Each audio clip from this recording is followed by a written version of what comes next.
6, 5, we have go for ready to start, 2, 1, 0, booster ignition, and liftoff.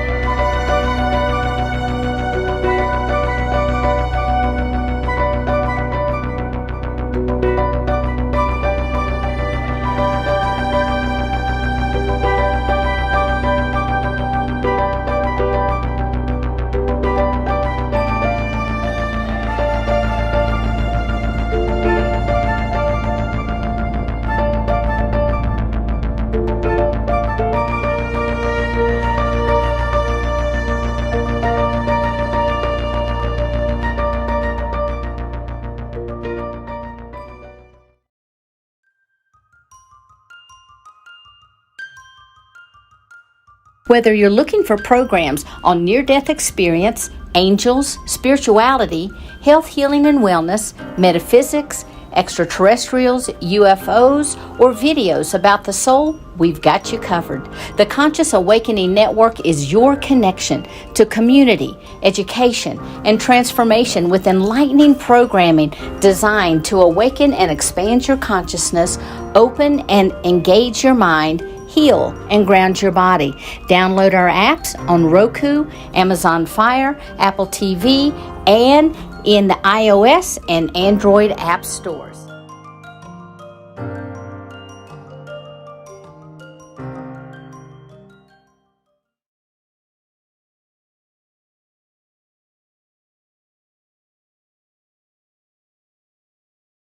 Hi there, my name is Maya Christabel, and I am incredibly privileged to join some of the most spectacular people speaking at this up-and-coming conference.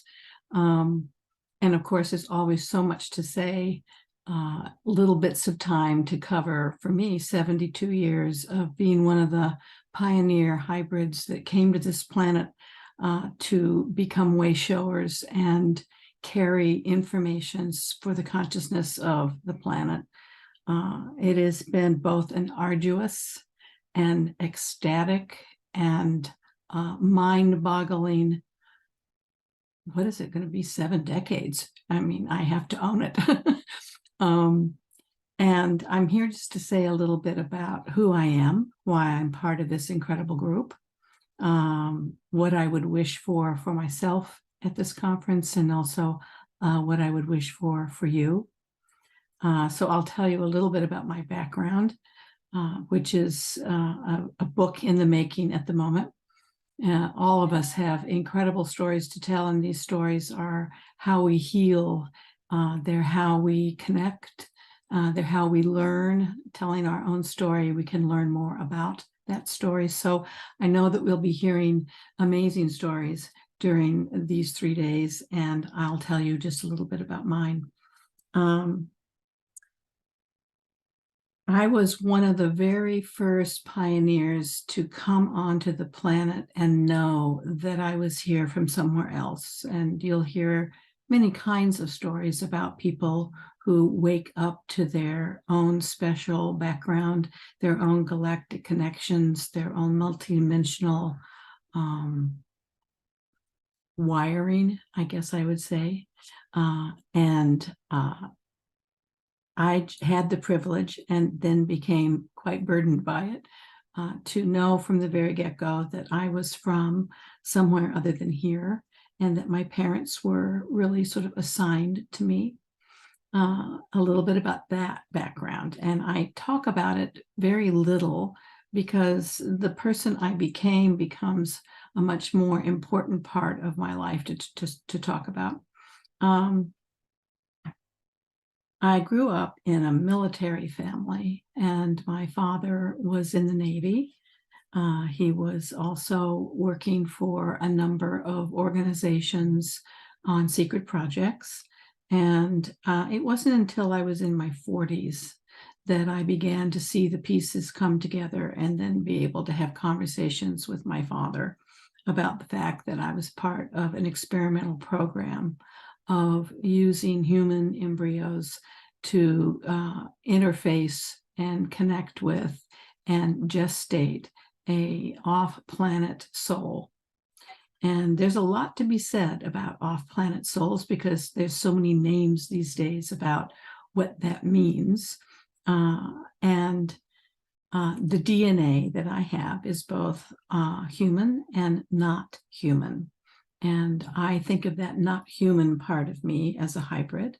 I think of my not human part of me as from the angelic realm, that I knew from probably about the age of 5.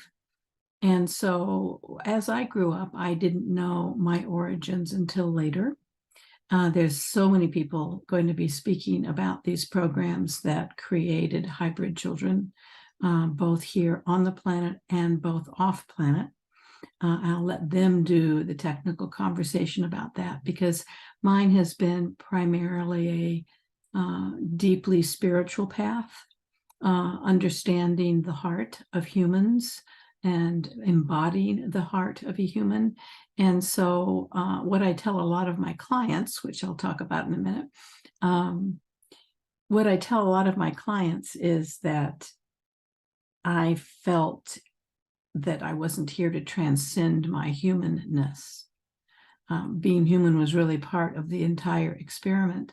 And so for me, being human and having a fully broad, vibrant human experience was really part of the first half of my life. I was accompanied by a group that I now call the Observers, but back in my 30s, I called them the Dream Team. And back in my 20s, I just didn't call them much of anything at all. They were just part of my life. And these beings came and went at various developmental stages of my life. Depending upon how old I was, I had a very specific team that was interdimensional.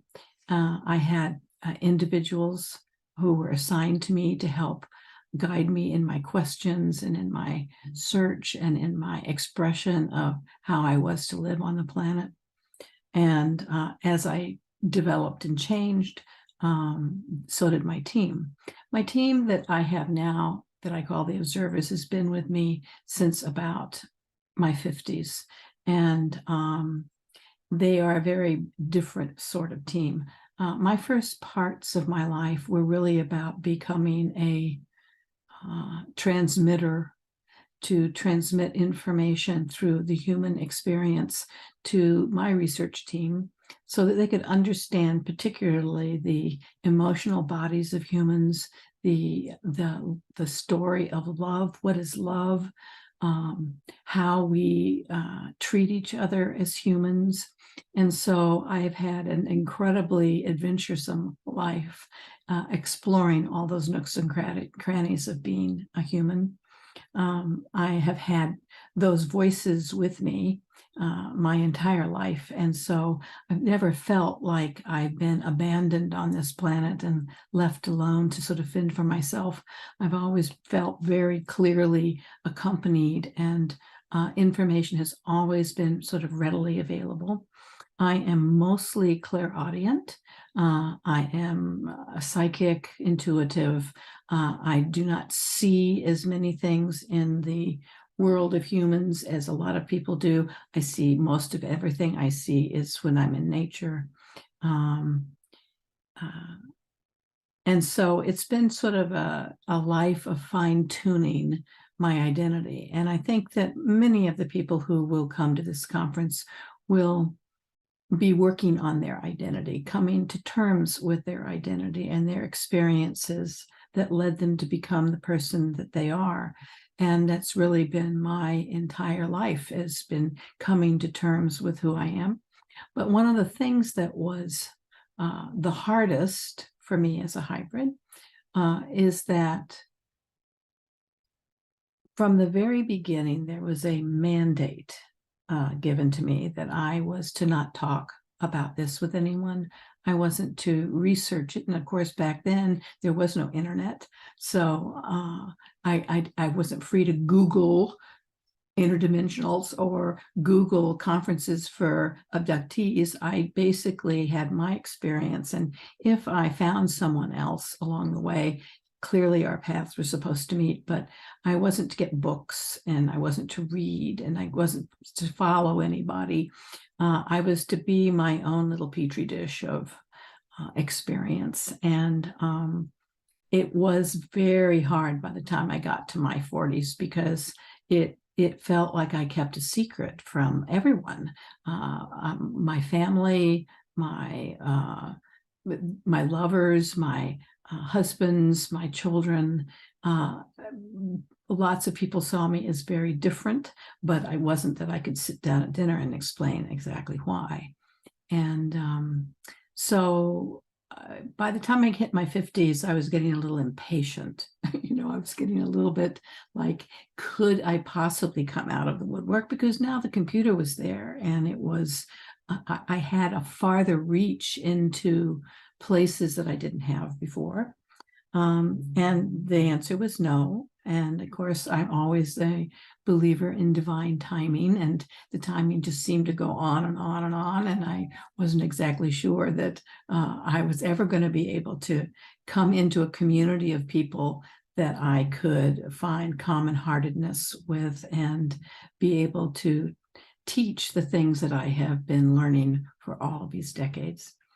So it wasn't until I was about 64 years old, and I had come out of an incredibly difficult period of my life, and I was living in a lot of solitude. I was keeping to myself. I had created a very small circle of people. My children were grown. I enjoyed being alone, but it was a kind of time of knitting together awareness and letting my guides, the observers, really help me create the next phases of my life. At that point, the person I had been was a Harvard psychotherapist. I had gotten a master's and doctoral degree at Harvard. I was working with clients. I was working in private practice. I was teaching, speaking. I had then worked in the world of biotechnology to heal trauma. And most of my individual practice had become people who experienced trauma. And not unexpectedly, a great number of the people in my practice were people who had had abduction stories or felt traumatized by their experiences as an experiencer. And so I was privileged to work with so many people who were creating a new story to their trauma, creating an understanding and an awareness about that trauma being an open door to a spiritual perspective. And I still work in that world. I'm still a practitioner of what's called Evox technology, which is a sort of biofeedback, voice-activated technology to look at how we're hardwired to the traumas that we have experienced. And so I was still working in that world and writing and speaking here and there. And so I had a full moon night one night, and it was it wasn't a sleepless night. It was just a fitful night. And I got up to go to the bathroom, and I had both my cats on my bed, and I came back into the room and the cats were not there. And I noticed that there was somebody standing off to the side of my room. And these kinds of things that you see in movies should startle you, and I wasn't. But what I was startled about, because I'm kind of used to the permeable veil between here and all the various theirs that there are, and all the spirits and individuals and people and entities that I have move in and out of my life on a regular basis. But this felt different. It felt like a real person. It felt like a person with a pair of trousers on and a white shirt. And I still wasn't alarmed as if it was an intruder, but I noticed that my cats weren't there. And that was fairly surprising to me. So I just said what I always say, which is, how are you, and who are you, and why are you here in my room? And it was an amazing moment, because I didn't know a thing about what this individual said. I just knew that it was one of the most important moments of my life. And suddenly this individual says to me, my name is John Mack, and I'm here to help you in the next phase of your life. And I'm here for you to learn how you can continue my work. Well, I had no clue who John Mack was. And I'm still living, inside of this mandate that I'm not supposed to go to the computer and do anything. And I'm sort of anxious about that. And he says, and you're free now. The mandate is gone. You are free to learn and find out who you are, where you are, and why you are. So I got my robe, and he sort of was there in spirit, not gone completely. I went into the other room, got my computer on, and for 3 days, I'm not thinking that I slept much. First, I typed in John Mack's name and read and cried and was sort of astonished. John and I were at Harvard at the same time. I was about to go into the field of psychiatry and decided not to. If I had gone into psychiatry, I would have been in his classes at the medical school. I was entirely unaware of the controversy of his work with abductees, his drama at Harvard, and his subsequent death. His face, as soon as it came up on the computer, flooded me, like I do happen to have happened a lot, flooded me with just knowing and awareness and commonality and the feeling that I'm talking to one of my soul family. And so I spent the days, thanks to him, finding out what a very incredibly big world we live in, with people who are willing to talk about the experience of being an abductee, of being from another planet, of being from another galaxy, interdimensional individuals who are here to teach and help us evolve as a species. I had no idea. I had no idea how many books, how many conferences. I didn't know that there was such a thing as ufology. I mean, I'd really done my mandate to the T. I had just kept the blinders on, and it was like being a kid in the candy store. And of course, the very first thing that I did was I contacted Marie Rodwell. I also contacted a young man in England by the name of Miguel Mendonça, who wrote two of the most important books that I was able to read, called Meet the Hybrids, which I had no idea was out there. And they ushered me into a loving family of people who are now behind this conference that's coming up, giving me the opportunity to meet all of you, tell my story as well. So it's been a number of years of seeing how this new interdimensional galactic family is going to define itself, how it's going to create mature and conscious awareness on a planet that is less often very conscious and mature, especially during a time when we are all facing changes that are just unprecedented, both politically, in terms of science, and in terms of our politics. So I'm delighted to be born at this time. Has it been easy? Oh my God, it's been one of the hardest things I've ever done, but I have had an interesting life, and this next chapter intends to be even more interesting.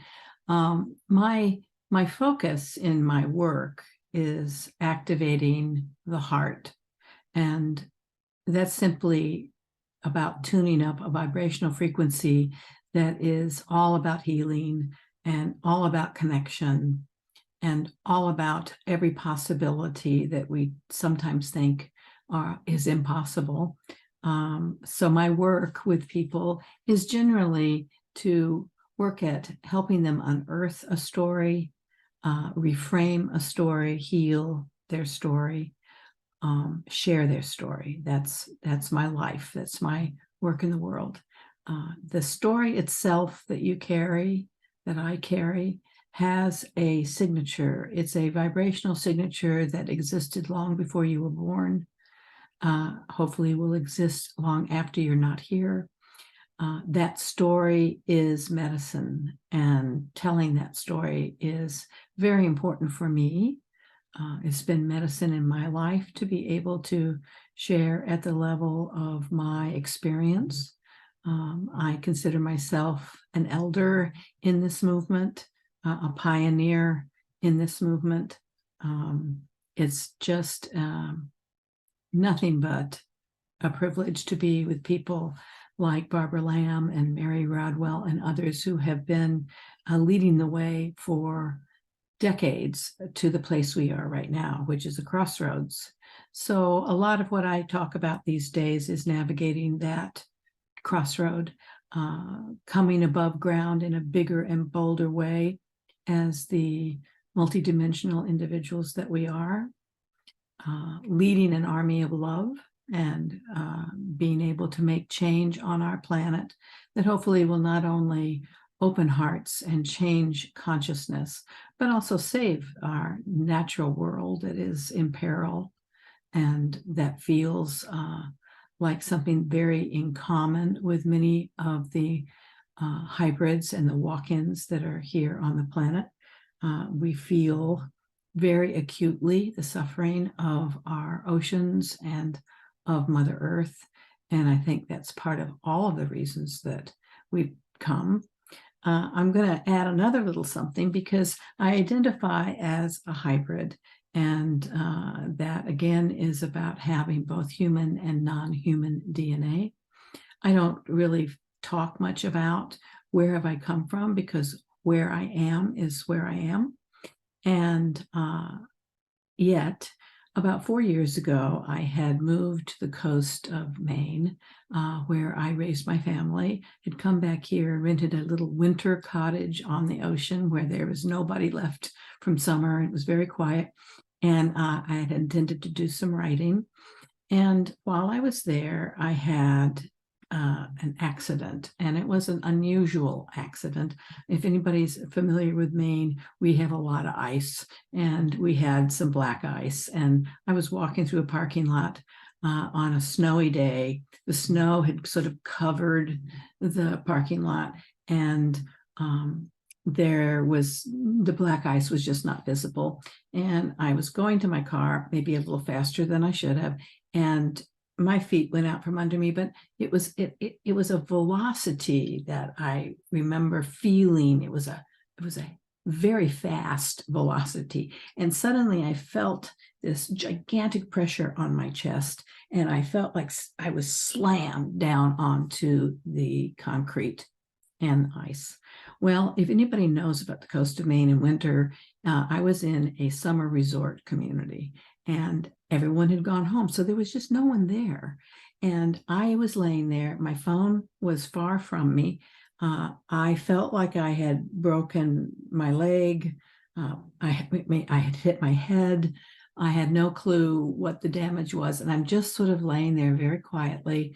And I hear a snowplow coming by right at that moment. And the man in the snowplow jumps out, and he helps me to my car. And then he gets my phone so I can call someone. He stays with me.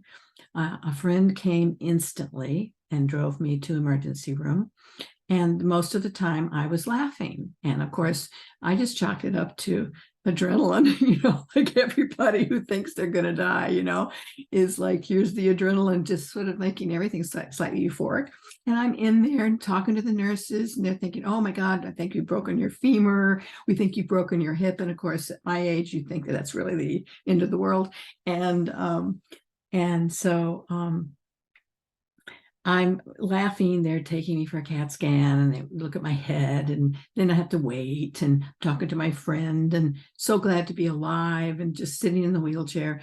And it takes like 2 hours, I think, to get all the tests back. And but luckily it was a tiny little urgent care hospital, so there was already nobody, no one was really there. And so they come back and they look really slightly astonished, and they always lead with that thing you don't want to hear. They go, well, at your age, they say, at your age, we kind of expected a lot of problems, and there is nothing wrong other than you torn a bunch of tendons and you tore your hip flexor and all this other stuff. Well, I'm just laughing, thanking them. Can't wait to check out. Glad I'm not going to have a hip replacement or anything like that. And I get home. I finally get home, and now the adrenaline's wearing off, and now it's like impossibly painful, and I don't do drugs. And the woman who helped me brought me a walker, and I'm thinking, oh, if this is my future, this is just not going to work for me. And so I just kind of get home, and I'm just kind of there, and my guides are all there, and I hear this profoundly different voice. And I hear this voice say, "Hi, Maya." This is Uban. And I'm looking around the room because I'm expecting to see one of my observers, and a new one. And I realize it's coming from me. The voice is coming from me. And I realize that I've had an integrative experience with a part of me that was not from here. And I'm just like astonished. The voice was highly unusually different, more male than my voice. And for days, I felt like I was being dogged by someone I didn't know. It was like in the shower and while I was cooking, and if I'd get up in the middle of the night, and it was all this chatter, and it was sort of this chatter sort of from the side. And so as I became more aware of who this was and why this had happened, I realized that during my accident, I had what is now being termed a soul infusion. I call it a soul integration because what I learned about Uban is my future self. It is not a different self. It is not another spiritual soul imprint. It is another aspect of me from the future. And man, did that change my life, because all of a sudden, my life was through the eyes of someone from the future, a me from the future who had very different goals, different perspectives, different attachments. And for Uban, the world was like an amusement park. It was like all this history and newness of things. And so I got this unbelievable gift. It was the gift of seeing everything that I see every day, except through somebody else's eyes, tasting every food except for the first time, hugging my dog the way I've never hugged my dog or my children or anyone else for that matter, because everything was new and a first. It was the most amazing gift. And over the years, this was about, well, it was 4 years ago. I can't remember what year that would be. Over the years, the interface between my hybrid self and my walk-in self just became a seamless union. There was no other voice. There is just the voice you're hearing right now. There was no other hearing of Uban. It is just the me I am now. I still have the observers. I know them very well. When I do readings or channeling, they're there with me in the room. But the walk-in experience I have, I don't refer to much, just because that integration has happened over the last 4 years to just become the soul that I'm expressing on the planet at this time.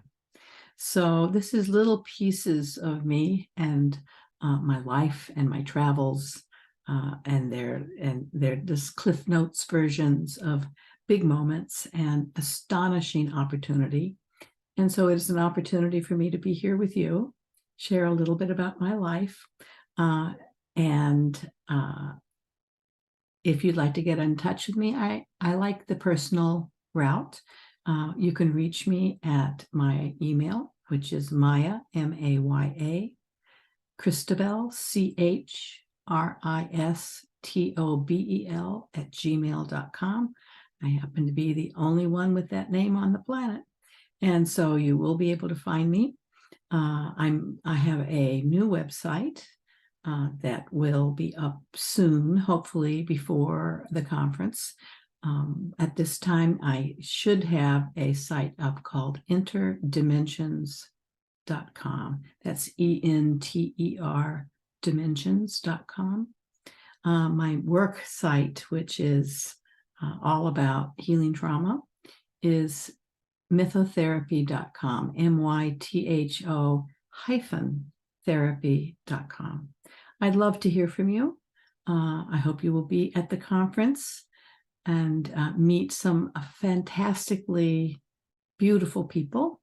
And I have a lot of joy at the idea of participating and being able to meet some of you. But please reach out to me if you have questions or thoughts.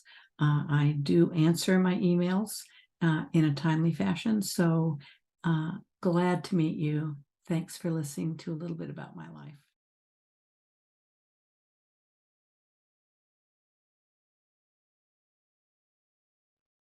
Hello, I'm Victoria Reynolds. I am an angelic walk-in, spiritual luminary, and oracle of freedom.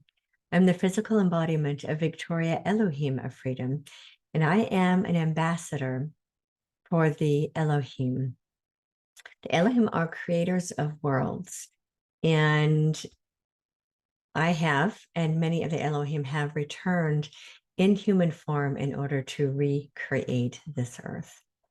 As one of the original designers and creators of Earth, I have volunteered to return at this time to help restore the Earth to her original grandeur and restore humanity to their original divine human blueprint. The Elohim of freedom, who is the embodiment of who I am, is here to help free humanity and free the planet from fear, which has taken over Earth and has broken down the original divine blueprint for both this planet and for the beings that were created to thrive on planet Earth. I refer to her often as Mama Gaia, Sister Sophia, as the planet herself is also an embodied angelic being and represents the Divine Mother in all that she does and all that she is. So I'm here on behalf of the Elohim to help restore the planet and her people to their true original divine plan. My role is the freedom of humanity from the present fear-based reality, so that all of humanity, all who consciously choose, are able to rise up out of this old reality into the truth of who and what every being is capable of. As we restore Earth to the beautiful garden she once was, I call it returning to the garden of Gaia.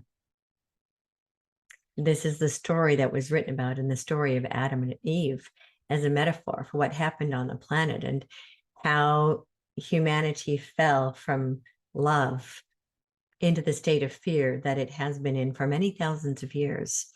And many of us are here, actually, many light beings, guardians, star seeds, angels, so many of us have volunteered to be here right now at this time to help lift humanity up and restore Earth to her full potential.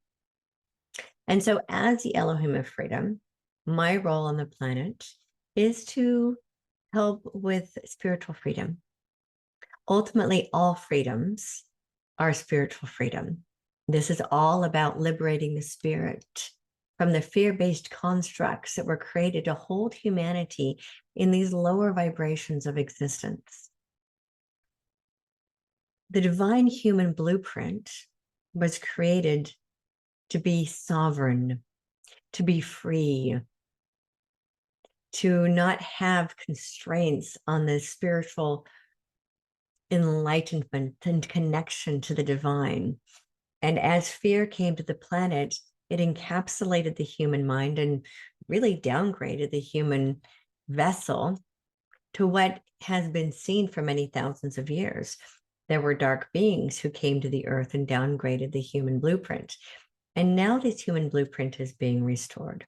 All of this is ultimately spiritual freedom. So my role as a spiritual luminary is to help humanity remember who they are, to help humanity learn how to liberate themselves from fear, how to help humanity recognize fear in the disguise of love, help humanity to remember the beauty of this glorious planet.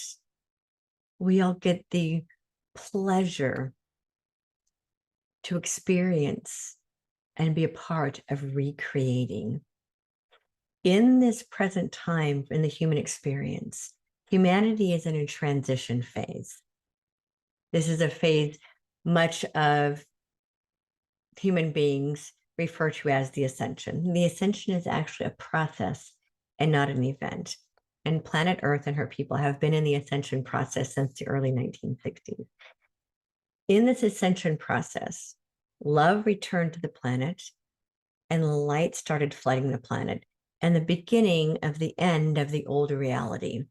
That is the older reality that is based in fear.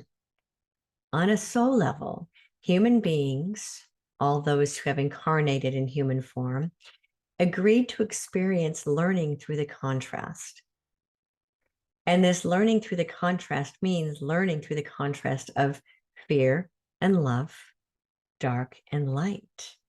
And on a soul level, for many, many, many thousands of years, humanity has been learning through the contrast. And humanity was also told that there would come a time when this would be a planet of peace, and the contrast would disappear and dissipate into the nothing. Because learning doesn't need to be done through suffering. Human beings actually have the capacity to learn through joy, to learn almost like hydroponic plants, where we don't actually need so much darkness and so much fear to learn through. And there has, up until now, as we're starting to see, as more light floods the planet and as more love floods the planet, we're starting to see the fear dissipate because it cannot exist in the presence of love. And we're beginning to see the darkness dissipate because it cannot exist in the presence of light. And every human being on earth, every being who has a light being who has chosen to incarnate in human form, are the light beings who came to restore the light and to be the light. This is the divine light of source that is anchored into every single one of us. As light workers, as light leaders, as way showers, to show the way for the rest of humanity to find that light within themselves. And the more every human being remembers their light and anchors their light and remembers that they are love having a human experience, the more human beings remember that, the sooner the fear and darkness will dissipate from this planet. And Earth will be restored to her beauty and her grandeur, and human beings will be restored to sovereign beings of light who have the capacity to self-govern, to learn through love and light rather than fear and darkness. As their own divine human blueprint is restored and reactivated, and human beings begin to remember who they are as divinity having a human experience. This is why I'm here, to help humanity remember this. And this is why the Elohim have returned to help recreate this earth, this planet, and the people on this planet to their true original divine design. This is the reason so many starseeds and angelics have chosen to incarnate in human form at this time, to help lift humanity up and out of this old fear-based reality. Because learning through the fear and learning through the darkness is complete. As a collective of souls, this collective has now chosen for Earth to no longer be a learning planet of learning through the darkness and learning through the contrast. This planet is now being restored to a planet of peace and paradise, a respite for souls. And so that is what is presently happening on the planet. So for those who may be concerned about all the darkness that is bubbling up around them, understanding that this is a necessary part of the process. If we are to heal the disease to the human experience, we have to first recognize it, realize its existence, and then apply the necessary compresses of healing and love on those dis-eases to the human experience. And so what is happening is that all the darkness is coming up to the surface and being exposed in the light, because so many light workers and so many light beings and so many star seeds and so many angelics are now here on the planet, anchoring this new light. And as the light grows and expands, the darkness is exposed. And it is coming to the surface and being exposed so that we can remedy it. There are people out there who think this is the darkest time in the human experience. What they don't understand is that the reason it looks so dark is because there is so much light. There's so many beings here now holding the light that the shadows are being exposed. Remember, it's difficult to see the shadows in the darkness. Once there is light, we start to see the shadows. So humanity is actually in the process of doing its collective shadow work.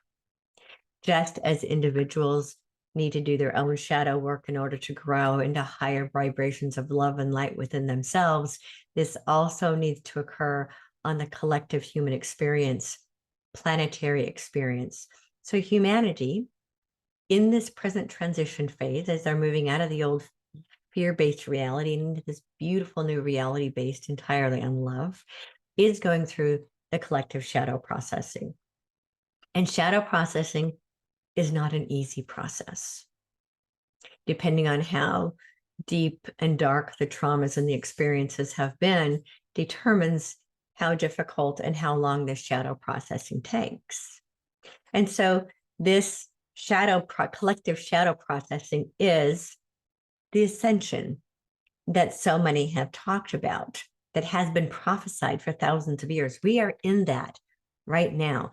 Humanity is in that ascension process right now. And there are beings who are here who have incarnated on the planet in order to assist humanity through this process. This shadow process of moving out of this old dark, fear-based, controlled human experience, as humanity remembers what it is. This is like the caterpillar remembering it came here to be the butterfly. This is humanity in this transition process, which is akin to the cocoon of a butterfly. So humanity's in that cocooning process right now of breaking down everything that it used to be and becoming what it was always meant to be. So it's really, really important that you not allow yourself to get sucked into the fear of what you presently see happening around you. It feels like a storm, and it's really the breaking down of that old reality. And the breaking down of that old reality is a necessary part of creating an entirely new reality. Just as the cocoon is necessary for the caterpillar to reconstruct itself as a butterfly, this recreation of Earth becoming who she was always meant to be, and all of the beings that incarnate on her planet becoming who they were always meant to be, involves this process of breaking down this old self. And the breaking down of this old self is what is presently happening on the planet. So rather than be in fear of what you see swirling around you, understand that this is an important part of the process of re-becoming who you were always meant to be, of humanity re-becoming who it was always meant to be, of the planet herself re-becoming who she was always meant to be. As divine love having an experience through all things, and fear and darkness are dissipating from the experience as humanity begins to remember its divinity and will spread its wings and fly into the new world that we are all intercreating. Every single one of us create with our minds and our hearts, with our thoughts and with our actions. And the more of us who recognize this in between time, this chrysalis phase for humanity, and learn to love the shadow process that we're all going through, the sooner we will move out of this process and into this new reality that exists solely on the vibrations of love. Pick a term that works for you. This old fear-based reality that humanity has been, people call the Matrix, they call 3D, they call hell on earth.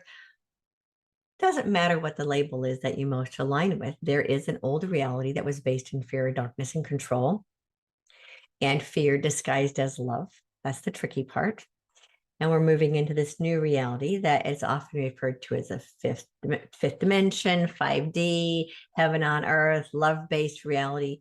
Pick the label that works for you. It all means the same thing.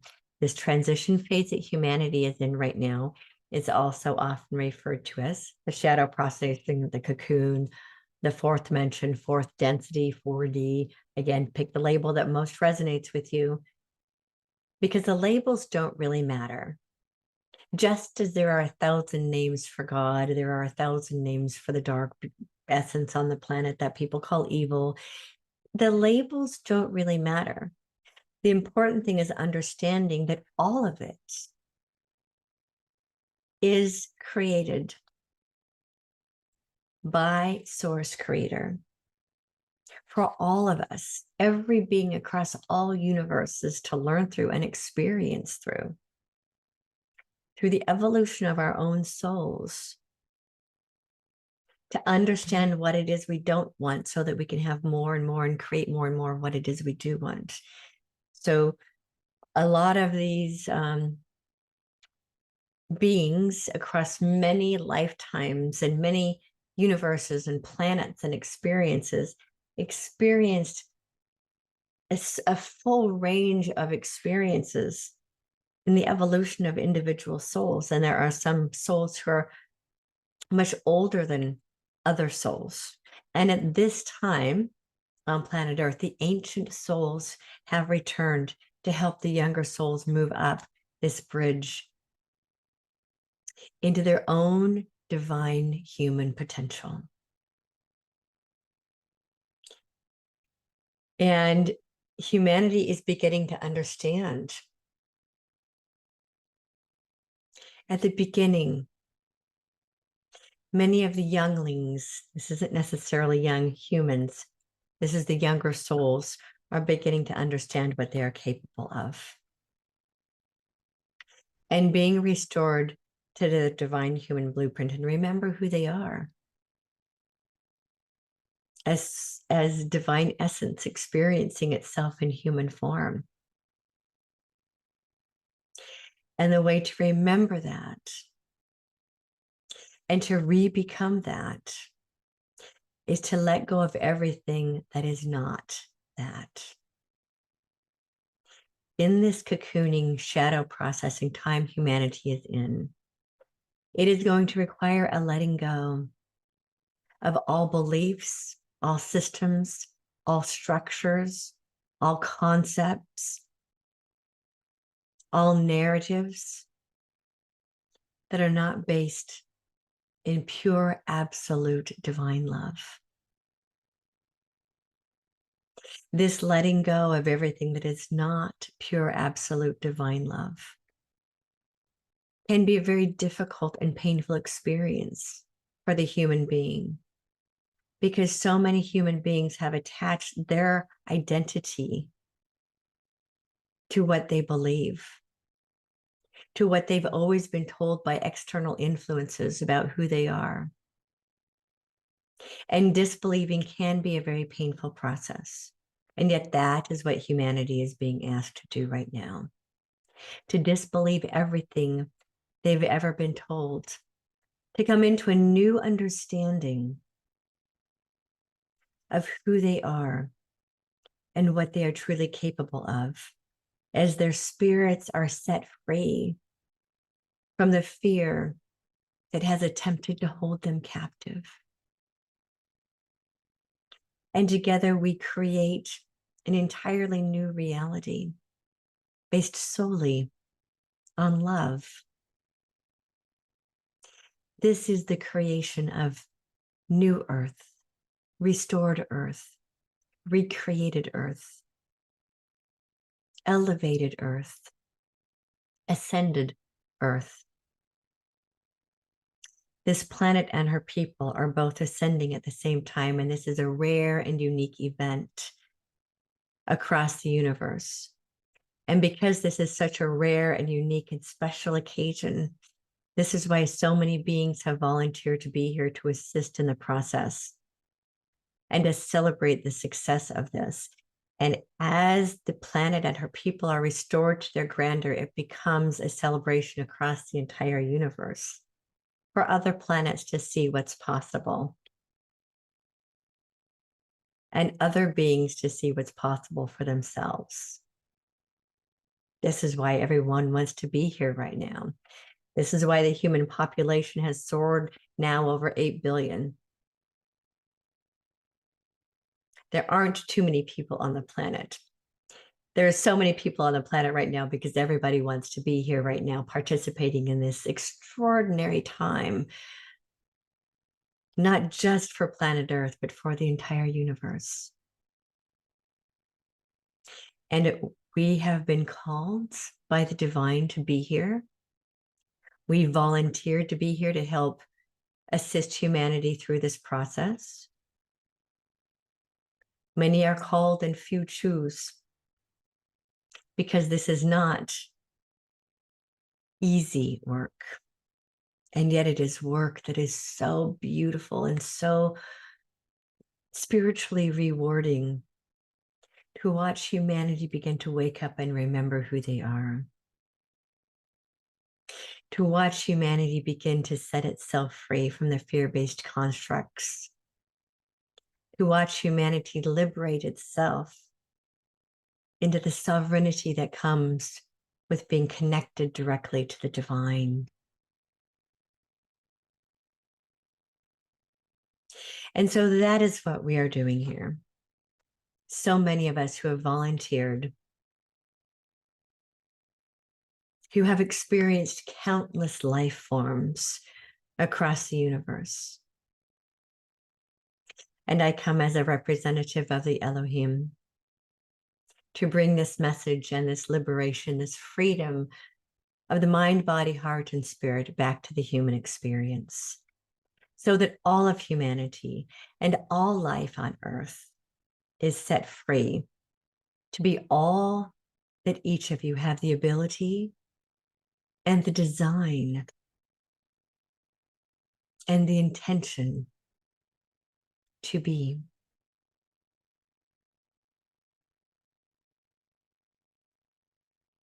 Remember, dear ones, that all of you hold the light within your own hearts, that all of you light the way for others to find the light within themselves, that all of you are way showers for the freedom of others who have yet to free themselves.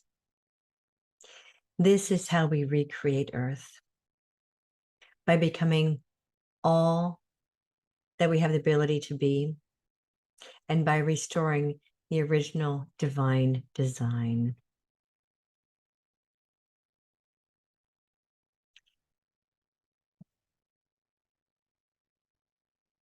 If you want to learn more about me and more of the teachings and more of the work that I do, you can find me pretty much anywhere. You can find me at victoriareynolds.com. You can find me on YouTube on my Victoria Reynolds YouTube platform. You can find me on Facebook, Instagram, Telegram, Twitter, all of the various places. I'm on several different show programs with others. You can catch my onstage presentations. I have a lot of global presentations I'm doing this year on various stages. And the best place to find all of that, if you want to stay connected, is on my website. And I do have a free gift over there for you as well. It has been a pleasure being of service to you and being a part of this beautiful galactic alliance. And playing this role of helping to set you free. And as I always say, remember to shine your light so high others can't help but see their own light. Together we are creating a world of peace, love, harmony, prosperity, and freedom for all life on earth. I love you.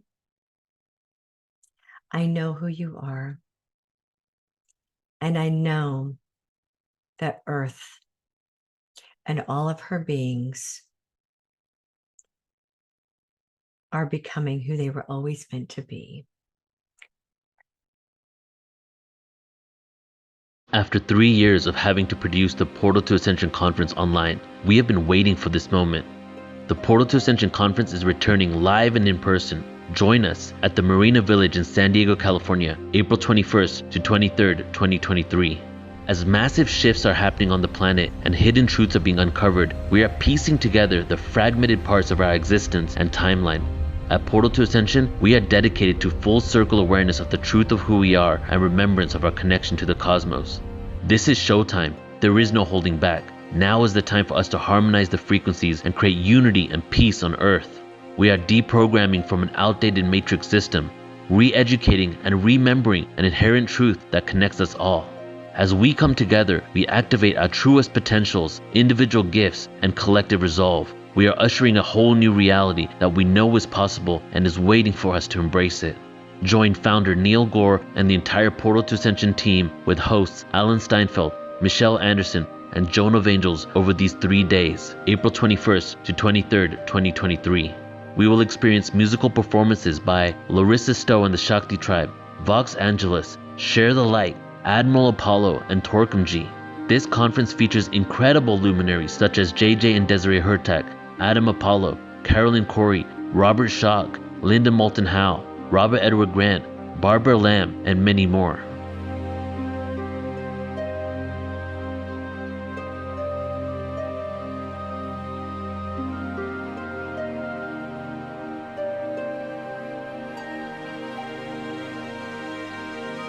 Register now at ascensionconference.com. It is time for humanity to awaken.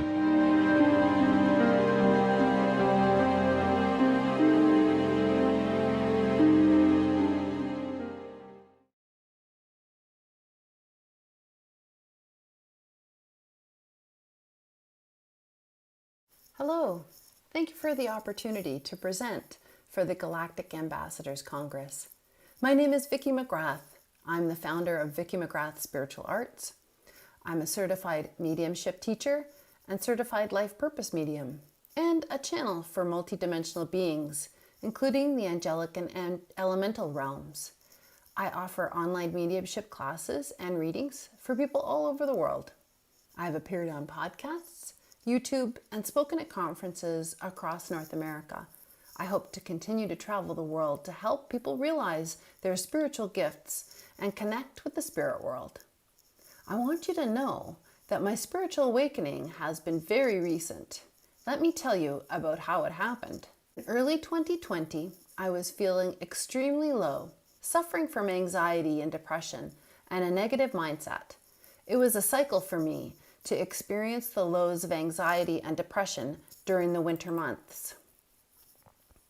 I have a family, including a wonderful daughter I adore, and a business, and I had a passion for triathlon, and yet each winter I would suffer from this cycle. At that time, however, I was driving one day and recognized that each time I got into my car to drive somewhere, I felt intense sadness and cried, even if I was feeling neutral prior to getting into the car. This made me wonder, was this a self-perpetuated cycle I was creating for myself unknowingly? I decided to look into how I could develop a more positive mindset. I began by reading a book that I already had, Train Your Brain by Dana Wilde. From there, I started listening to Dana Wilde's podcast, The Mind Aware, and began to recognize the cycle I was creating in my own mind. Train Your Brain outlines how the reticular activating system, the RAS, in the brain is like a matchmaker looking for things in the outside world to match up the thoughts going on in our mind. Essentially, the RAS is creating a loop of sameness. So if you're feeling anxiety and depression and thinking to yourself, I'm so depressed, I feel so sad, I feel so bad, I hate winter, the winter makes me feel so bad, the RAS is looking around outside to match those thoughts and add to your burden of proof that things are terrible. The way Train Your Brain shows how to break this cycle is to first notice the way your brain is matching up your thoughts. I noticed this for the first time when I was crying automatically in the car. This was a cycle for me, and my brain knew my negative, repetitive thinking and showed me, oh, you're driving the car. That means you feel bad, and so here are some feelings to support that thinking. After noticing awareness, you take steps to interrupt the cycle. In the book, Dana tells us that the goal at first is simply relief from the negative thinking and the negative cycle. So we begin with soothing, slightly better thoughts to interrupt the pattern. Soothing thoughts such as, I may have felt depressed before, but now I know I can feel better just by thinking more positive thoughts. Or, ever since I started listening to Dana Wilde's podcast, I notice I'm starting to feel better. From the soothing thoughts, you can add more positive thoughts. Things usually work out for me, or things are working out for me, or everything is working out for me. Building the positive thoughts gently over the next days and weeks helped to lift me out of my anxiety and depression, and I actually started to feel good again. Once I began to feel better and literally train my brain by implementing and implanting positive thoughts to replace the negative thought loop, I started to get good ideas, insights, and felt motivated and interested in my life again. The book, Train Your Brain, shows us how to use positive mantra or repetition to make yourself happier, how to break out of a negative cycle by interrupting it, by breaking away from the old habitual patterns in our life that no longer serve us, and build new, helpful thinking and patterns that create growth and happiness. As a result of starting to feel happier, all of these other opportunities start to pop up in your life. In December 2020, I joined a Facebook free 5-day summit called Practical Magic. I thought it would be fun to help to continue to raise my feelings of positivity. During that 5-day free summit, I had a total spontaneous spiritual awakening, and the things that I learned on that summit were mind-blowing. I suddenly realized I had psychic gifts, all my clairs were opened, and I realized that other people lived this life every day. They were guided by their intuition. There were people who were star seeds and galactic shamans and walk-ins and channels. Just so much blew my mind wide open. I began to explore and research like a crazy person, everything about the people who taught on the summit. I bought readings and classes and clearings to learn more. What I came to recognize after the summit is that I have been using intuition my entire life without actually knowing it. I saw pictures, I got intuitive downloads, insights that just came to me without anybody telling me or any educational knowledge. Things just dropped into my mind. When I was in my career, I would have a full, complete picture of the outcome of a project or something I was working on. At the time, I had no idea how to convey how I knew the information. And I think that's how most people live their lives. They don't realize that they are already being guided by their intuition. Since then, I have learned I'm a channel to the beings from the elemental realm, the angelic realm, and cosmic beings, as well as human beings in spirit. I have taken many classes in mediumship, including becoming certified as a mediumship teacher and life purpose medium. And today, I would love to take you through a process to meet your spirit guide. This was one of the things that I also learned through my process of becoming the person that I am today. I will use a couple of visualization processes that you can use anytime you wish to communicate with your spirit guides going forward. Once you know how your spirit guide is there for you, you will never feel alone. You can call on them for support and guidance anytime. Before I do that, however, I would like to take you through a creative visualization practice that will help you relax and have fun. This is very brief. It will only be about 3 minutes. After that, I will guide you through a slightly longer visualization practice to meet your spirit guide. Neither of these practices involve any hypnosis techniques. They're simply visualization. To begin, and before we get started, let's talk about spirit guides. Your spirit guides adore you. They only want what's best for you. They would never transmit anything that would be scary or negative in any way. If this ever happens for you, you can be assured it's your own mind acting in fear and uncertainty. The mind doesn't want to give up control and tries to keep you safe, doing the same things day in and out. So when you begin to seek guidance from your spirit guides, your mind will try to throw up some roadblocks to stop you. This could be anxiety, doubt, or fear, and you must ignore these roadblocks or simply say, "It's okay, mind, thank you, but I'll be fine." Spirit guides may present themselves as something or someone familiar to you that brings you happiness. As an example, my spirit guides are from the elemental realm of wizards, fairies, unicorns, and the myrrh. These may not actually be what guides look like. They may, in fact, simply be light or energy without form or sound. But this is how they present to me because they know, in my mind, these are fun, magical beings. Your guides may show up as angels, animals, shapes, or light, or they may just be a feeling. You just know they're with you. For this first visualization practice, I will guide you through my bubble visualization. Visualization opens the creative pathways in the brain and helps override the left brain paralysis by analysis. By opening to your creativity, you have a greater chance of sensing the spirit world. I created this visualization practice after I had listened to a practice from Alicia Power, who also channels spirit beings. If you're interested in learning more about her, she has a wonderful podcast and YouTube channel. So let's get started with the bubble visualization first.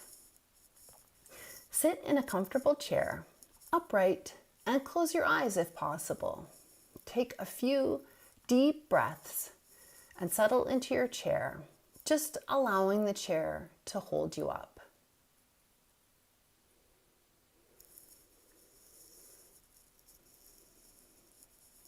Now, in front of you, imagine a big pink bubble of light, about 8 feet in diameter, floating freely. It's a bright, luminous bubblegum pink, shimmering brightly. If you can't visualize the bubble, that's okay. Just imagine what else is going on with the experience. Now, step inside the bubble. Just step right into the middle of it. Don't worry about how to do this. It's nice and bright inside the bubble, so you can see clearly. How does it feel as you walk in? Is it springy and soft, or is it firm and supportive? What does it smell like? Really take a moment and breathe in the scent deeply. Does the scent bring up memories? What is it like inside the bubble? Is it soft and fluffy, or fizzy and effervescent? Can you feel the inside of the bubble on your skin and face? How does it taste inside the bubble? Is it sweet, gooey, or champagne-y? How does it sound inside the bubble?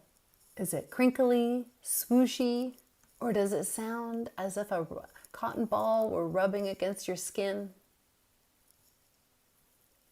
Are you floating freely inside the bubble? How do you feel inside the bubble? Do you feel joy, happiness, and fun like a child? Do you feel excited or energized? Take as much time as you like with each of these perceptions. Really relax, breathe deeply, and allow yourself to receive the experience.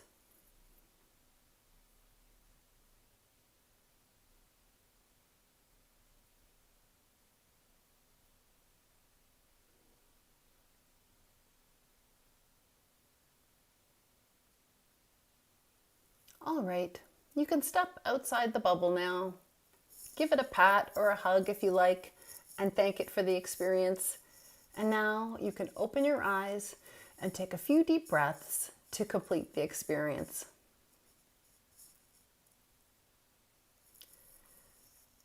I really encourage you to try this visualization every day.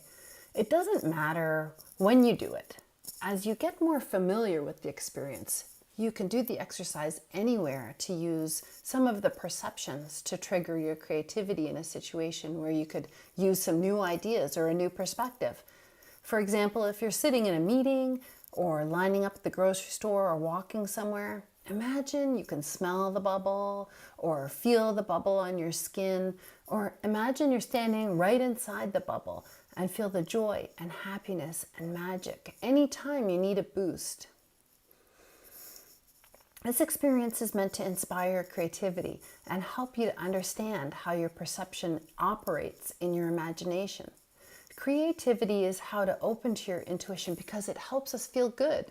Also, intuition is a world of spirit and requires you to engage your imagination because it's not a physical place or destination.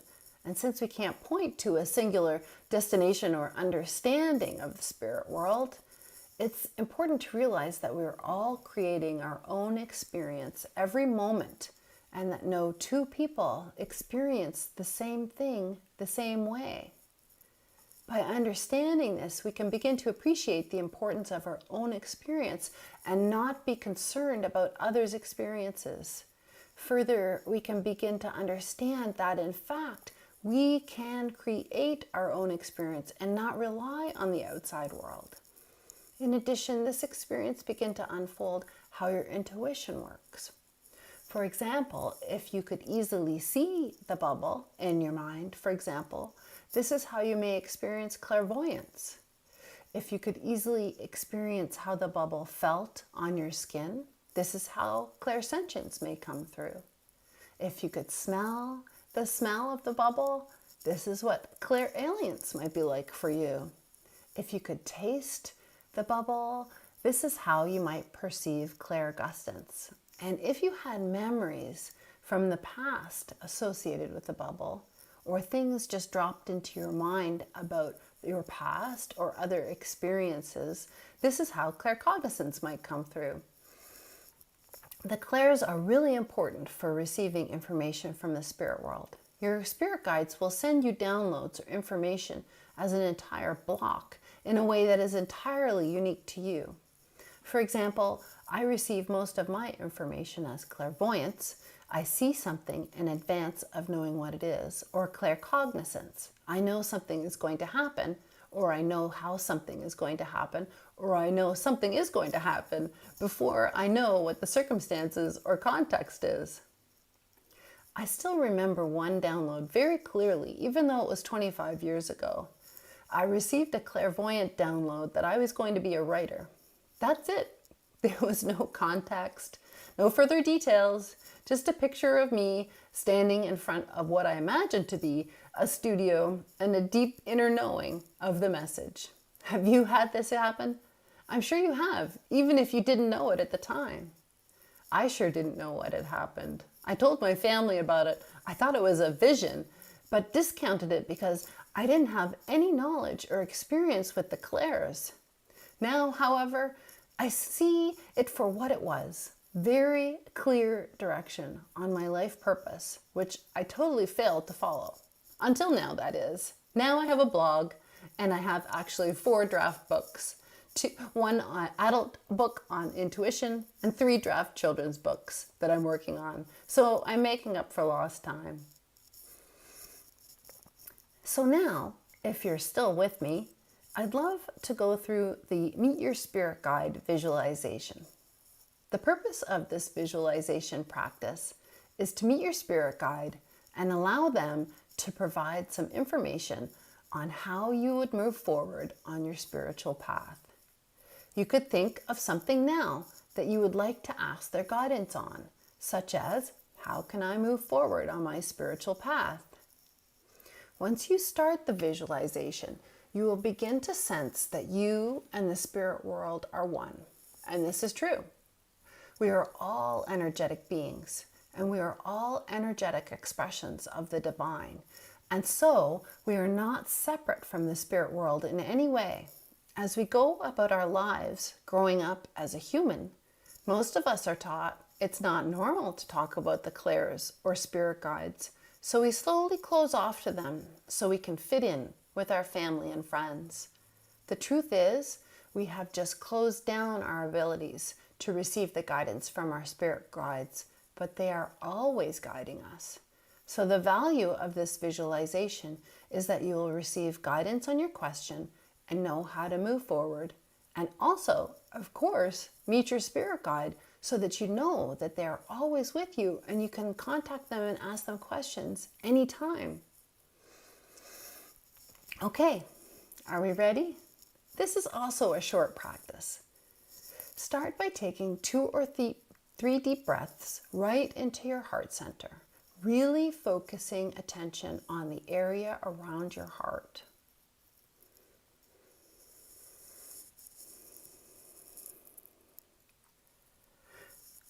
Now, begin to imagine your heart center filling up with a beautiful light pink light. And then the light expanding out from beyond your heart, beyond your body, to encompass and encircle your entire body about 8 feet in diameter around you. Feel the beautiful, luminous, pink ball of light all around you. See it shimmering and shining, and you standing right in the middle. Now imagine a pillar of white light streaming straight down from the cosmos into your crown chakra, and then down through all your chakras one by one. Third eye chakra, throat chakra, heart, solar plexus, sacral, and root chakra, straight down into the heart of our beautiful planet. Feel yourself really grounded in the bubble of light and anchored into the center of the planet by the pillar of light. I like to think of this as like an olive with a cocktail spear through the center. Feel the light pulsing down through all of your chakras from the cosmos above, and feel the pink ball of light pulsing like sonar waves around you. Now you're tapped into both your energetic field, the fields of the cosmos, and the planet. You are a channel or a conduit between heaven and earth. And now, it doesn't matter which direction you're facing. Imagine in front of you is a being of love and light. The being has a light body that resembles a human form or something that you recognize. It has some form and possibly some detail. If you can't make out the detail, it doesn't matter. Just imagine and know that it's there in front of you. And now, the being in front of you is talking to you. This is your spirit guide from another dimension. They are connecting with you here in this space. Know, of course, that your spirit guide is always connecting with you, guiding you and supporting you, but at this time, you're making the conscious choice to connect with them. Just allow your spirit guide to talk to you. It doesn't matter if you can't hear what's being said or see clearly. Or maybe your conscious mind is telling you that nothing is happening or there's nothing there. But just know the information is being received in a way that will be helpful and meaningful for you. The downloads are being delivered. Now, you're going to extend your arms out and embrace your spirit guide in a deep hug. And just allow them to merge into you. Just melt and dissolve into you, and along with them, the knowledge and guidance they have provided for you.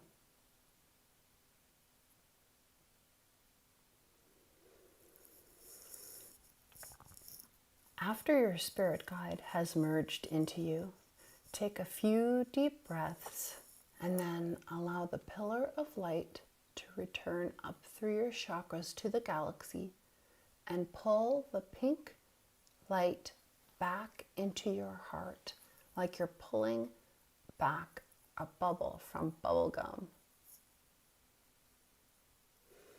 When you're ready, you can open your eyes, take a few deep breaths, and complete the visualization.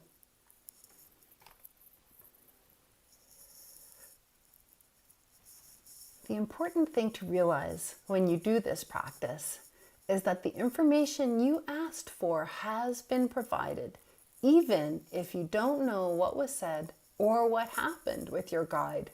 You may have received something very clear, or you may not have any idea what happened at all. Whatever you received was perfect for you. The next steps you could take to continue on with the process is to journal what you received and then stay alert for the sparkly breadcrumbs to come along. I call them sparkly breadcrumbs because you will know when you see them that they will lead you to the answers you seek. You may hear a song and receive information from it, or you may meet someone who will give you something you need, or you may find yourself in circumstances that you couldn't have known about that lead you to the information you seek. Just stay open to these sparkly breadcrumbs and you will be amazed at how the information comes together in an amazing and wondrous way. And then you can go back into the practice anytime and ask your guides for the next step and the next step and so on.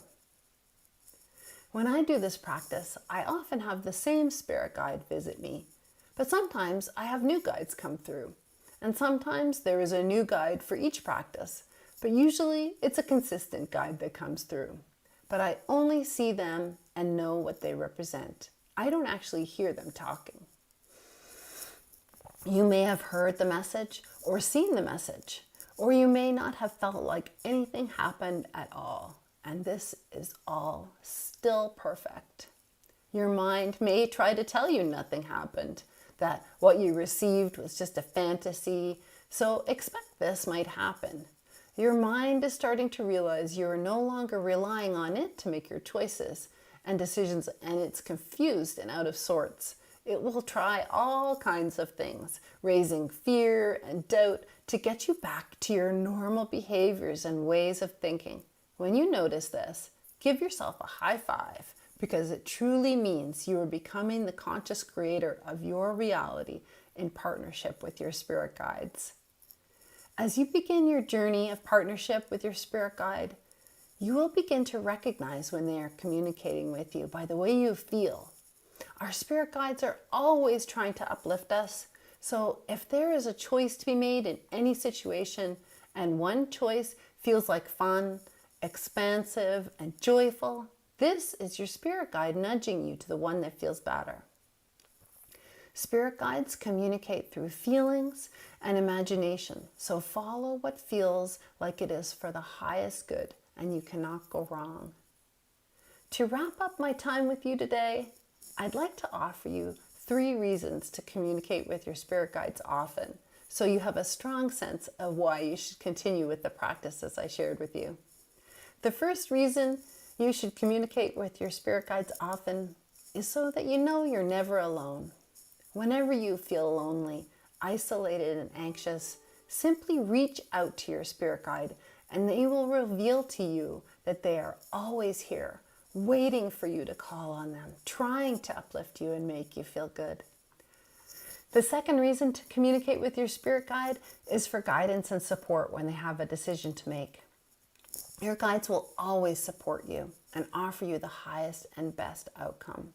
The main focus for your guides is to help you feel good. And so with any decision to be made, your guides will be pointing you in the outcome that makes you feel the best. The third reason to communicate with your spirit guides is for growth and expansion.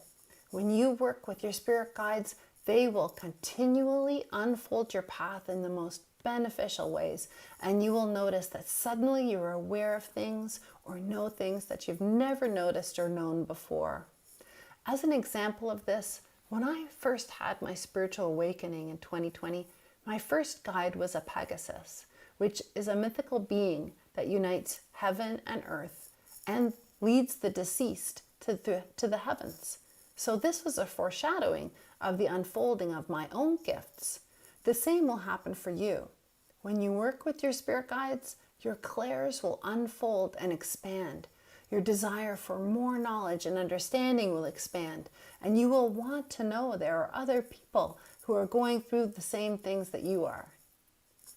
I would like to invite anyone who is interested in learning how to channel for others to join my Learn to Channel group class or mentorship. This is a 6-week class, and you are guaranteed to learn to channel in the very first class. You can learn more about the class and register on my website, www.vickymcgrath.ca. I also have a limited number of mentorships where I work one-to-one with students to learn to channel and help them create their very own spiritual business where they can be of service to others and help uplift humanity and the planet. So that really covers what I wanted to say for now. I hope this was a valuable experience, and I look forward to seeing you again soon.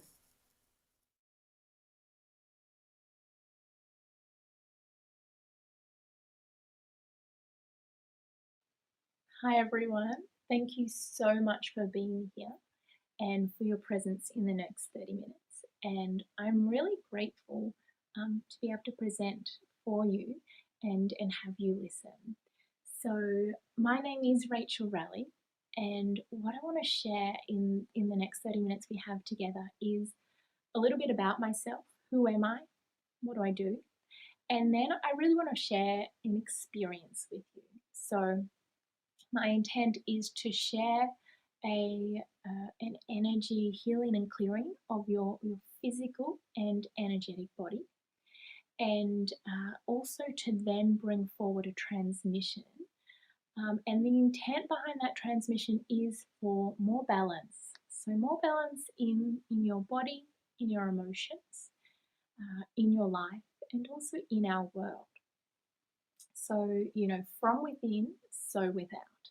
So when we change how we are feeling from within, that's where we can then see the changes in our world. So a bit more about me. I'm Australian. I'm currently living on the east coast of Australia. And I'm actually at pretty much the most easterly point of this whole land.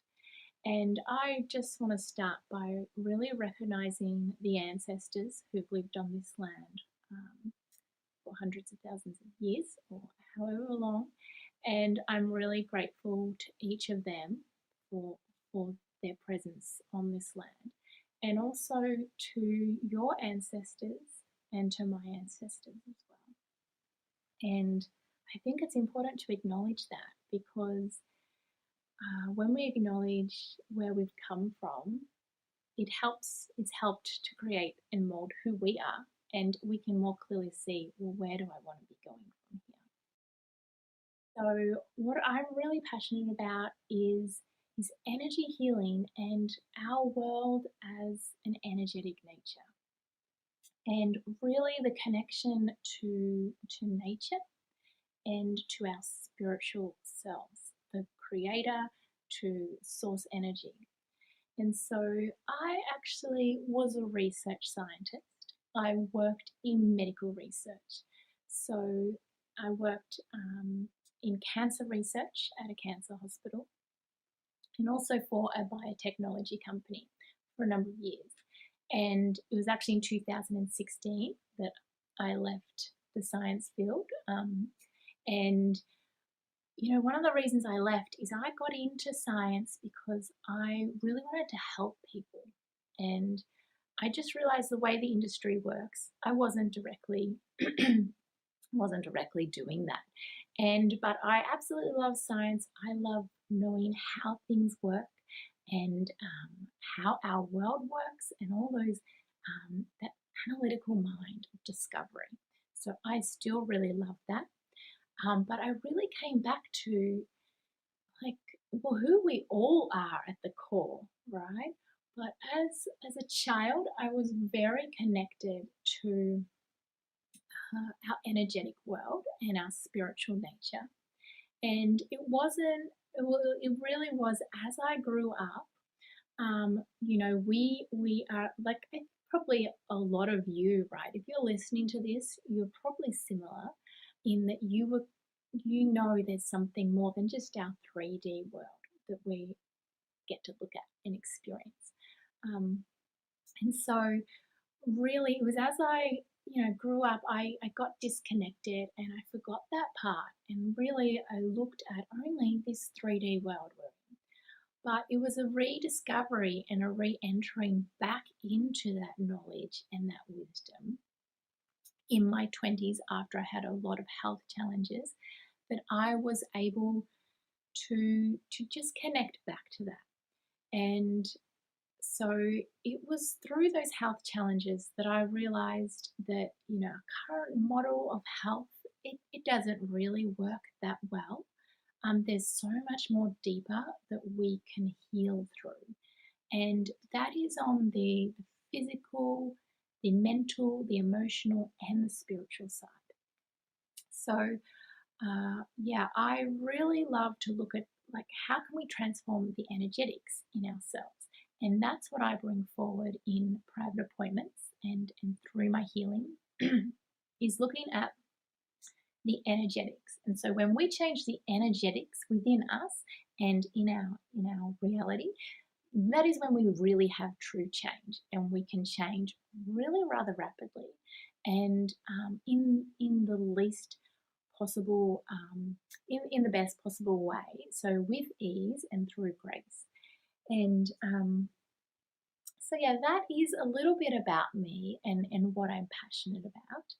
And so maybe we'll just get started into a bit of an experience. So my intention, like I said, is with your permission, I'd love to do a clearing of your body and your energy field, and I'll just see what is coming through in terms of that. But yeah, I'd ask you to, if you're well open to that, just agree with that, and those energies will flow. There's nothing you need to do. We don't need to overthink things. We can just allow the energies to flow for your highest and greatest good, and the highest and greatest good of all. So that's my intent for that. And so yeah, I'd ask you, if you want to close your eyes and get comfortable, you can do that now. And yeah, maybe let's start with just noticing, how are you feeling within your body? Like, what are you feeling? Because often we don't stop and just actually notice, like, what's happening in my body? How am I feeling? So physically, are you noticing any little niggling or any little niggles of pain or tightness? What's actually coming up for you around that? And then also, how about emotionally? Like, what emotions are you feeling? Maybe you're feeling a little bit of frustration, or maybe you're feeling a bit of uncertainty, like, oh, I'm not sure what this is. And what thoughts are coming up? What mental things are coming up? So, what words and beliefs are coming up? Now, that's the difference between the mental and the emotional. The emotions are what we're feeling, and the mental is our thoughts and our belief systems, our beliefs. So just noticing how you're feeling around that, and just remembering that, and then you can check in later. How am I feeling? So I'd ask you just to take a few slow breaths in and out, just calming your body. And when we breathe slowly, it's actually communicating to our body that we're safe and that everything's okay. We're in a safe space, and we can start to slow our body systems down. And when we slow down, it actually gives our body more space for healing and more space to recognize where we are, like what's happening, like how am I feeling, and what is actually going on. And it's from that space that we have the ability to just recognize it and then make the right choices. So now I'm just going to intend, and again with your permission, that we just clear the space that's all around us. And we're all in different places, we're all listening online. So just clearing the energy in your space that you're currently in. Just anything that doesn't serve you, doesn't serve the greatest good of all, just leave now. Doesn't need to be here. Don't need to be connected to that. So just clearing that so we have a clear space. If you like, you can call in your guides or who you work with. Just calling that in. So now just allow the energy to start flowing. You might feel something flowing, or feelings, tinglings, warmth, different things in your body.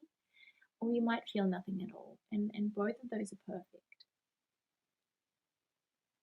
And so firstly, just calling in an energy into our heart center, into our heart space. So allowing that energy to enter into our heart center, the center of our body, and to just clear anything that doesn't serve us. So what don't we need anymore? that is in that space, just allowing that to be released, allowing us to open up our heart more, firstly to ourselves and to others as well. The energy's flowing up into our shoulders as well, releasing any energies in our shoulders and our neck, up the back of the head, up to the crown, and opening our crown, opening up to our own divine wisdom. Because when we listen to our own divine wisdom, when we are connected to our own connection, we can make the decisions that are really the best for us. And you can take and listen to the advice of another, but when we are tuned into ourselves and our own divine wisdom, we'll make the right decision for us. So the energy is flowing down now through the center of your body, down into the throat area, clearing the throat and the higher heart, the thymus area, just making sure we are speaking and communicating from a place of love, from a place of openness. Energy is now moving down into our hands. May we create through the divine source, through love. May we create with love what we need to create in our life. And now the energy is just through the whole front of our body, just opening up to our true potential, who we are. Just allowing that energy to flow.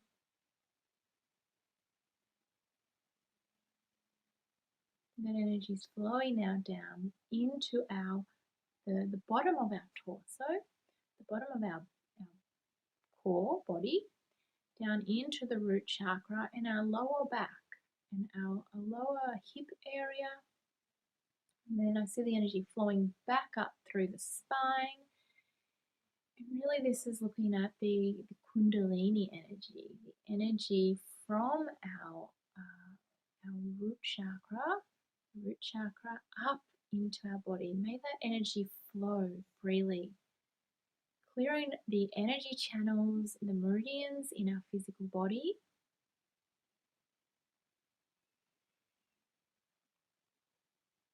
Just allowing that energy to continue to flow. I see that energy on our lower backs, clearing our lower back area, clearing all the organs that we have around there, around our gut and our stomach area, our liver. Just releasing anything and the physical toxins we have in our body as well. We live in a world that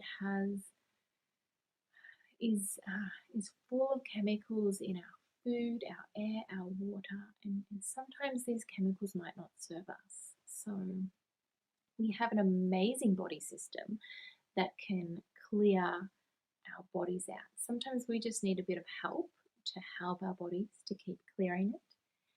And also I employ you with energy, any energy work you do, to just ensure in the next couple of days you're drinking lots of water to help to also physically clear out anything coming up to be released now on the emotional, mental and physical level as well as spiritual. So I see now that energy is flowing up into the head area, into the third eye and forehead area, just opening ourselves up for our highest good to new ideas, new potentials. What can I create for myself? For each of you, you're thinking that, what can I create? What do I need to create? Can I think differently to do something different? To be creating now what I need to be creating. I'm seeing that energy flow into our jaws, into our teeth, our tongues, our mouth. So may we speak and create from really a place of compassion, a place of love, a place of openness, to create for our highest good. I I see that energy now moving up back into our forehead, connecting our third eye with our crown, with the higher chakras, those higher energy centers that connect us to spiritual wisdom for our good, connecting up that we may each have a clear channel to be acting for our highest good from the divine to help others and help ourselves. The energy is just now flowing back into the heart chakra, back out through the hands, and really may we create in our lives from truly a place of love.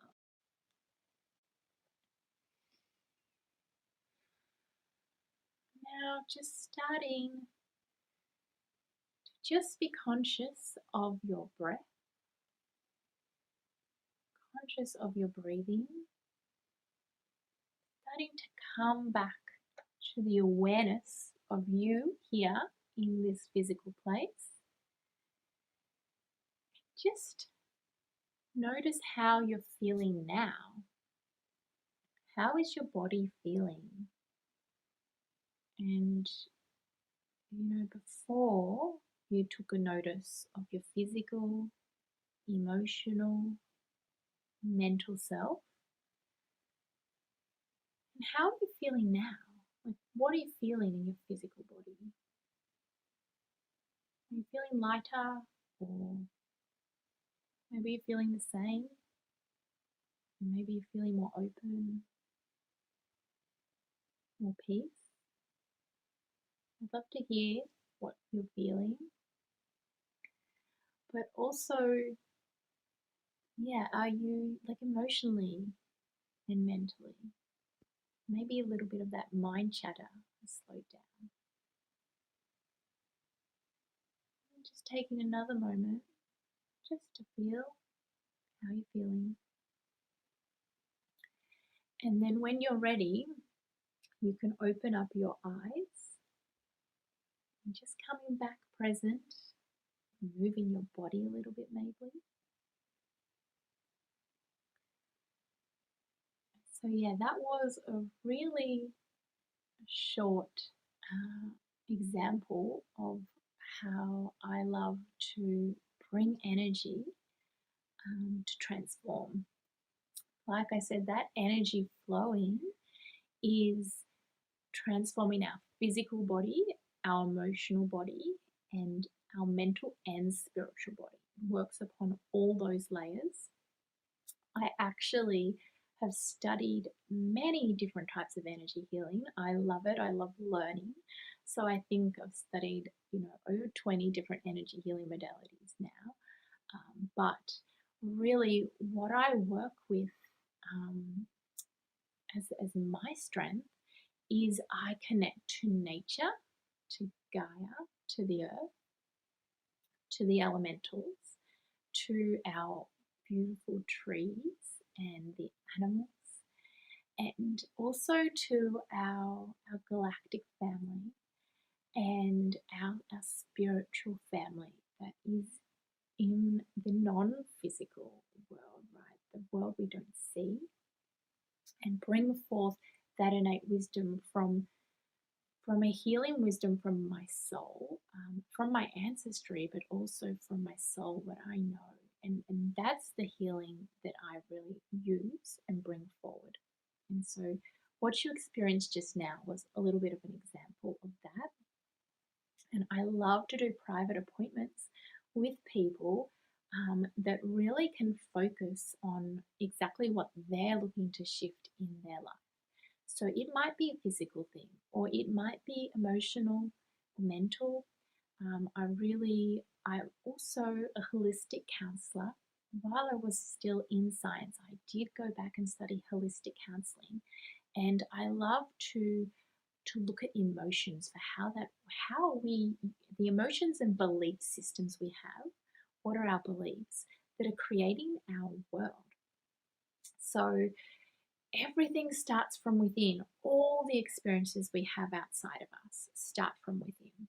And so when we change that, that is when we get the change in our outer world. So that's what I love doing with people with private appointments.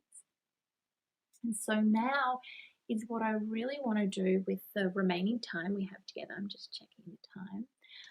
So what I want to do with the remaining time that we do have together is that I would really love to bring forward a transmission. So this transmission will be light language and sound. And I want to bring this forward as well as also a visual. Right, so if you're watching the video, you can keep your eyes open for this and watch the visual movement that will be on screen. And that is the full transmission. If you're listening to the audio only, don't worry, the full transmission will come through to you. That is my intent, and that is what I have created for you. But you might want to go out and actually seek the video. If you can, I think it will be on YouTube.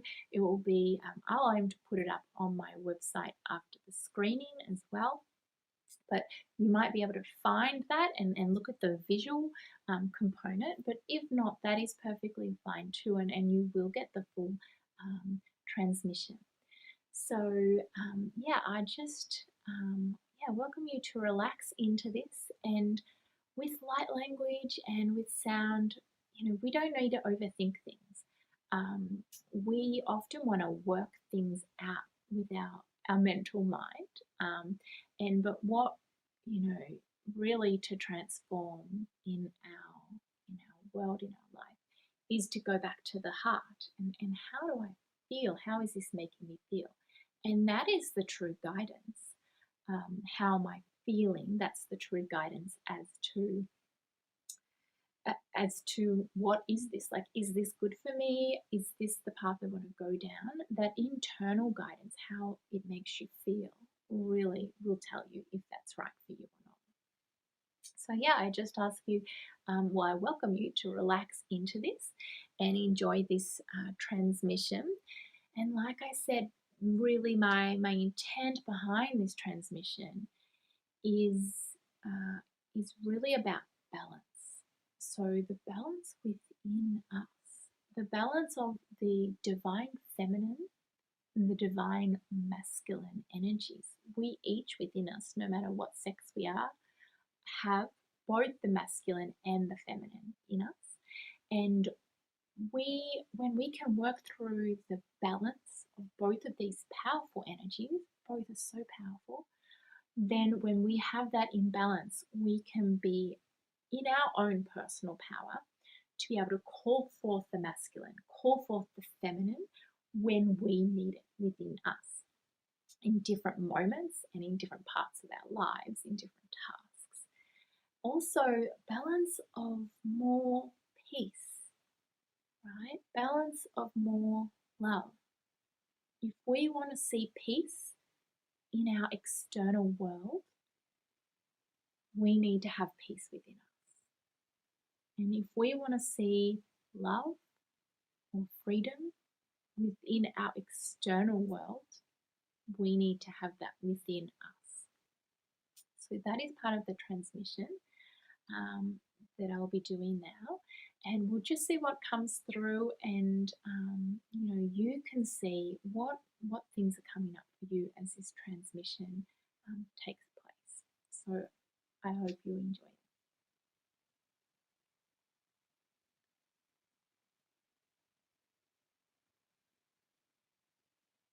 Ika ino shao, asa ana okinao ma'a. Ishino u a ana ao. Pesta akana u shina akao. Ino sa anao ma'akino eka ane una shina. Mana huna. Au.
Ika enusama anashe eno o ika anaheo. Esta akanahana irama ashino ona. Nesteno hono menesta eka anesmao. Yaina. Musoan china akanu yanahao. Mahasana au no ho neonana. With love and gratitude, thank you for your presence.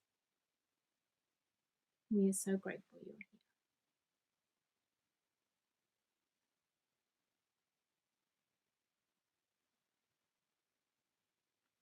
So now just coming back present.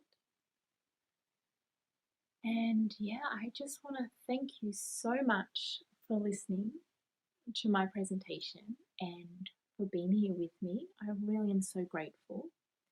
And yeah, I'd love to hear in the comments, how you found this. And you're also welcome to email me and let me know how you found the presentation. I'd love to hear from you by email.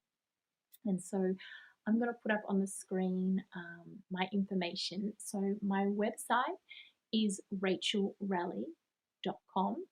So RACHAELRALLI.com. And you can email me at hello@rachelrally.com. So like I said, I'd love you to email me and let me know what you thought of this presentation. And of course, I'd love you to check out my website, check out some of my offerings, what I offer.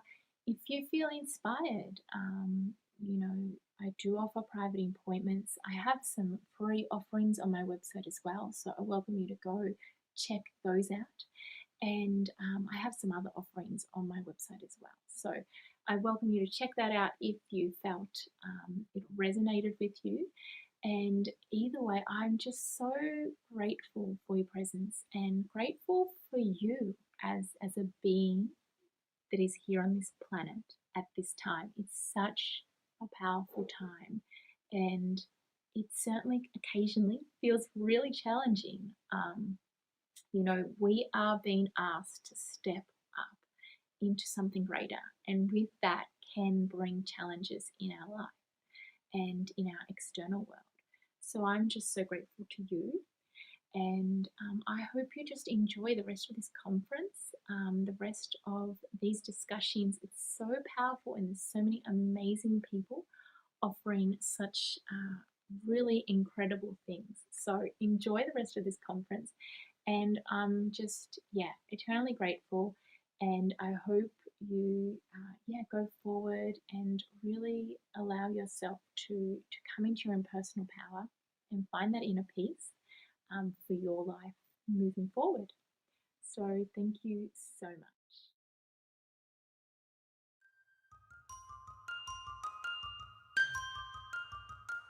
Whether you're looking for programs on near-death experience, angels, spirituality, health, healing, and wellness, metaphysics, extraterrestrials, UFOs, or videos about the soul, we've got you covered.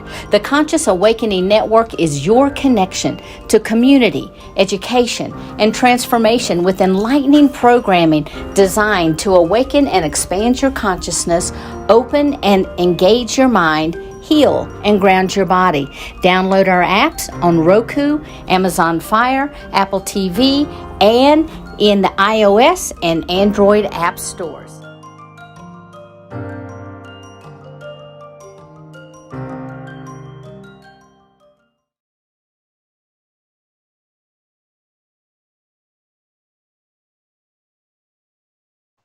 Hello, everyone. I'm Sabine Poncelet, and welcome. I will tell you a bit about myself, first of all. I'm Banjan, and for many, many years, I was working as a finance manager, and I switched 10 years ago in holistic therapies, mainly energy healing, transpersonal regression, lifestyle coaching, and animal communication. I can say I'm quite psychic since the age of 7 years old, and I would say that's how my journey started. At 7 years old, when my grandfather died, my grandfather on my father's side, I started to see him every night near to my bed. And after that, I realized that I was also capable to hear the thought of my dog, my cats, and even cow in the village, which my mom was not okay with because she was saying animals don't speak. But that's really how my journey with the other world, if I can say like that, has started. Now, how I got there today, here in Dubai, working officially, being an entrepreneur in that field and working with clients on a daily basis, this started exactly in 2012 when I landed in Dubai for a job as a finance manager, which I didn't stay for long. That was the starting point where I really switched to that field. And one day I remember my guide was speaking to me and somehow pushing me a bit, saying like, Sabine, it's time now to embrace your mission. It's time to leave that world. But it was bringing a lot of money and I was not ready to do that. Then it took me a while until I really accepted and embrace my mission and feel okay as a healer.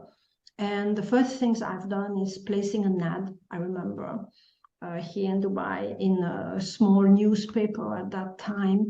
And one woman answered directly and said, can you come for my dog? And I proposed at that time to do just energy healing. I didn't mention animal communication. But of course, I started the session and she realized very soon that I was capable to talk with the dog and to understand what the dog was telling me. Then word of mouth, and here we speak about the Arabic phone, that's how we call it. That person spoke about me to others. And then I started to meet a group of people and then another group of people. And I started mainly with animal first.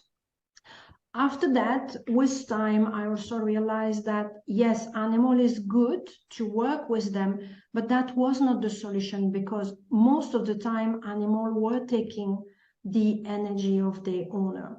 Then I started to specialize and I follow courses in hypnotherapy, transpersonal regression, theta healing, shamanism, reconnective healing. Oh my God, I cannot name it. They have so much because I wanted to help also the owner.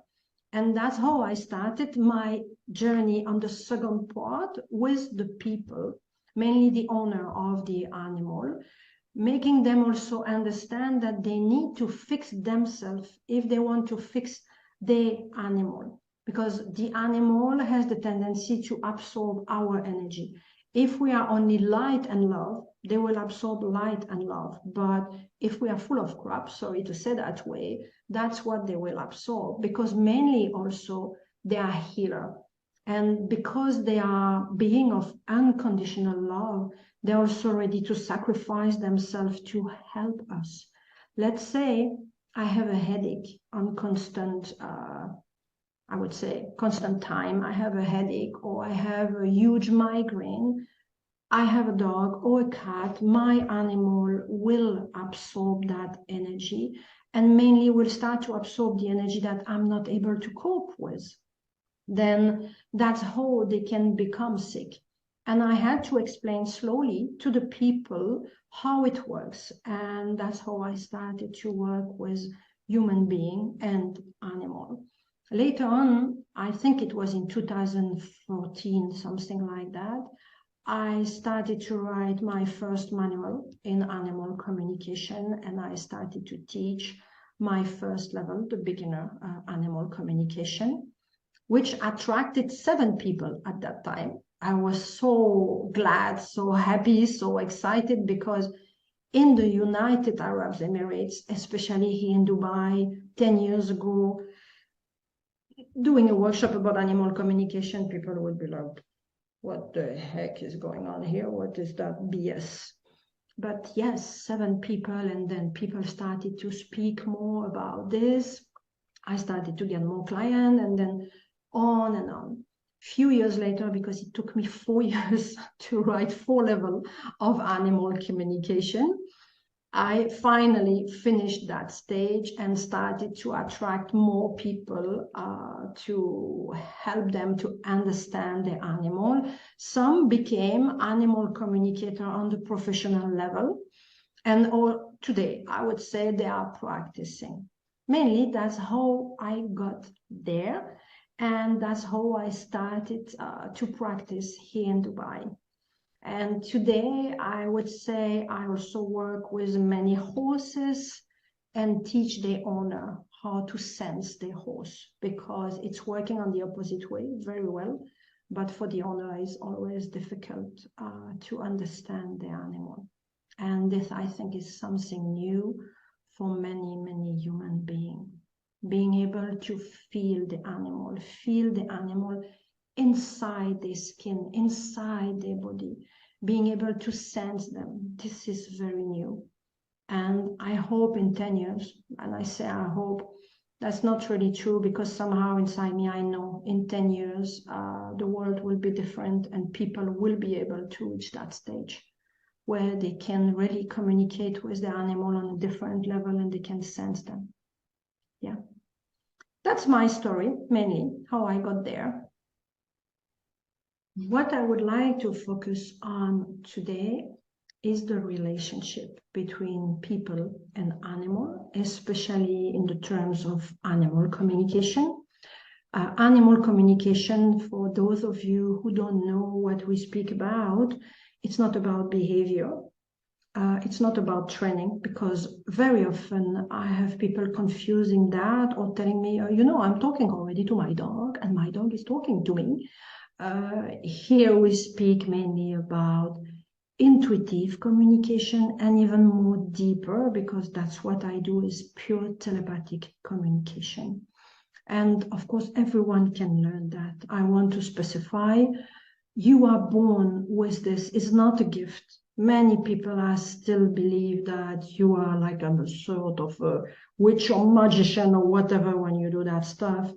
No, telepathy is an ability that everyone is born with, but because we don't practice and we speak that language, we use our tongue, we use the verbal language, it became like a rusty muscle, if I can say like that. Then you just need to train yourself. And telling you how you can communicate with your animal, how long time it will take, etc., without especially becoming an animal communicator or doing on the professional level. You can learn that just to speak with your dog, with your cat, with your family animal. It's just about practice. It's like gym. Don't tell me I want a 6-pack and I don't want to train, or don't tell me I want a 6-pack in 3 months. That's not possible. It's the same with animal communication. Much more you train, more results you get, and easier it's become. I think this was very important to mention for each and everyone, because I'm sure in the future everyone will speak with the animal, mind to mind. You can call it also mind to mind communication, heart to heart communication, or intuitive communication with your animal, or telepathic communication with your animal. This is animal communication.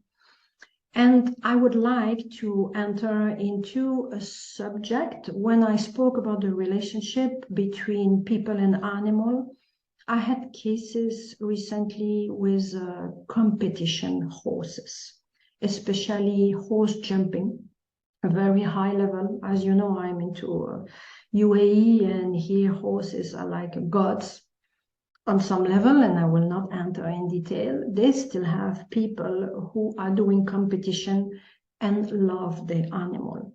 It's about being awakened enough to understand what the animal wants.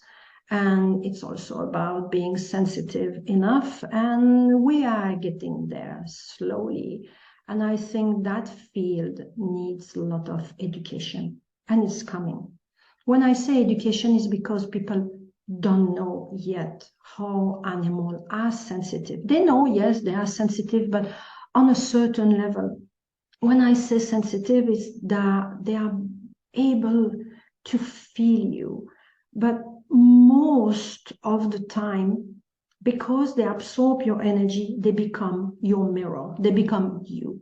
And the case I had recently is with someone who just bought a horse. And unfortunately, the horse stopped to jump. He's arriving as an obstacle and frozen, finished, end of story. And you can try whatever you want, it doesn't work. Of course, around my client, many people were saying, oh, that horse is not for you, you need to return it back and buy another horse, and la, la, la, la, la, la, la, la. That person was intuitive enough and finally contacted me and asked me to see, listen, what can I do? Tell me. Then I had a conversation with the horse, and the horse said directly, I like you, and I'm happy to be with you. The owner looked at me and said, are you sure? I'm like, yeah, that's what your horse is telling me. The client said, listen, that horse arrived just recently. It has been imported from another country. It was for sales. And the person started the story. And the person said, I'm very surprised because he's not really showing me. And I have a problem with him during the competition. And it's a shame because I have the pressure and people look at me because that horse is a very famous horse. Then imagine the pressure that the client has. And then we entered in a deep conversation where finally, and that's the beauty of the story. This is why I wanted to speak about that today. Finally, my client was like, oh my God, I was far away to realize that. Because the horse entered into a deep conversation saying to him, please be patient, give me more time. You need to feel me, because when you ride me, when we enter into the competition, you are very tense, you are highly stressed, and also your behavior change. Then I'm absorbing everything, but obstacle after obstacle, it's higher and higher, of course, because they start by lower and then they go very high. And that horse is capable to go more than 100 meters and a half, which is quite high. And for him, it's like when he was with the previous owner. But with my client, it doesn't work. When we arrive at 120, they're finished, end of story. Then I explained to my client, listen now, this is a learning for you. That horse came in your life for a very specific purpose. And that's what the horse said, because my client explained to me also, and this is a very funny moment, because he bought two horses in reality, not only one. That one, who is the famous one, let's say like this, and another one who has just a little bit of level under. The horse just got an injury before the competition. Then he said, imagine my pressure I had, because I had only one horse. Then I had no choice. I must ride him, but he is very stubborn. He doesn't want to jump. He doesn't want this, la, la, la, la, la, la, la. This was the beginning of the session. And then I asked the horse, and the horse said, yes, because it had to be me. But like this, it had to be me. And I'm like, okay. Then we entered even deeper in the conversation, and he said, when you will be capable to manage your stress, I will not be frozen, because I will not take it anymore. He says, I came in your life because you need to learn to feel more forces on a deeper level. And for you, it will be a new level, like never. you have felt, never you have seen. We will be able to become, and he was showing me an image of becoming like this, becoming one. And the horse was showing me, I didn't say that directly to the client because at the beginning of the session, he was not ready to hear that. I said a little bit later, but that horse showed me images in the future where they are jumping very high, like he was doing with the previous owner, and they are synchronized. The owner is able to feel what the horse is feeling and is able to communicate with his horse. And we go like into a symphony, which is not existing today. And he was telling me also, yes, but what you are telling me doesn't make sense because I had other horses before. Okay, they were not jumping that level. This is why I bought him, because I want to go higher in the competition. But it was easy. And they didn't froze. Nothing was happening in this way. And you tell them, turn left, they turn left, turn right, turn right. They just listen. And then the horse said, yes, but I've been born to be a champion. And I've been educated to be a bit stubborn, to go to the level where I am. You want to compete with me? They have something that you need to do is managing your stress, even when the environment is really, really stressful, even when it's the most difficult situation, because competition is stressful for the person who is riding a horse. But he said, I will help you, but you need also to help me because I came in your life for a very specific reason, to develop a relationship like never you had with any horses. And then I'm passing many other details because that session went over 1 hour. We arrived at 1 hour and a half, finally. And I remember at the end, the owner said, can you ask my horse if he is happy when I'm walking him, just walking like a dog, let's say like that. And the horse answered, yes, I'm happy, but if you are happy. And then the owner said, I don't understand, this is making no sense, you know. And then that horse entered deeper and said, listen, when you walk me, you just walk me like you walk a dog, but at the same time, you are not there. Your body is there. You have, let's say, not the leash, but he gave the example of a dog. It was really funny at that moment. Said, you walk me, but you are not there. Just your body is here. Your mind is left, right, behind, yesterday, tomorrow, after tomorrow. He says, then I'm getting bored. If you walk me like this, he says, no way.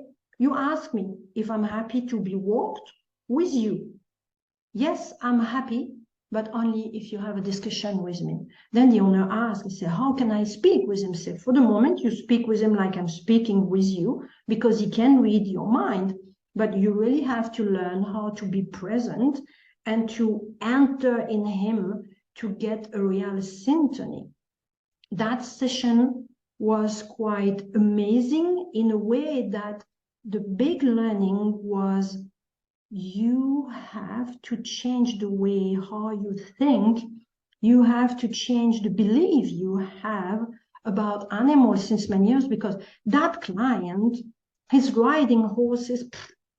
I cannot tell you, it's like all his life. You get the point. And never he had this trouble. And all of a sudden, that one is entering in his life to give him that message. But what I saw, what the horse was showing me as images regarding the future, they will be in symphony. They will be together in the future. They will understand them on a very, very deep level, meaning when the horse will not be fine, he will be able to make the owner sense it, even if the owner cannot get a telepathic communication directly. This was really the beauty of that session, because you know, that's not the first time I have cases like that. I had jumper on different level because horse jumping is very famous here, including horse racing, but mainly jumping. I had many people who had that issue where the horse is just frozen before the obstacle. It's not always the same case where the owner is so stressed, the owner is so tense, and the horse has taken too much, and now the horse cannot cope with. It's like a child who has a response, freeze or fly, you know. But I had also a situation where the horse had an injuries before, and memories were coming back just before some obstacle, or the way how the owner was leading the horse was, I remember I had that with a mare who was saying, if you take me from one side, I will be okay. But if you go on the other side, I'm feeling already very stiff because of that injuries. And all the images from the last accident, because it was quite deep, are coming back to me. And I'm like, well, no, I can't do that. You know, it's not always due to the energy of the owner that the horse will be frozen. But most of the time, I will not give a percentage because I don't have a percentage, but most of the time, animal will absorb our energy until it's full. Let's say like that. I'm making the story very short, otherwise I can write a book with you today. That's not the point. But most of the time, animal have the tendency to absorb everything, good and bad, from us. They are already in synchrony with us. That's what we are not with them. And like I said before, because they are ready to sacrifice themselves and they are here for a big mission, which is first a healing mission, especially for horses, also education level, because when you observe animal, you can learn a lot. They are much more elevated spiritually than us. Just to say here, what is the message today for us as human? We really need to work on ourselves, change our perception about the animal world, including insect, because I had myself a surprise recently. I still had the habit sometimes to kill some, how we call it, it's not the bee, that's the other one, the wasp, because I still had a trauma from childhood. I was always running away when they have a wasp coming. I don't know if I pronounce well, but I'm sure you get what I mean. And recently I killed one. And when I say that, I'm still feeling emotional. After, it was like automatic pilot. Within a second, I saw an image. Believe me, this is not a joke. It seems very crazy because it's an insect. And we are more tuned to dogs, cat, dolphin, horses, iguana, lion, blah, blah, blah. But even in the insect world, I've been shocked. The image came to me for the very first time in my life. Well, I'm not killing wasps all the time. Maybe I killed 2 or 3 in my life, something like that. In general, I'm the one who ran away. I would not kill it. But that time, I don't know what happened. Fraction of a second, done, finished. I killed it. And the image that came to me was the eyes of that insect. The image became bigger, like the size of a dog, a big dog, you know, but it's not a dog, of course, but I mean, imagine a German Shepherd size, okay? That wasp face became big, and I received like that, and I'm like, oh, wow, but no aggression, really no aggression. It was like not even a disappointment, it was a form of sadness, but I cannot say sadness like on the human level. It's a bit different what I felt, but I felt guilty. And then after that, I felt really like shit, believe me, for maybe less than 1 hour, I cried because that insect was telling me, why? I didn't want to attack you. I would do nothing. And at that moment, I realized, oh, what the heck have you done? Even today, I'm speaking about this. I feel here inside something happening. I'm very emotional. Because I will not cry, but I mean, yeah, it seems stupid with a wasp. It's like, yeah, anyway. Yeah, I'm emotional now, just to tell you, when you arrive at a certain stage and you can enter in synchrony with animal, you are able to change the world. Oh, me alone, I can't do anything. But if everyone is able to arrive to that stage, even with that wasp, it was a weird communication because I've made a mistake and okay, it's too late, it's done. I will not go again and again and again, but you see, I'm speaking about this, I'm still feeling guilty and I still feel the emotion. And I ask for forgiveness. I'm not telling you how many times, to God, to the Galactic Federation, to everyone. Then just to close the chapter now, I just want to tell you, please work on your belief system, develop yourself in a way that you start to communicate with the animal kingdom, with also the insect kingdom, because we are the one who can change the world by our way of thinking, the way how we behave with them, and the way how we treat them. But when I say treat them, I'm not speaking on the physical level, because many people are still judging animals, talking bad about them or making gossip, and they feel that, they know, and it's hurting them. Thank you for listening. Now, I would like to give you some information about me in a way how you can join me. My website is www.sabinetherapies with S at the end, like therapy, but therapies plural.com.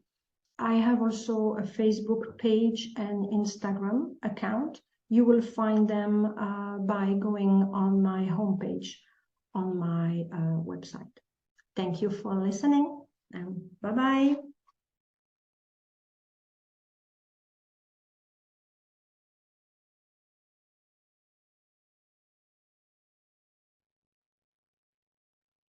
Hi, Shanaz here. I'm here to embark on a journey to share with you guys about myself, about my company, Ashes to Sona, which is all about transformation from ashes to gold, like a philosopher's stone. And my subject that I'm extremely passionate about, the quantum being, that I just recently wrote a book on, and how you can reach me. This video is going to cover all of these things. And to dive into Ashes to Sona and the quantum being, the key thing I like to share with you guys is I come from a conservative Muslim background and very patriarchal background. However, despite of the no from the culture and the society and the religion and the country, I have become an accomplished rocket scientist for NASA. And the reason I wrote the book Quantum Being is because we are more powerful than any rocket or any missile I've ever worked on. And I truly believe that, knowing my own self-transformation, knowing everything that I've learned, working in the industry where we only work on the state-of-the-art technology and products that nobody else works on. When I compare our human craft with any spacecraft that I've worked on, I realize how powerful we are. We truly don't know. And the only way we learn about ourselves is when we are put in a situation, a crisis, a challenge, a problem, and then we completely sometimes die like an ashes. We completely transform into ashes, and then the new baby comes and revives itself, and it's stronger than before and more sustainable. And I think that's the main reason human beings are still here on planet Earth. And I want to make sure that everybody understands the true power of human craft. And that is why I share all I have to offer through my book, through my workshop, through my teachings, through my quantum healings, how you can truly sustain your craft in the best possible way so you can handle your life the best possible way while you're here on planet Earth. So I'm going to go ahead and do some screen sharing to give you a little preview on my life and the quantum being, and how you can reach me.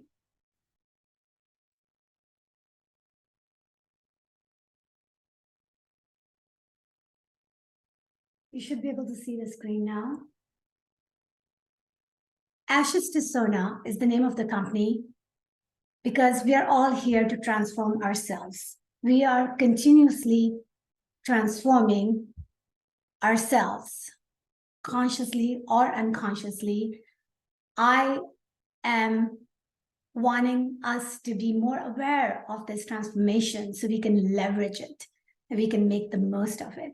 We can truly be an alchemist of our own lives, so that way, as a humanity, every one of us can converge in making a heaven on earth.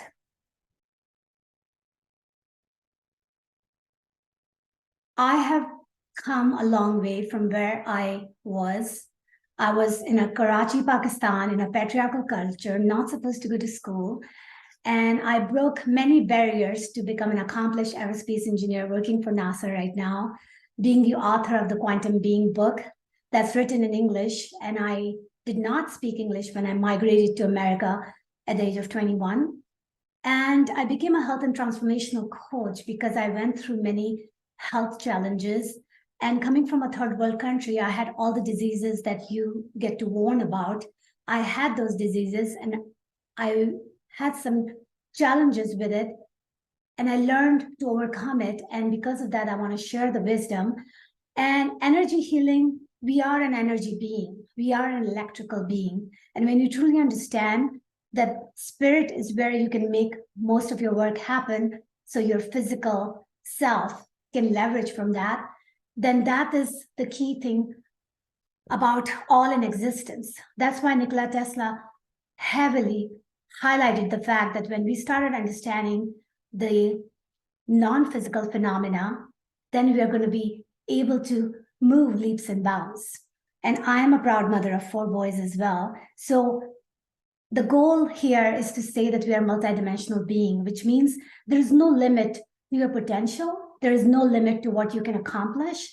And therefore, you can do it all. You can be a mother, you can be an engineer, you can be an author, you can be a coach, you can be a healer, and you can be Shanaz, or you can be a human being. So sky truly has no limit.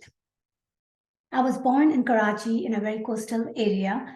As you can see, it's surrounded by all of these countries that you hear about in all sorts of media and so forth. But I was very much a part of this very populous country.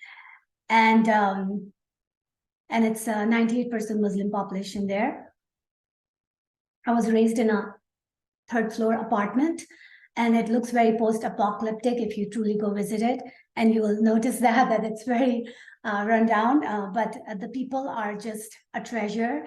The houses inside are very clean and very good, but it's just like a country itself. The infrastructure looks disappointing, but the human being that lives there, and there is just so much potential for us to work from inside out to make Pakistan as one of the most amazing country. And that philosophy applies to every human being. No matter how messed up it looks from outside, we can truly fix it from inside, and you can be like a lotus flower that can just bloom. So I have taken a long journey, and the main reason I have been able to come as far as I have is because I did not accept no from anyone, especially when it didn't align with myself. When I was told no to go to school, I actually studied very hard and became a valedictorian, because to me, knowledge is power. And if you don't have a knowledge, then you can be slave forever.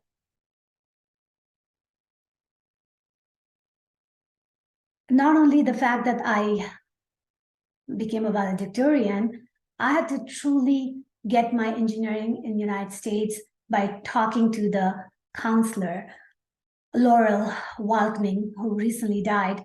She was an amazing woman, and I was able to get an appointment with her just to even get an admission at the University of California, Irvine, because I wasn't getting an admission based on my previous background coming from Pakistan.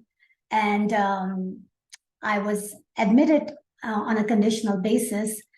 And I made sure that I was graduated as a magna cum laude and minded that I was learning engineering and English at the same time. So this tenacity that I do have as a built-in feature in me makes me very aware of how I want my life to look like and where I want my life to go. And because of this innate knowledge and wisdom, I want everybody else to have that wisdom for their inner navigation system so that they can truly do what they need to do to be where they want to be. And that is why I say that I'm a transformational coach, because I've transformed my life and I can help you transform your life. I do have a certification from Institute of Integrative Nutrition as a health coach. And health coach and life coach to me is 2 in 1, because your health is completely interconnected with your life. And most of the times when we truly have any kind of health challenge is because it stems from our life challenge. If you come to me by saying that you have a constipation issue, I will ask you this question, that what are you constipation about in your life? What are you not able to digest in your life? What is one thing that truly makes you stuck in your life? Because if you're stuck in your life, then you're going to be stuck in your digestion. They're all connected. As above, so below, you are the universe. And that is pretty much the fundamental of my coaching and teaching. I was fortunate enough to be invited to go to a retreat at Islam Mujrez in Mexico, where I was surrounded by amazing light beings. And we did meditation. We did my quantum human workshop. And I had a great time doing this because I am here to share everything I've learned. And I'm looking for more opportunities to be in this capacity where I can express myself and help everybody else express their light to the maximum. So my background, my day job is aerospace engineer. And yes, I am a rocket scientist. And I'm very proud to be able to get there, because my career started actually in the very beginning of my career. International Space Station was my baby. I wrote many codes for the International Space Station as a software engineer, because International Space Station was built up in the space, and therefore it was very important for every piece to come together to create the space station.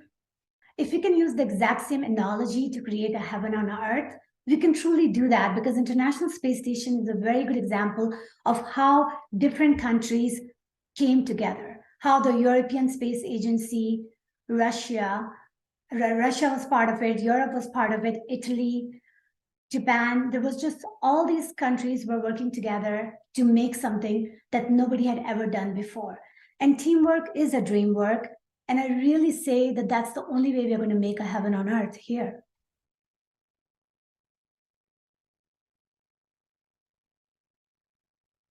I was privileged to work on the Falcon 9 rocket, because this has enabled us to be no longer dependent on the Russian Soyuz rocket, where we can bring our astronaut back to Earth from a space station without any codependency.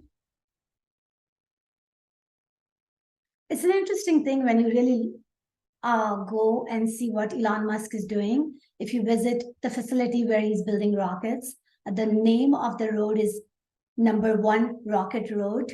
You can see the engine design configuration matches with the flower of life. So there is an interesting thing about all of this, is that people and leaders who are understanding the spiritual and the physical and interconnecting it, they are really succeeding in life. And I see that connection, and I want every one of us to understand that, so we can be the master of our own ship.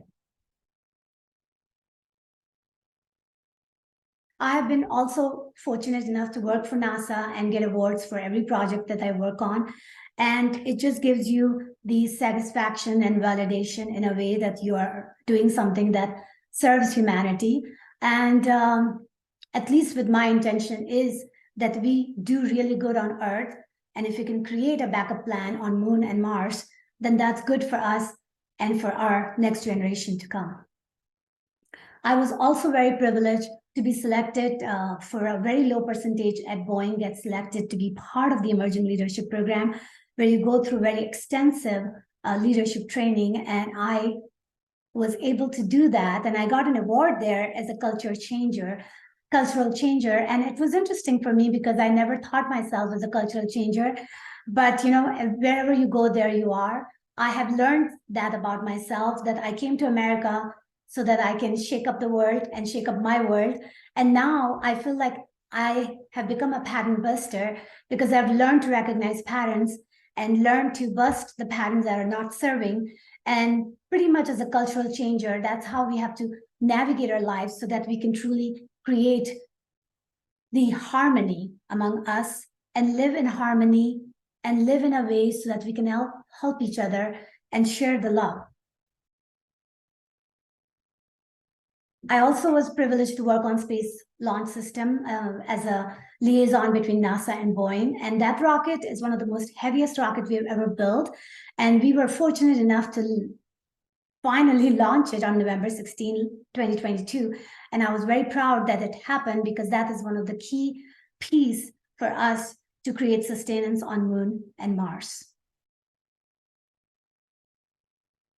This is a vision that NASA had for Journey to Mars, and I just wanted to show that there are all these different pieces that comes together in a very beautiful way, in a very well choreographed way to make it all happen. And similarly, as you can see that again, we are working the Orion capsule where the astronaut will be using as a mode of transportation is done by Lockheed Martin and European Space Agency, which is the piece that goes on top of the Space Launch System. And therefore, you can see that even what we just did last year for Artemis 1 is an example of how we are working together and making things happen. Starship is what we're going to use when we send the astronaut to actually live on the moon for 1 week, because that is a lunar system. It's a human landing system, which means it lands on the moon. And then the goal there is to truly leverage what is the lunar soil has to offer, the lunar atmosphere has to offer, for us to create a fuel and a water and the basic things that can help us live on a moon and make it as a layover place for us to go to the Mars. And I pretty much live my life day to day, helping these missions to come into a reality. And I work from many different angles as a system engineer. I work to converge everybody to sing the same song through requirements. And then we make sure that we are implementing the requirements in a design so that we truly can have a successful launch like we had with the Space Launch System without having to have too many failures. And yes, it is going to be a scientific expedition. That is the key reason we're going there. And we will be collecting samples, bringing it back, and we'll have enough data to analyze and understand that what the South Pole has to offer. So in parallel to my day job, I have been dwelling into spiritual mystery. I've gone to mystery schools to understand the concept of metaphysics, tarot, astrology, Kabbalah. I taught Kabbalah in 2013 to a whole bunch of ministers. And I said that here is a Muslim teaching Christian a Jewish way. Because yes, I can do that. And you can do that. And we all can do that. And Kabbalah is a very, very good learning system. I can't say enough about it. I may have to write another book on that. But here is the quantum being, the subject that I'm extremely passionate about, because we are all the quantum being. And the reason I use the word quantum is because quantum is the amount of energy, is the minuscule amount of energy that is needed to move things from one place to another. And we are a moving molecule, and therefore we can make that happen just by taking that tiny step in the direction of our dream. We can open up the portal for the dream life.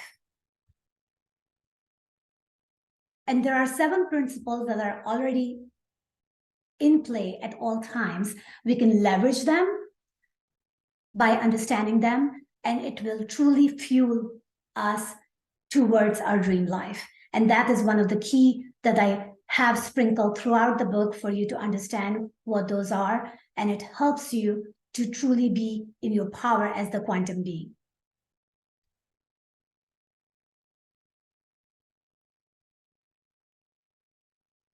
I have been teaching healing, and my book has been going, I actually got the international on the Amazon, some sort of award there.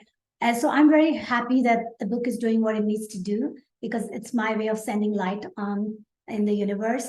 These are all the folks who are in my life, and they're also doing their job of spreading light. And I'm very proud to say that they're my friends, and they endorse me on my book.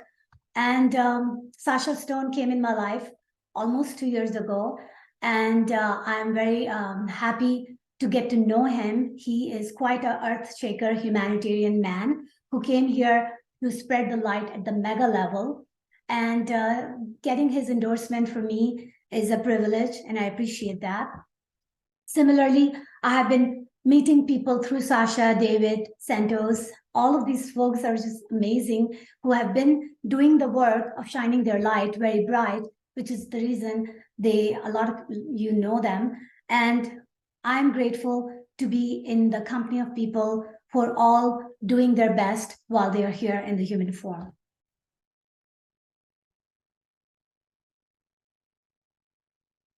I get this type of emails on a weekly basis saying thank you for my book and thank you for what I've done.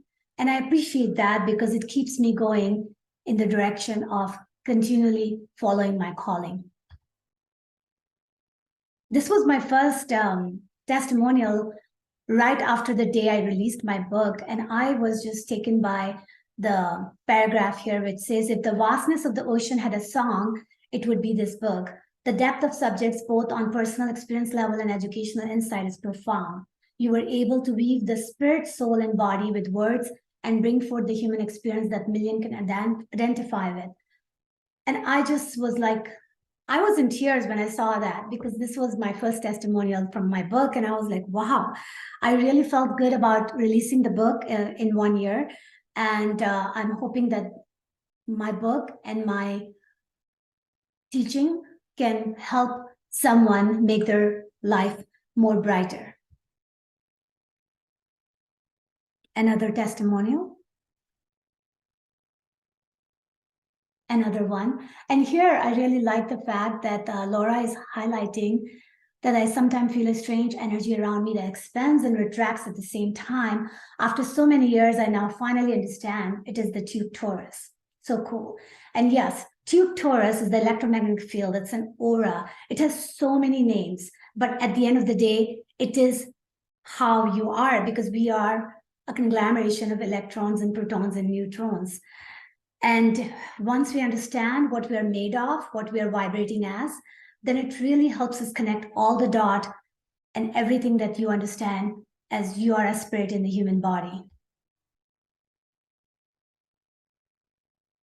And Dave Emery is an incredible researcher and historian, and he actually explains their human history in ways that I have not seen anybody else. And I was just very taken by the words he has expressed here, where it says, you truly are the dragonfly of cosmic adventure, leaving, as Columbus said, the shores of the known and embarking on the journey of true exploration, the universal journey of the soul. And we're all on this universal journey. And dragonfly is the symbol of my company. It's my logo, because dragonfly is a depiction of transformation and transmutation. It is where the truth is converged in all forms. So here is a little quick on quantum being. So if you understand the double slit experiment, it really helps you understand that why the quantum physics is in play in every aspect of our life. So when you see that when we pass the electron from double slit, it can either act as a particle or as a wave. When you're not looking at the electron, it acts as a wave. When you're looking at the electron, it acts as a particle. This is the key in understanding quantum physics, and this is the key in understanding how it affects your manifestation. Because it's obvious that when you add the consciousness in the equation, the way electron shows up in the physical world is different. And that is why it's important that you understand that the interaction with anything that we do, even when the CERN is performing the experiment and they understand the Higgs field, and when they see that Higgs field actually does affect the particles to become slower and become more massive. So that is how everything comes into from non-physical to physical. And this is a very in-depth learning, and I'm just giving you a little tiny flavor of it. But if you attend my class, then I can explain you this in a way so you can understand how you transform your life from unmanifested to manifested. But for here, just understand one thing, is just simply observing the universe can change the outcome. So therefore, you need to know what you're looking at and what you want to look at, because everything that you're putting your energy in, it's affecting your manifestation. And that is the key of using quantum physics in your daily lives. And this is just an example of quantum physics in action. If you really understand that observation affects momentum and manifestation, that is why when you're looking at something, it doesn't change. That's why watch pot never boils. And if you really see in real life, every one of us have noticed somebody looking at us. And when we notice them looking at us, we look back at them. And what happens? They look away. And because they don't want to get caught. But then we already knew that they were looking at us, and they also know when we are looking back at them. And this is all kind of quantum physics is being played in the background, and we sometimes don't understand that how all of that creates a quantum collapse to a timeline, the timeline we end up living in. So yes, your expectation does affect your manifestation. So don't expect something that has never come true, because you are wasting your time. So we do live in a quantum universe, and this knowledge has been 100 years old and hasn't been given to us. And that is kind of where I'm coming from, is to help us use quantum physics in our daily lives so we can really leverage the understanding and really make it align with our goals. Because that's how we can make the magic work using science.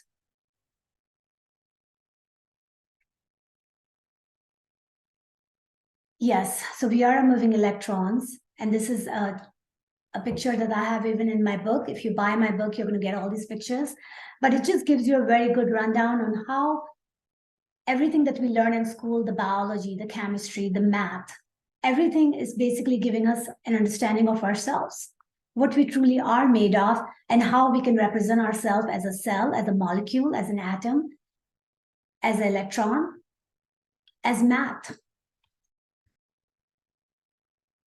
And the CERN has been continuously figuring it out, what we're made of, and we keep on finding the smallest and smallest particles that we're made of. And we are electromagnetic fields, as is depicted here. And therefore, when you understand that, you can understand that why energy healing works, why crystal works, because crystal stores information. CJ gave me a quantum healing testimonial. And one of the things that was very important to me, and that is one of my goals, is that through the meditation, she was able to unlock a pattern that she was holding on most of her life. And she was able to take the great stride in rising the next level, because it's all about recognizing the pattern that are not serving and reprogramming them with the pattern that can serve you to your next state.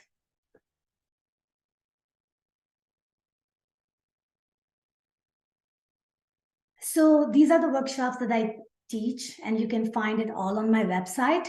And I love to teach and share everything I've learned. And I would love for you to sign up for anything that you feel you gravitate towards. If you want to take all of my classes, then this is the order you can take them, because it's going to help you unveil yourself and unveil your reality you have, the one that you are co-creating daily. Because you are living in a fractal world, and that is just the way everything comes into form. So when you can understand the two principles that's being played, the bifurcation and the hologram, in everything that you do, you will be amazed at how you can affect your life. It's like you're standing in a trajectory, and as soon as you take a step, you create a whole bunch of fractal reality, like a Free Guy movie, where the AI, once he gains the consciousness of making different decisions by having to no longer order the exact same coffee every morning, he ends up opening up the door to a whole new fractal world that opens for a whole bunch of opportunities, because depending on what fork of the road you go to, you end up deciding your new trajectory and your new destiny, because journey is intertwined with the destination. Because you are the one who is processing all of this information through inputs and outputs, and therefore you are affecting your vibration and frequency based on all of these inputs and outputs. And ultimately, your vibration and frequency affects everything that happens with you and what timeline you choose and where you head. Because you are reflecting yourself through these mirrors that Asim talks about. And this is how you comprehend the information, and this is how you transform the information. And because time is truly not linear, it's just the way we perceive time being linear. And I was happy to see that people's lives are being transformed when they take Kabbalah class, because it's one of the most deepest teaching and learning you can do for yourself.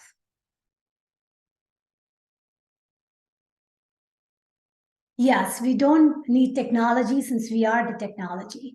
And therefore, I say that as we undertake the daunting task of transformation, we embark on the journey that will ultimately become habitual, automatic, and effortless, akin to the rocket leaving the Earth. At first, the initial launch requires enormous power, then less and less as it leaves the Earth's gravitational field. Finally, the rocket moves through space under its own momentum, breaking all of the barriers beyond imagination to traverse new worlds. I'm here to truly empower you to rise up to be a kings and queens of the world, living your highest potential and authentic emotion leading to exceptional experience. Because if I can do that, if I can have the dream life, then you can as well. And just remember, step into your light is the key, igniting yourself as a quantum human craft, and is also the key to unveiling the magical world all around us. Please reach out to me through my email here, emerge. We are emerging. Emerge with me, which is emerge@shanazsoni.com. My website is shanazsoni.com, so it's very easy and simple to remember. And I would love to hear from you, from all of you, and Happy New Year. Thank you guys for staying with me through this long introduction, and reach out to me if you have any questions. As I said, I'm here to share my light with yours, and I'm here for all of us to transform in a way so that we can truly create a heaven on earth. Have a lovely day. Bye. After 3 years of having to produce the Portal to Ascension Conference online, we have been waiting for this moment. The Portal to Ascension Conference is returning live and in person. Join us at the Marina Village in San Diego, California, April 21st to 23rd, 2023. As massive shifts are happening on the planet and hidden truths are being uncovered, we are piecing together the fragmented parts of our existence and timeline. At Portal to Ascension, we are dedicated to full circle awareness of the truth of who we are and remembrance of our connection to the cosmos. This is showtime. There is no holding back. Now is the time for us to harmonize the frequencies and create unity and peace on Earth. We are deprogramming from an outdated matrix system, re-educating and remembering an inherent truth that connects us all. As we come together, we activate our truest potentials, individual gifts, and collective resolve. We are ushering a whole new reality that we know is possible and is waiting for us to embrace it. Join founder Neil Gore and the entire Portal to Ascension team with hosts Alan Steinfeld, Michelle Anderson, and Joan of Angels over these 3 days, April 21st to 23rd, 2023. We will experience musical performances by Larissa Stowe and the Shakti Tribe, Vox Angeles, Share the Light, Admiral Apollo, and Torquemji. This conference features incredible luminaries such as JJ and Desiree Hurtak, Adam Apollo, Carolyn Cory, Robert Schock, Linda Moulton Howe, Robert Edward Grant, Barbara Lamb, and many more.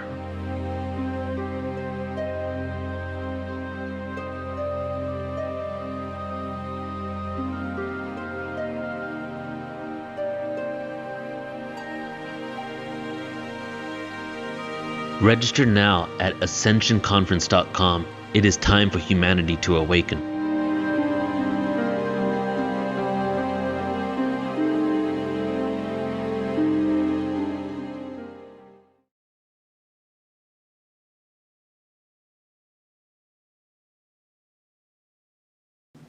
Hi there, my name is Vicki Werner, and welcome to Releasing Emotional Baggage to Create a Healthier Future. A little bit about me is I'm a past life regression practitioner. I've been a past life regression practitioner for the last 15 years, predominantly using QHHT as a modality to help give insight and wisdom to help support in finding your soul's purpose and a greater understanding for the challenges that we experience in our life. I am also a trauma and emotional healing coach. I've gone through enormous challenges myself, and overcoming these challenges, I sat front and center in the spiritual development. I asked the bigger questions, and I learned through my own processes of ways that helped me overcome trauma. I'm also an author of my book, The Secret to Healing and Recovery. I wrote this book as a guidepost in the healing process. It's because I experienced so much trauma many years ago that it caused a lot of breakdown in my emotional body, my physical body, and I ended up having a near-death experience back in 2012. And I spent years in a healing journey. And this book is a gathering point of all of the tools that I used in my own healing experience. And in my own personal trauma, healing has been something that's been a very big part of my life for the last 20 years. And it's the thing that brings me the most joy is overcoming and seeing the transformation, not only in myself, but in others who engage in the healing process. Now, my intentions is that we have better resilience in our day-to-day activities, and that painful memories no longer hold an emotional charge, where we can look at our past without it bringing us down into that emotional dysregulation of the body and brain. And we can have greater wisdom about the experience rather than being a victim of the experience. And we can ultimately have quicker recovery from a challenge or a trigger. We still reside in this world, and there's going to be things that trigger all of us. But when we have tools where we can engage in and become stronger in, we can recover much more quickly. Living in an elevated state of being is an opportunity that all of us have. When we have challenges or trauma in our past, we tend to shrink our possibilities. We hold our attention maybe in victimhood or resentment, anger, fear, all of these lower frequencies that can hold us captive of our past. And when we're held captive, we tend to view our world as that we're victims of our environment. We're victims of the experiences that we have happen to us. But we can change this perception and view our world as a supportive in nature, that everything is here to teach us, to support us, to teach us to have greater love for self and to have greater tools as we embark on the healing journey. And it's healthy that we can focus our attention in present time. Wherever our brain is focused on, we have to remember that brains are time travelers. Our brain doesn't know whether something is happening to us in current time or whether it's a memory, because it's going to activate the same chemical reaction into our body as if it's happening in real time. But when we hold our attention in present time, that's where inspiration can happen, and that's where greater healing takes place on all levels of self. Now, change begins with each one of us. As all of us are aware, we are in a world of the biggest transformation in human history. There's been a great deal of division for sure, but there's also been a great deal of awakening and a greater understanding about the roles of different areas in our life. And this change requires all of us to step up and look at ways that we can engage in the healing process. We have all experienced some level of stress and trauma. There is no way that any of us got out of that experience, because there's been so much around us, and it's been a global experience to see trauma and people losing their lives and separation, and some limitation of our lives that have changed dramatically from where they were a few years ago. So remembering that healing of the humanity is going to be a global effort, and every one of us have this opportunity to contribute to the healing process. Recognize, though, that healing of ourselves is not going to be a linear process, and healing globally is not going to be a linear process either. In other words, we're not going to have an insight and then move straight to the end game without having a couple of bumps along the way. So we have to give ourselves permission to have a few setbacks and to be compassionate of those setbacks as we still move forward in momentum. Having awareness, active engagement, and support tools and forgiveness are all four necessary components that are going to be necessary as we move forward in this healing paradigm that is going to be supportive for each one of us.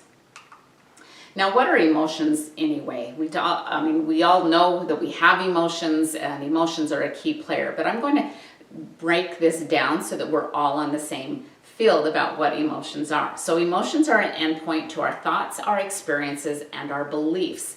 And they are chemicals that are generated by our organs and glands. And each one of these emotions carries a different frequency. We all are aware of the frequency of fear or anger, resentment, scarcity, guilt, shame. All of those emotions tend to shrink our field of energy around us, our field, our auric field, our energetic field tends to shrink because we're going into more of a protection mode. But elevated state of emotions such as joy and gratitude, love, compassion, possibilities, all enhance our energy field. It expands our energy field, and it opens up our heart to greater possibilities. When we have unresolved or overwhelmed emotions that are not processed by the body, they tend to store in the tissue or the fascia of the body. And this is when over time we have these unresolved pain, and we don't really have a reason for that maybe there wasn't an accident or an experience that would create that, but there is a pain in the body. That's going to be because we have stored emotions that have not been resolved. Now, there's a number of reasons for why we store these emotions, but we have to recognize our bodies are not holding tanks of emotions. Emotions are energy in motion. So they come in and we process them, and they leave and get back to a homeostasis in an ideal situation. But when we have when we have a challenging emotional state, then we may freeze in the sympathetic response, and it may not be socially acceptable to let these emotions out, so we hold our stuff together so that we can be more socially acceptable, or we don't know how to process it. Scares us to look at it because nobody wants to look at what's scary or hurtful. We tend to avoid it, and thus we push it down. But we have to remember that we live our lives by how we feel. And I'm going to explain this a little bit more throughout this training. But when we recognize that how we live is based upon our emotional state, then the best thing that we can do for ourselves is let go of the emotions that are holding us back and lift ourselves to a higher elevated state. Not only do we feel better, and not only do people enjoy being around us more, but we also open ourselves up to greater possibility. Now, when we have a challenge, though, we have to remember that we can't force our brain to change. We can't think our way past the trauma or past the emotional charge. And this is, though, something that everybody attempts to do. When we have an anxiety attack, or when we're confronted by something that we think this should have been resolved, and we start shaming ourselves because we're like, how am I still carrying this emotion still with me? We start trying to bypass this experience, but our brain hardwires these experiences, and it becomes in the autonomic nervous system. So we have no control over it. It's in our subconscious patterns rather than trying to control our our brain from the stance that we are attempting. Now, having awareness of trauma doesn't fix trauma. It's awareness that helps us get started on the healing process, and admitting that PTSD is something that many people have experienced. It used to be just looked at from a clinical standpoint for veterans, war veterans, but many people have PTSD, and it's okay. It doesn't mean that we're wrong or bad. It doesn't shame us or that we're weak. It just shows that there's been an experience that hasn't been resolved. Now, our brain response, it becomes conditioned under these trauma experiences though. And so healing is training our body and mind to work differently when we no longer are bypassing our critical thinking, and we are actively engaging and opening up space for our brain and body to feel safe. Now, trauma changes us, there's no question. We're different after a traumatic experience. But it's also great to recognize that healing changes us too. We have an opportunity to be better versions of ourselves, wiser versions of ourselves, where we have a deeper compassion or love, an understanding of our purpose because of the healing that we engage in. And we must transform our relationship with self, because who we are is different than we were before a traumatic experience or before emotional disruption. But being compassionate and loving ourselves through the journey is one of the most beautiful opportunities of embarking on love than any other thing in our life experience. But what are the common blocks to creating this change? Many of us want to have change and not know how to engage in that. So let's address a few of these things that tend to limit us from moving forward. Now, the first one is the average person loses attention very quickly. Holding our attention has changed dramatically in the last 10 years. And this is because of a lot of social media, that we have our phones on us, that we're constantly engaged in many distractions in our outer world. So even if we want something really, really bad or really, really good, when we want something a lot, even if we want this, our attention will shift very quickly. And part of this is because we're overstimulated by our outer world. Our outer world is constantly giving us alerts and dings and signals that we have to engage with others and be on the ready for anybody else who wants our attention.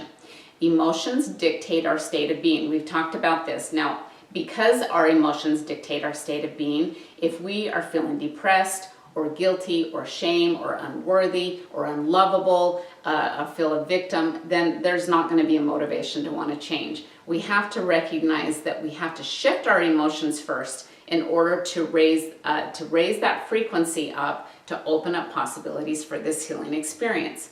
Now, our brains are wired for protection. That's what our brain's sole purpose is, to keep us safe and to keep us alive. And so when we have a traumatic experience in our past, it becomes hardwired in the synaptic connections. The more intense it was, the more that our body and brain wants to remember that so that it doesn't happen again. And it's why when people ask, well, why do I always remember the negative things or the challenging and painful things rather than the joyful ones? Well, the joyful ones are our natural state of being. There's nothing that's a threat. And so our brain doesn't have to compartmentalize that as something that isn't safe. But when we have a challenge in our past, we don't want to experience that again, so our brain keeps it front and center as a protective mechanism. We also tend to focus on what we don't want. We put our attention on the painful past, we put our attention on people that have hurt us, we revisit those experiences over and over because it's unresolved and we feel maybe victimized from that. And that's where our attention is. And so wherever our attention is, that's where our energy is as well. And so our energies tends to live in the past rather than in present moment to create our future.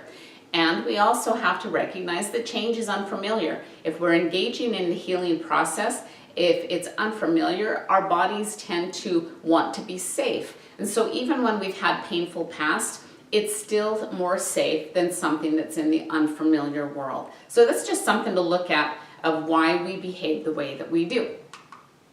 And we have to also look at what are the energy drains that we have. Now, too much social media for sure is something that holds all of us, that drains a lot of our attention. We tend to numb ourselves when we don't want to engage in the healing process. And this can be a numbing agent through social media or alcohol or any kind of drugs or even food. as a way to numb the emotions that we have. Poor nutrition is a key player, and there's many people who live in survival mode and maybe go through the drive-through as they're feeding their body as a means to accomplishment rather than nourishing the body as a means to fuel for regeneration and to heal. And again, we tend to hold on to our past as a protective mechanism. Many people also are waiting for the right time. We think that somebody's going to knock on our door or take our hand or show us the way in this healing journey. But it's a personal journey. Each one of us are eventually going to have to step on that path of the healing experience. The right time is always going to be now. And as we move forward and take the active engagement in the healing, the universe tends to start opening the door for us to move forward with more ease. Another way that we have energy drains is maybe you have a negative environment in your past or in your work environment or in your home environment. When there's a negative environment, it tends to shut us down emotionally. And this negative environment obviously is unhealthy for anyone to be in, especially if they're trying to engage in a healing experience. And the final one that I would like to address is constantly chasing dreams. Now, having aspirations and goals is fantastic, but when you're setting them out there all the time and you're not ever accomplishing a goal, you're not ever accomplishing something that you want, that you think it's for a rainy day or for when you're older or when you've accomplished things, when you've done good work, then you're limiting your possibility. It's healthy to look at life as stepping stones of possibilities, that when we have a dream, we have a goal, start moving forward, accomplish that one, and then build upon the momentum of that. And I think it's also healthy that we address the mental clutter, because it's our mind that is going to be either our greatest adversary or our greatest advocate. And by using our mind in a healthy way, we can build momentum again. So multitasking, unresolved emotions, and repeated disempowering thought patterns can all impact us negatively. It clutters our perception of self. When we have these negative thoughts about who we are, our perception of self shifts, just as when somebody else may say something negative about us that may not even be true, but we identify that somebody else believes it, so then it becomes our new truth. And our perception of self becomes not as clear. It causes us to procrastinate because when we feel limited and we don't feel clear moving forward, we tend to procrastinate in our ability to move forward. It may keep us in our victim mentality rather than in a victor mentality, where we accomplish things, where we have success mentality. And it ultimately limits our potential to move forward. We feel stuck in the process where we're just spinning day after day, but not really arriving to where we want to be. So looking at procrastination, as I mentioned before, fear and uncertainty will cause us to procrastinate. And one way that we do this so that we still feel like we're accomplishing something, not necessarily what a goal is, I like to say that we incite artificial priority. And I'm going to give an example of what that's like. Say, for instance, you're a stay-at-home mom and you want to implement cleaning out the garage, and you want to remove clutter from your environment, and you set these goals, and you have this opportunity, and so you're like, okay, I'm going to go clean the garage, and tomorrow's going to be the day. And you wake up that next day, and all of a sudden you're like, well, I first need to start laundry, and I need to start dinner, and I need to run a couple of errands, and I promised my friend I would get back with her, and all of these things that become a priority that wasn't a priority before. Now, and we do this because we're soothing our subconscious that we're still good, that we're still accomplishing, we're still moving forward.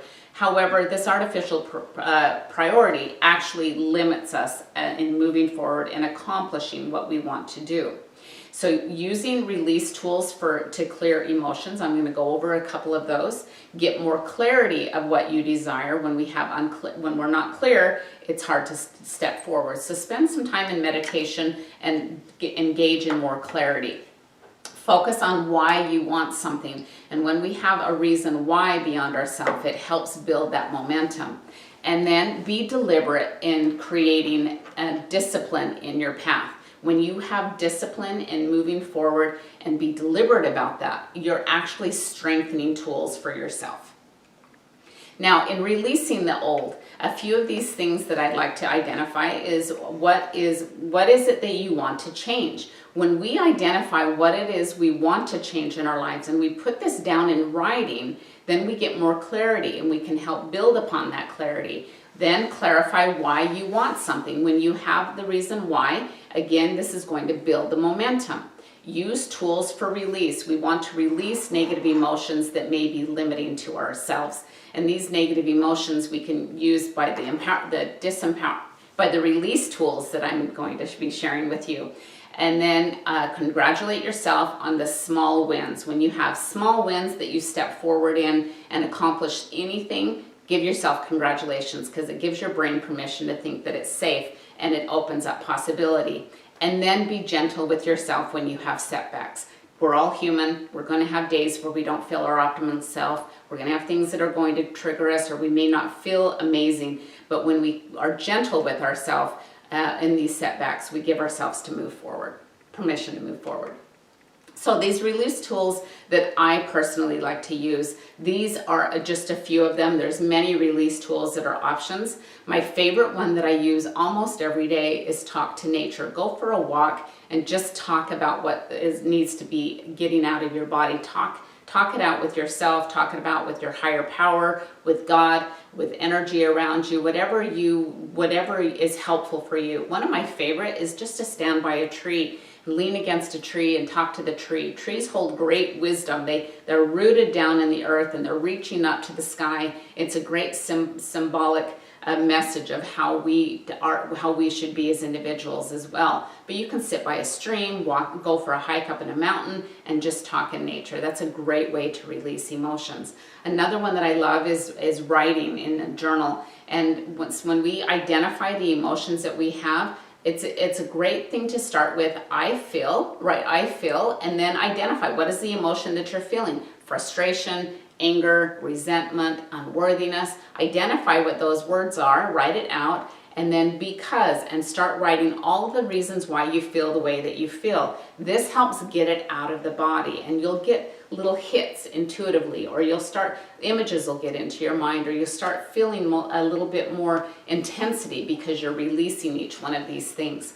A 60-second tantrum is a fantastic tool. Do this by yourself when you just need to get a lot of energy out of your body. And we've seen children have tantrums when they're fatigued or overstimulated or don't want to engage in something like that. And it may not be socially acceptable for an adult to do that, but they do this because they're releasing energy. Breath work is a fantastic tool. There's a lot of different modalities about breath work. The one that I'd like to share, though, is a lot of our emotions that are stored in our body are in the 3 lower chakras of the energy centers, in these lower energy centers. So using breath to help stimulate that and bring it up out of the body is fantastic. Another thing to take note is when you slow the exhale, you're signaling the body that you don't need to run, fight, or hide from that sympathetic nervous response. So slowing down your breath, be deliberate in your breath work, and just closing your eyes and just focusing on the breath helps calm the body, calm the mind, and helps release the emotions. Declutter is one of my favorite tools, because when we hold on to clutter from our past, it's because we're holding on to energy from our past. And so decluttering what is no longer serving you or what you don't feel like is necessary in the new identity that you want. It can be very freeing for the body and mind. And then tapping, or EFT, is a tool that I use quite regularly. I have some tapping scripts on my website, and there's many YouTube videos. Many people have talked about tapping. The reason why this is fantastic is because you're addressing the meridian points that is signaling the amygdala that your body is safe. So letting go of the past. We have to recognize people tend to focus on unresolved past. We've talked about the reason why we do this is because we may be unresolved and our brain doesn't want us to experience that again. But when we give ourselves permission to focus on the lesson that we learned from our past, rather than the person and the experience, then we have greater insight. What were the lessons from that? What did it teach you? And when you look at the lesson from that, at the opportunity, it gives yourself a sense of completion and you can let it go. Now, tuning your frequency dial. So we know that we are energy beings. In today's world, it's common to talk about the quantum physics, or we talk about our energy bodies, that we are 99.9999% energy and 0.000% 1% matter. Now, that's a lot to look at when we think that everything here in our physical world is actually physical, but it's actually energy. So when we stop putting our attention on what we don't want and start putting attention on what we do want, we tune our frequency dial to what we want to draw into our life. Be playful about it. Life is supposed to be fun. We are here to learn, and we're going to have challenges for sure, but those are blessings as well because we have a greater understanding of who we are. Think about what draws your attention. When you think about what brings you joy, what makes you happy, what do you want to look at? Is it cooking? Is it travel? Is it health? Is it children or genealogy or whatever it is that brings you joy? Why does that draw you in? That is where your life purpose lies for sure. People always want to know about their life purpose, and your life purpose is going to be in what draws your specific energy in. And then think about how much do you want this? If it's you maybe want it 2 or 3, then it's probably because somebody else thinks you want that, or it's because other people have said that, or it's because it might be a safe alternative to what you really want. So focus on something that gives you a level 10 that you can engage in with greater joy. And then mentally rehearse achieving by using your various senses. We have our senses as part of creation beings that we are. So utilize those for the positive, and closing your eyes and meditation or mentally rehearse as if it already has been accomplished. So creating your ideal life, have an image in mind of what you desire, like I just said, and play out all of the elements. Choose a day in your future of being healthy, vibrant, without trauma, how you're helping other people, how you've made your message, how you've enhanced your understanding of self, how you've had greater love for self, how other people are benefiting because of who you are. And put the why in writing, because motivation drops when we don't have vision. So when you have a why, it helps accelerate this. Then break the task down into 3 phases. This helps build momentum. So the first phase is going to be the easiest. It's going to be the first 20% so that you can engage in achievement. Put yourself in the achievement zone rather than the waiting or procrastination zone. Then the second phase at a 30%, and then as you build this momentum, you can finish your tasks by following up with the final 50%. Then set a start date and an end date. Put it on your calendar because this makes you more accountable, and we can have this urgency come up that is a safe way to do this, but when you set a start date, then you know something that you're looking forward. It's helpful that you can enroll support team, help from others, or an accountability partner. It's great to have help from somebody who's already accomplished that, because they have tools and insight that you may not have, or you may even be able to read about, unless you're talking with somebody who's already engaged in that experience. Then coach yourself through the process. Do emotional release and tell your story of completion. Engage as much detail as possible. A great time to do this is first thing in the morning to start your day, and when we have that bridge between the subconscious and the conscious mind, and then the last 15 minutes before we go to sleep at night. Again, that bridge is we're dialing this into our subconscious patterns. And so coaching ourselves through that, building ourselves, giving ourselves permission to adjust as the human nature, but always being in the forward movement. Feel it finished and hold accomplishment energy. What does that feel like when you no longer have trauma? What does it feel like when you have excess money in your bank account? What does it feel like when you're able to go on that cruise or that trip to Europe that you've always wanted to do? How does that feel? Because the emotions, again, are going to be the set point that's going to dictate the rest of your life. And again, the first phase, keep it simple and doable to give ourselves a little bit of momentum, and then move on to the next phase, and then bring in empowerment tools when you struggle. Again, this can be EFT tapping, but also dance using affirmations and declarations, and then vocally congratulate yourself. Build up intensity. You can even bounce and feel joy, smile. Any of these things will help be supportive as you move forward. Now, I hope all of those were helpful for you. These are tools that I've used myself. Again, my name is Vicki Werner. You can find me at vickiwerner.com, and this is an image of my book, The Secret to Healing and Recovery, that is available through my website or through Amazon. So thank you so much for your time, and many blessings on your healing journey.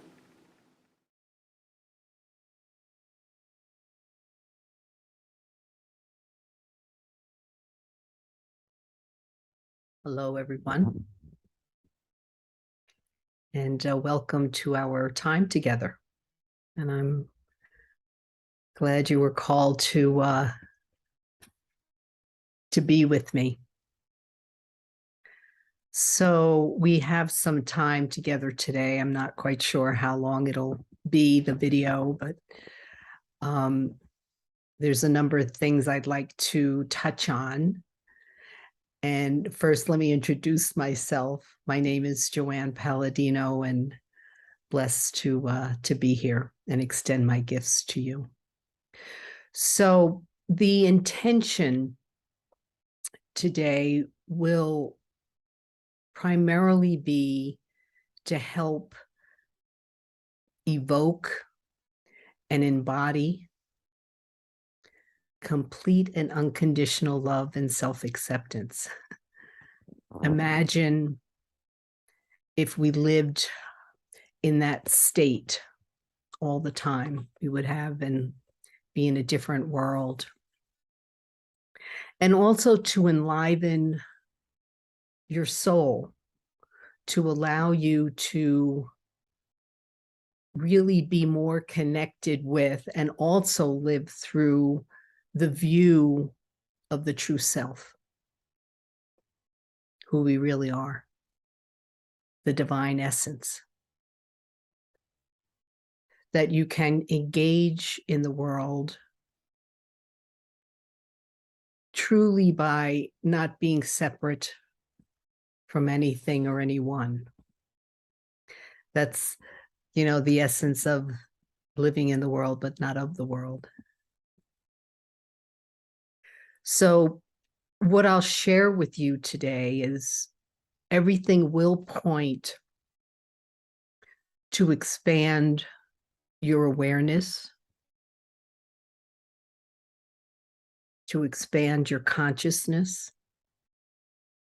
so that you can better live in the place of oneness through the true self.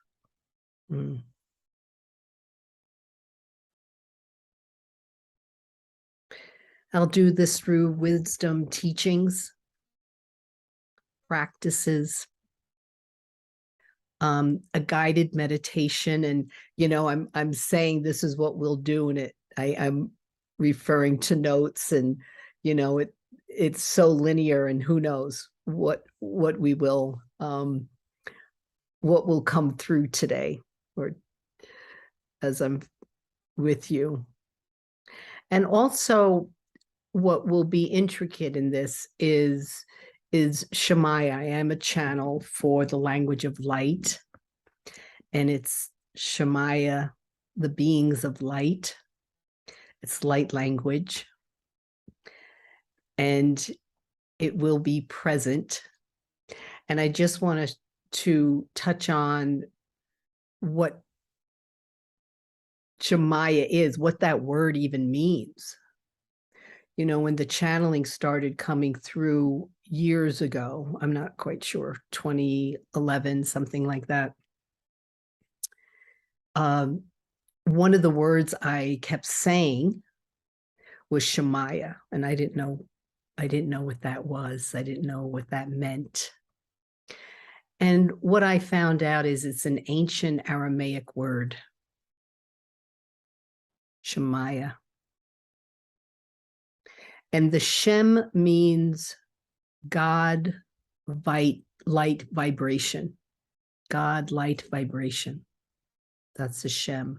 The Maya and the Shemaiah means that God, light, vibration is in everything, everyone, and in every word. When I heard what the word meant, my soul heard it. I felt it in my cells, and I sobbed. I sobbed. And when I found out what that word meant and the ancientness of that word, I named the light language that comes through me as Shemaiah. So when it does come through, I just invite you to take it in on a level, not from the intellect, not from the ego, not trying to figure out what's being said or what does it mean and those kinds of things, but more taking it in with the vibrational quality. I really feel like it's the voice of God when it comes through. And though it's in tones and vibrations, different sounds, I am able to interpret it from time to time. Not all the time, but I do get a sense of, what it means. It could be a prayer. It could be speaking, directly to you. And it's actually here. I could feel. I'll give you a taste of it. So taking it in as it is truly the word of God.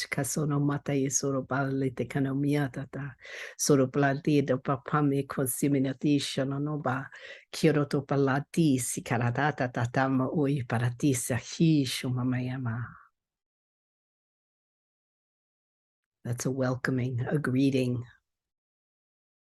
It's beautiful. So we will have more Shemaiah transmissions. A blessing. I feel a blessing will come through also. So as we're getting into this a little more, I invite you to connect with your soul.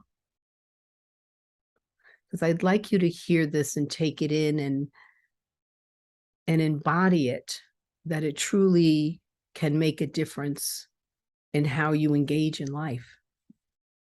More peaceful, more with unity, with love,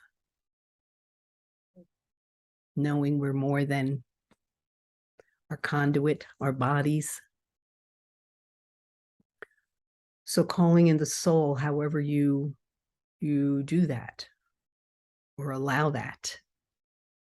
And also bring forward the true self, if you can embody this fully, even for the short amount of time. Because what we're doing here is supporting the raising one's consciousness and embodying that so you can engage in life in a more loving way, first for yourself. Gosh, how important is that? Because like I said, the intention this evening is about complete and unconditional love and self-acceptance. My goodness, imagine not criticizing yourself at all any longer or feel you're not good enough or you're unable to do something. Not me, only them. So this will also help you to help fully embody this. And I feel embodiment is important because what I have found with myself and those that I work with through the years, when you embody a realization, then the shift in consciousness sort of takes hold. I mean, we talk about awareness, and I mean, we have to be, once you become aware of something, of triggers that it keeps something happens over and over again, let's say, and oh, there it goes again.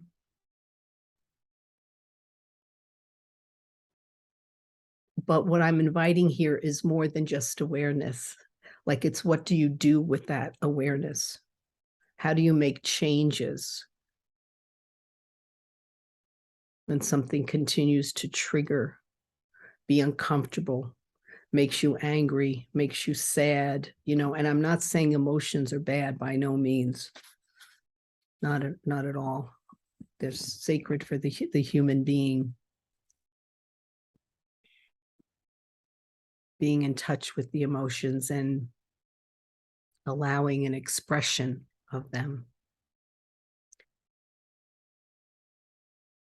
So the embodiment, where the shift actually takes hold and you could live life and engage in life with a higher level of consciousness, so you can live through the soul, through the true self.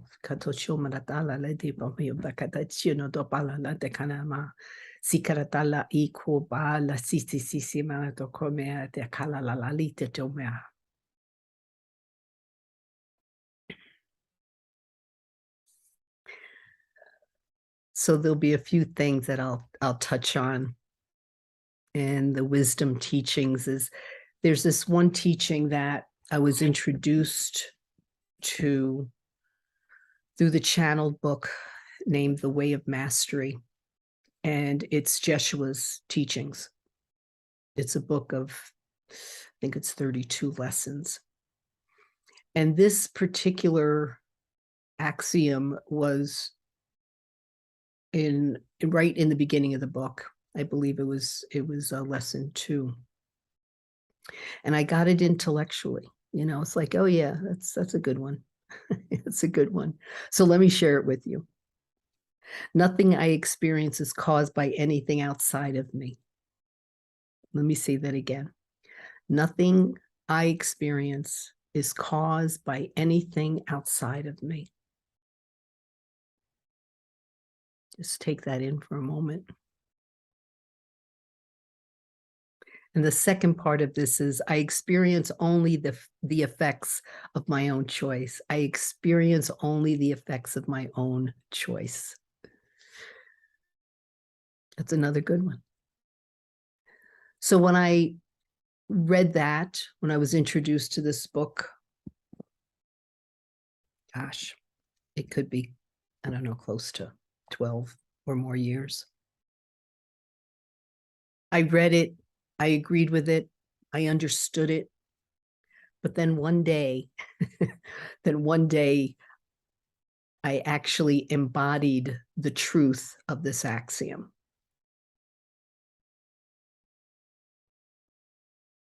And it was a tough one for me, but it changed my life, because this teaching is with me every day.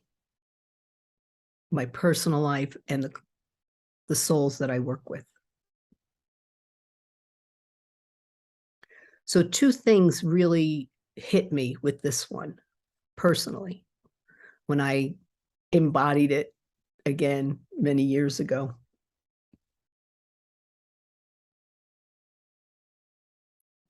One, the first thing was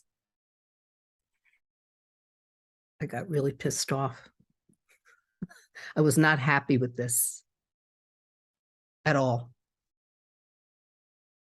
because it meant I could no longer point fingers. I could no longer blame. I couldn't say if that didn't happen, this didn't happen, if it wasn't because it was because of them, this happened to me, and I can't do it because of her. And I was like, oh my goodness, I can't do that any longer. So I was really angry. And then I got really scared, because I realized it's the person I look at every day in the mirror. that it was up to me. It was about my life and no longer blame. I needed to take full responsibility. It's getting out of victimization. Oh boy, that's a big one in humanity. No longer being a victim, no longer blaming. And when I embodied it and I got over my anger and my fear and my sadness about it, it changed my life drastically. Because anything that triggers me, what triggered me today, I don't know if I could think of one. Yeah, I could think of one. And I was upset, to give you a personal example, I was upset that I wasn't included in something. And I knew, like, it's like, well, I can't blame that person. It was like, so what's in it in me that got me upset that I felt left out? So it allowed me to go within myself. So I'm sharing this as a wisdom teaching so you can bring it into your life. Especially with those triggers. Something you read, something you see, somebody said something to you.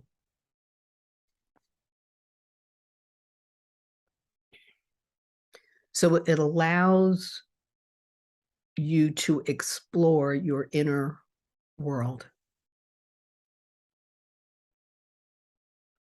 It allows you to have inner dialogue to say, what is it within me that is triggering me of why I wasn't invited today? It brings up abandonment. I wasn't good enough to be part of this group. You know, I mean, all these woe is me. It's so, you know, it's so victimization. And what was brought up today was to hold my inner child. This is where you could hold your inner child when you're feeling that leaving out or whatever the trigger is. For me, it was the inner child, which allowed me to get through it. So when I'm in triggers with this teaching, nothing I experience is caused by anything outside of me. And I experience only the effects of my own choices. I'm not in it long. I'm able to get out of it. That's the shift in consciousness.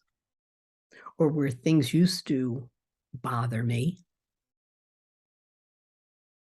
it's not, it doesn't affect me because I healed that part of me, that aspect of me.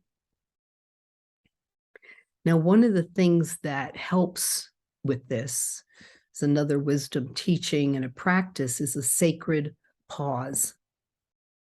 If you're engaged in life and you just keep on going and you're aware of something going, yep, there it is again. And the same thing keeps happening over and over again, there really isn't a shift in behavior. So what I call the sacred pause allows me to stop. So that's exactly what I did today. I was like, oh, I got triggered. Gee, I feel left out, you know. So I was able to have that sacred pause, which pulls me away from being identified with an old pattern. So I disengaged from it. It didn't hook me in. Hooked me in for a little bit. But with the sacred pause, it allowed me to step back and be more of the observer, which we'll talk more about, becoming like a master of conscious behavior, you know. I paused. I actually just sat with it for a bit today. Again, I'm offering this to you because you could incorporate these teachings, these practices to help you get through the turmoil, the bumps, the flares, the triggers, the annoyances, you know. So the sacred pause allowed me to step back, to not be hooked into that energy that I was in and observe it. But at the same time, really noticing what was going on inside of me. And being with that, acknowledging it, having a deeper understanding of like, oh yeah, there's my inner child again, needing to be cared for, needing to be held. And that's what I actually did visually. I wish I have it here. I have my, a teddy bear. The teddy bear's name is Metta. That's been in many clients' hands and arms. It represents sort of my inner child. It represents an inner child for, you know, for the clients to hold, to love unconditionally, because that's what you're really doing here with this. You're giving yourself that time that's needed to sort of step back and understand, have a deeper understanding of, man, like, gosh, that's been around a long time, you know. So the sacred pause, it's a practice you could do any time, like throughout the day, before you make the next phone call, before you do the next task of some kind.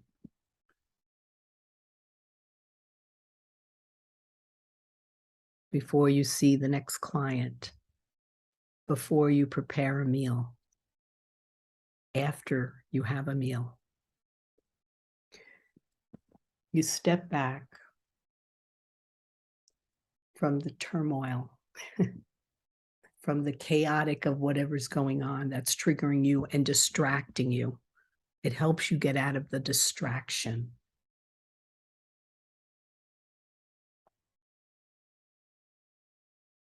Sit down, go outside, actually change your posture, your position, your location, trusting that you'll be able to do that, you know.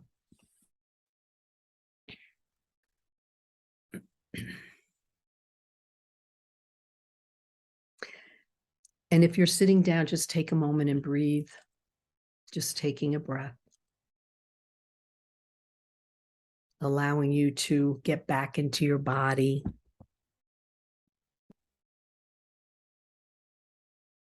Allows you to get centered once again, and again, not be caught in the chaos. Brings clarity of mind.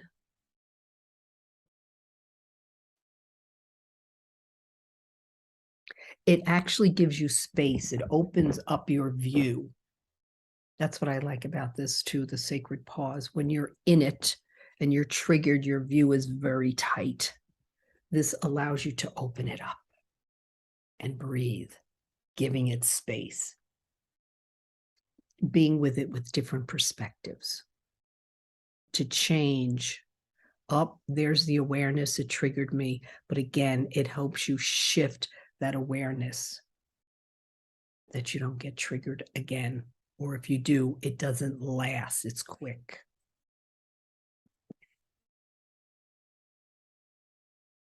So this falls into mastering being a conscious observer, because that's exactly what this is. I love that. Being a conscious observer, being able to really view the world in a whole different light from the true self, through the eyes of the soul. because when you look from that perspective, there's really nothing wrong. I know that sometimes it's hard to hear or understand or accept. So this is a teaching from Shemaiah. Again, feel the transmission. This is the higher level of wisdom. This is with full love.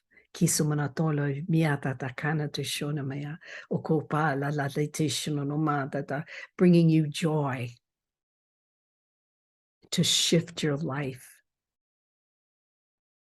being fully embodied in the essence of love, that complete and unconditional love and self-acceptance.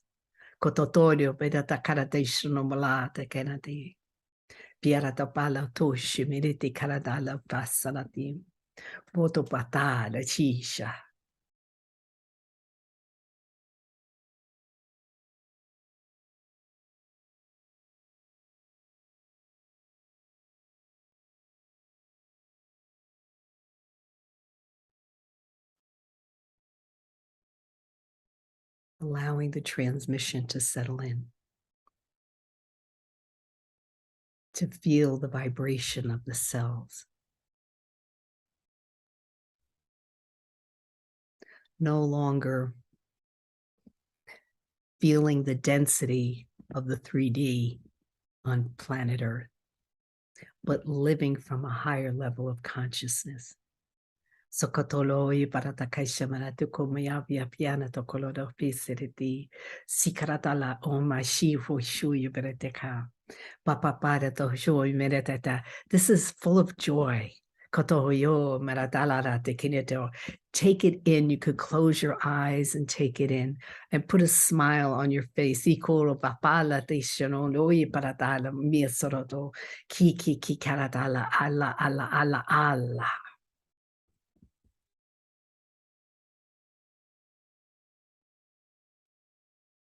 So working with nothing I experience is caused by anything outside of me. Welcoming that in. I experience only the effects of my own choices. And you can work with that by being in the sacred pause, because it brings you back to the moment. It helps you be more embodied. It sort of expands the view and not get caught up in the sort of the cloudiness of what is triggering you. It brings clarity to mind. And it actually brings you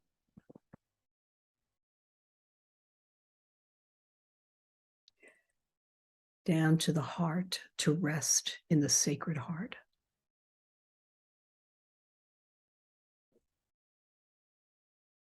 Which supports you to become mastering being a conscious observer. All to really support living through the eyes of the soul, from the higher self, the true self, the essence of who you truly are. And on the human level, that you're in a space of complete and unconditional love and self-acceptance.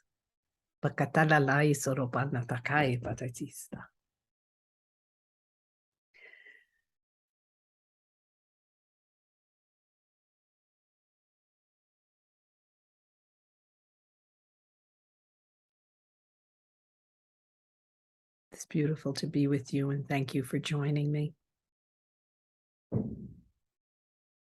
So I'm going to share a screen, and which gives my contact information, my website, and also if you've never worked with me before or played, I'd rather say play. If you never played with me, I do offer a free intro call, and there's a link. There'll be a link to give you that. And you know, when I work with clients, it's on it's really incorporating complete and unconditional love and self-acceptance through the wholeness or the holiness of who you are, the mind, the mental well-being, the physical well-being, the emotional well-being, and the spiritual essence of who we truly are. Through intuitive readings, there's a lot woven through a session to really support you. Intuitive readings, wisdom teachers, and I just touched on a few today. Practices that you could incorporate in your life. Shemaya is always present with transmissions and blessings. And the frequency that is extended through the transmissions raises one's frequency to allow you to be more familiar with the essence of the true love. And also what's part of the sessions is energy healing. So it's really all woven into a beautiful fabric and tapestry to support you.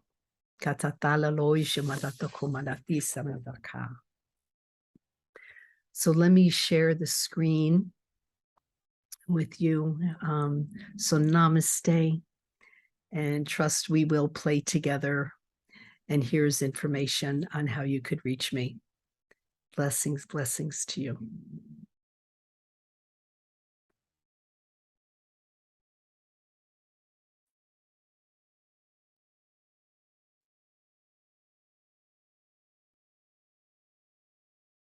I close with a blessing.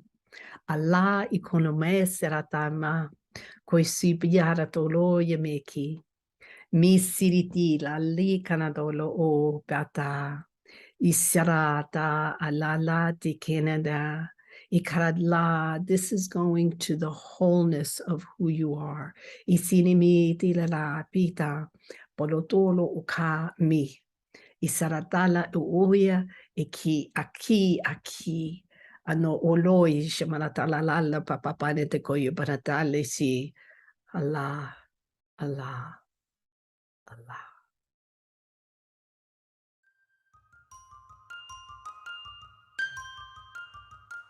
Whether you're looking for programs on near-death experience, angels, spirituality, health, healing, and wellness, metaphysics, extraterrestrials, UFOs, or videos about the soul, we've got you covered. The Conscious Awakening Network is your connection to community, education, and transformation with enlightening programming designed to awaken and expand your consciousness, open and engage your mind, heal and ground your body. Download our apps on Roku, Amazon Fire, Apple TV, and in the iOS and Android app stores.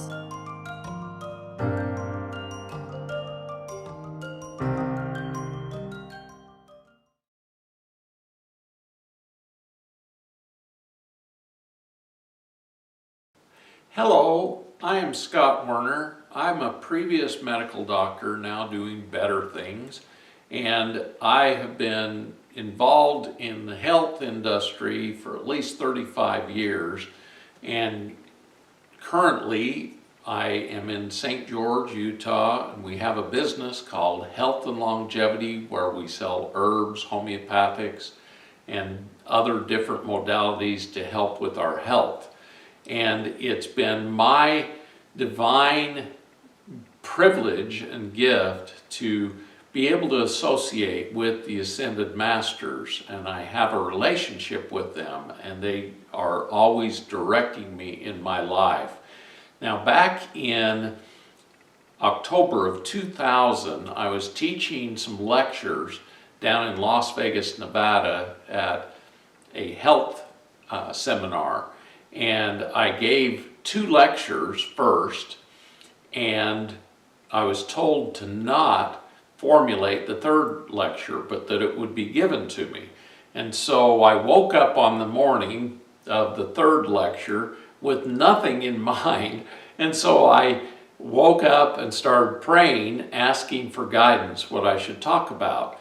And Jesus came to me and literally taught me about bringing forth God's love into our life and bringing that into each energy center in our body through the breath of life, which is our breathing, believe it or not. And with that breath of life is what we create with. And Jesus said, each one of us humans are creators. And whatever we put our minds and our energy into, we start creating. And so it's important that we create with God's love. And so he started giving me the importance of invoking God's love. And God actually created our multiverse with love and sacred geometry, creating our universe and humanity perfectly. And it's time to co-create together all of the humans with love again. Now, God's source's intent was to create a multiverse of multi-dimensions, light, frequency, and space and time. Everything in the multiverse is created with perfection, stability, and order. Everything in the creation also provides all that is necessary to sustain and provide for the creations. So what is God's love? Our solar system is a multidimensional creation with our sun, planets, moons, comets, plants, animals, and humans, and all the other variety of creations. God's DNA is in everything. The perfected DNA reflects God's perfection. You know, it's interesting when I hear scientists go, oh, there's DNA in this meteor, and possibly it's bacterial DNA, and it's proof that there's life on other planets. But the thing they don't realize is there's DNA in all the creations, all the planets, all the moons, comets, everything has DNA in it. And some of God's creations started using their own free agency, moving away from the perfection of God's perfect creative energy and universal law, and started creating things in the absence of God's love. Now, as the lower third and fourth dimensions were created, God's intelligence entered into everything in these lower frequencies and built space and time, creating self-awareness and accessing duality, enabling free will. Now, this free will or free agency was endowed upon all the creations to make choices outside of God's love and law. Now, our human ego desires are on this left side, and ease of relationships is what we want in this third dimension. We want financial abundance. We've been trained to want financial abundance when we actually don't need that. It's already provided for us. We want to avoid pain and hardship. We're more pleasure seeking. Our focus is on ourself rather than on the whole. And we have a limited perspective of actually what's going on the planet. And we want to know why challenges happened without really looking at how we created them ourselves. But with God's love, we have a mastery of the self. We go within and create perfection within ourselves. That's why we do our shadow work, is to get rid of all our shadow aspects. We want to expand our consciousness and have more experiences. We learn through adversity. And life is a school. There is meaning in all things, and we need to bring greater love into our lives. And we need to trust in the process. Now, our soul's purpose is the awakening of the understanding that we are love and light. Every cell in our body is God's love and light through our DNA. We must believe that everything is possible with this understanding. Now, Jesus gave me a breathing technique, bringing in God's love. And so we called it God's Love Breathing Technique, channeled October 2000 from Yeshua to myself. And this is how he taught me. He said we should concentrate and breathe in God's love and energy through each of our energy centers or chakras of our bodies for at least 6 seconds, bringing in that breath of life that God breathed into each of us as we took our first breath of life. The energy of God entered into us, our soul, our spark of God's energy and God's love. And we do it each chakra 3 times. We make our intent pure first. So take a big deep cleansing breath and bring in the pure intent of bringing in God's love. Hold it for 6 seconds and then release. Do a second breath. Cleaning out all the cares of what's going on the planet, and just bring in God's love and release anything that isn't God's love. Breathe in a third time. Bringing in God's love and pure intent to create perfection within your body through God's love, and release. Now, the first series of breaths, you say, and breathe in God's love into your heart. And God's love is all that I feel in my heart. And all that I am is God's love. And do that and release. Breathe in again. God's love into your heart. All that I feel in my heart is God's love, and God's love fills up my entire heart. And release.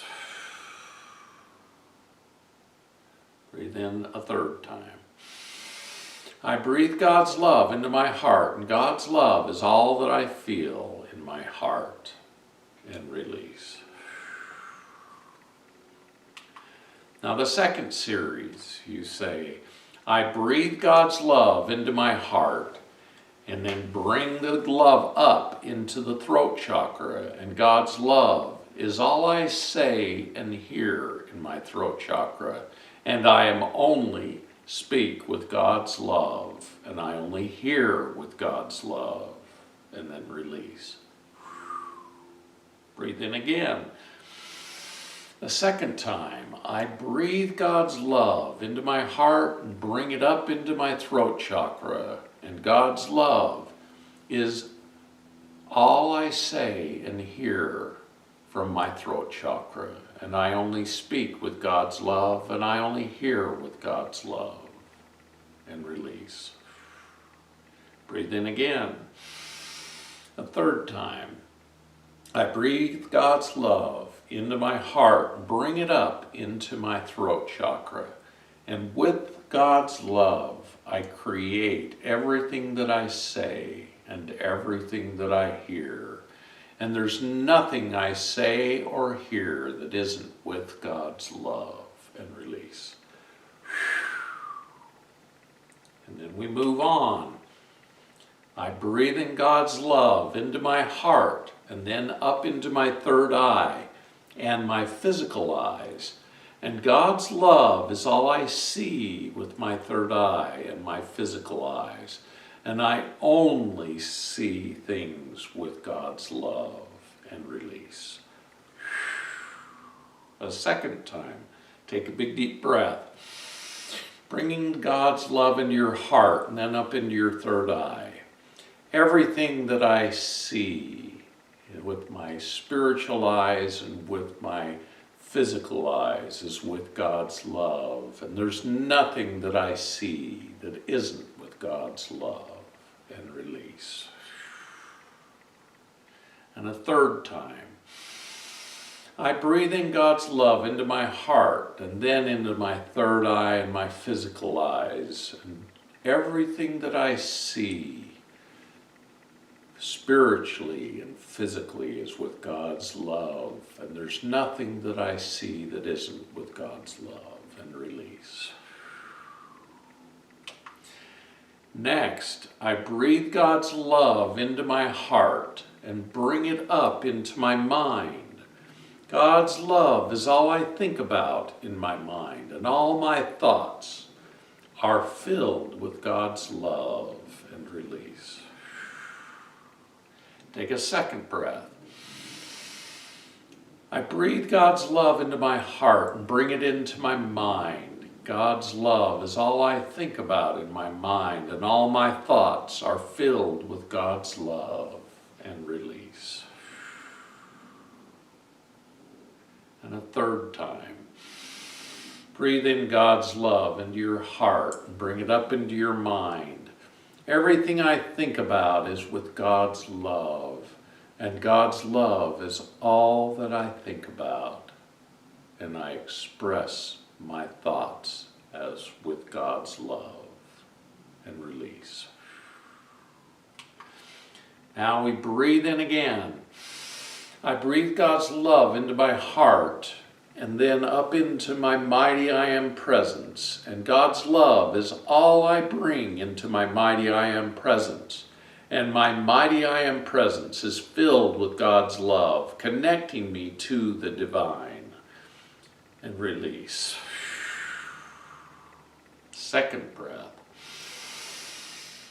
I bring God's love into my heart and then up into my mighty I am presence. And God's love fills my mighty I am presence. And it is filled with God's love, connecting me to the divine, and all that I am is connected with God's love in the divine, and release. Third breath. I breathe God's love into my heart and then up into my mighty I am presence. And God's love is all I bring into my mighty I am presence. And my mighty I am presence is filled with God's love, connecting me to God's divine love, and release. Now the next breath. I breathe God's love into my heart and then down into my solar plexus. And God's love is all I feel in my solar plexus, and all my emotions are filled with God's love, connecting me to all my emotions, and release. Breathe in a second breath. I breathe God's love into my heart and bring it down into my solar plexus. And all that I feel in my solar plexus is God's love, and all my emotions are filled with God's love, connecting me to all my emotions and God's love, and release. And we move on. Take another breath. I breathe God's love into my heart and then down into my sacral plexus of creation. And God's love is all I create with in my sacral plexus. And all my creations are filled with God's love, connecting me to all my creations, and release. Second breath. I breathe God's love into my heart and then down into my sacral plexus of creation, and God's love is all I create with in my sacral plexus. And all my creations are filled with God's love and organization, connecting me to all my creations, and release. Breathe in a third time. I breathe God's love into my heart and then into my sacral plexus of creation. And God's love is all I create with my sacral plexus. And all my creations are filled with God's love, connecting me to all my creations. And breathe out. The next breath. I breathe God's love into my heart, then into my root chakra and my connection to the earth. And God's love is all I connect with in my root chakra, and all the life on Mother Earth is filled with God's love, connecting me to all life on earth. And breathe out. Breathe in again. A second breath into your heart with God's love. And then down into the root chakra and my connection to the earth, and God's love is all I connect with in my root chakra, and all the life on Mother Earth is filled with God's love, connecting me to all life on earth. And release. Third breath. I breathe God's love into my heart and then move it down into my root chakra and my connection to the earth. And God's love is all I connect with in my root chakra, and all the life on Mother Earth is filled with God's love, connecting me to all life on earth with God's love. And release. Breathe in another breath. And say, I am now fully connected to God's love, and with God's love throughout my heart, mind, and soul, I connect with everyone on the planet. And release. Breathe in again, a second time. I am now fully connected to God's love, and with God's love throughout my heart, my mind, and my soul, I connect with everyone on planet Earth. And release. And a third time. I am now fully connected to God's love, and with God's love throughout my heart, mind, and soul, I connect with everyone on planet Earth and throughout the universe. And release. Now, we have a lot of teachings that we've been taught on this planet, and most of them have been very self-centered. And so, in order for all of life to thrive, we need to have a love for ourselves and for others. And joy as an act of being as humans. We need to be more joyful and happy. We need to have peace within ourselves and with all of life and all the other humans. We need a connection with others that comes through God's love. And we need to forgive all the past mistakes that we make and others have made. You know, these are all the teachings of Jesus.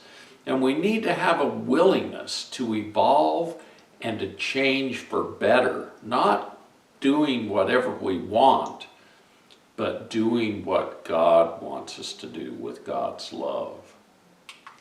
So we need to do our inner work, get rid of our shadows, and raise our energy. Now, emotions are energy in motion, so it's very important to keep our emotions in a higher state of being, and that will help us move more energy with God's love. We need to raise our consciousness with God's love, our thoughts with God's love. That's why Jesus commanded us, told us, you know, the Pharisee that asked him, what's the greatest commandment? He was trying to trip him up, and he said, thou shalt love the Lord thy God with all thy heart, mind, and soul. And the second commandment is like unto it. Thou shalt love thy neighbor as thyself. And how can we love our neighbor if we don't love ourselves with God's love? And so raising our spirituality, we can let go of what no longer fits in our life and give service to others with God's love. That way we don't expect anything, but we are giving our best to everyone around us. Follow your intuitive nature as your gifts appear, because as we use God's love, our gifts will become augmented. Our DNA actually becomes augmented. Using your gifts aligns you with your spiritual purpose. This is a quote that we just love. In the twilight of life, God will not judge us on our earthly possessions and human success, but rather on how much we have loved. So in review, we are each a being of light and love, empowered from God's love. God's love is what will change the vibration of the earth, coming through us, and it will also change the universe and all the people in the universe. Transformation comes from letting go of what no longer serves us. Currently, we've been in chaos and in all kinds of problems, but by bringing God's love in, we will perfect the planet and ourselves, and we will evolve with God's love. These are 3 of the books I've written. Take Back Your Health. I went to Hawaii to write my memoirs, and 12 big kahunas appeared to me as I was sitting down to start writing. They said, nope, you're not going to write your memoirs, you're going to write this book. And this book became an oracle book because they gave me subjects to do every day to help teach people and help their health and their stability on the planet. And so Take Back Your Health became an oracle book. So you hold it in your hands and you ask, what should I do today to help God's love? And you open it up, or help your health, and you'll open up to what you should be doing to help your health in that moment, or that week, or that month. The next book, I was visited by Saint Germain, and he gave me the 24-strand DNA manifestation. And literally, it took me 3 months, and then he had to appear to me again and said, Scott, why aren't you writing the book? And I said, I've got to make a living. And he's like, oh, well, I'll help you. And he literally did everything to help me write the next step in human evolution.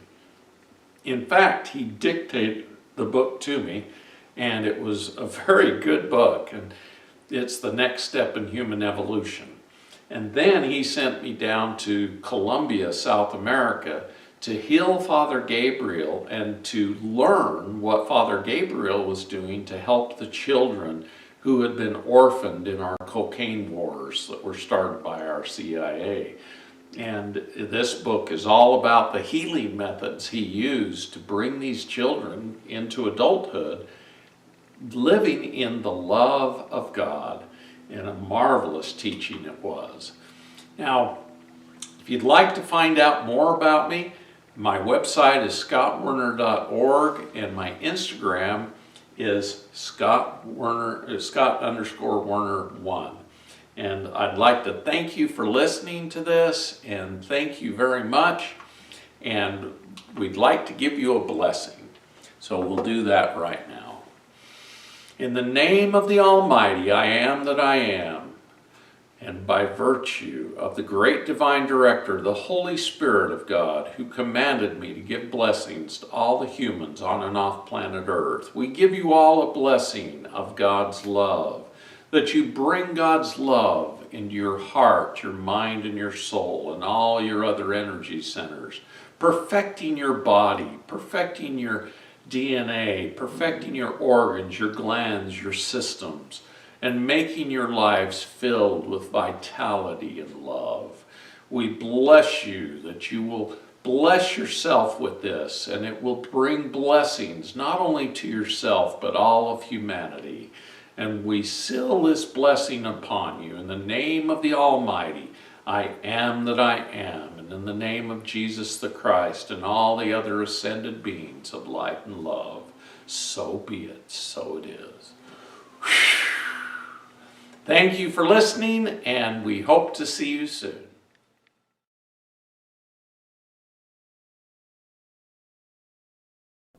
Hello, everyone. It is so good to be here with you. I am Jenna Layden, the founder of Star Family Wisdom and also a former global vice president for Whole Foods Market. Today, we're going to be talking about becoming a co-creator of the new earth and stepping into your mastery as a co-creator with spirit. So just a little bit about me before we get started. As I said, I'm Jenna Layden, and I spent many years as a leader at Whole Foods Market, leading people and teams through large-scale transformation and change. And about 5 years ago, I went through a major spiritual awakening. I was formerly atheist, so this awakening included a dark night of the soul. I'm going to share a little bit more about some of the specific experiences that happened, but it also included ET contact. So that busted open my paradigm and gave me a lot of new things to think about and catapulted me onto the next phase of my mission here on Earth. So I'm an experiencer of a lot of various supernatural, extraordinary phenomena, ET contact. I'm now the founder of Star Family Wisdom, which is an online platform, community, podcast, and modern day mystery school for your spiritual and cosmic evolution. And I'm also now a master energy medicine practitioner and shamanic initiation guide, and guide people in their initiation process. So a little bit about my awakening experience. I had some advanced abilities at a young age and, rose in the ranks as a leader at Whole Foods Market at a really young age too, but, really didn't think much about it, just kind of dismissed it. I was called an old soul a lot, just kind of dismissed it.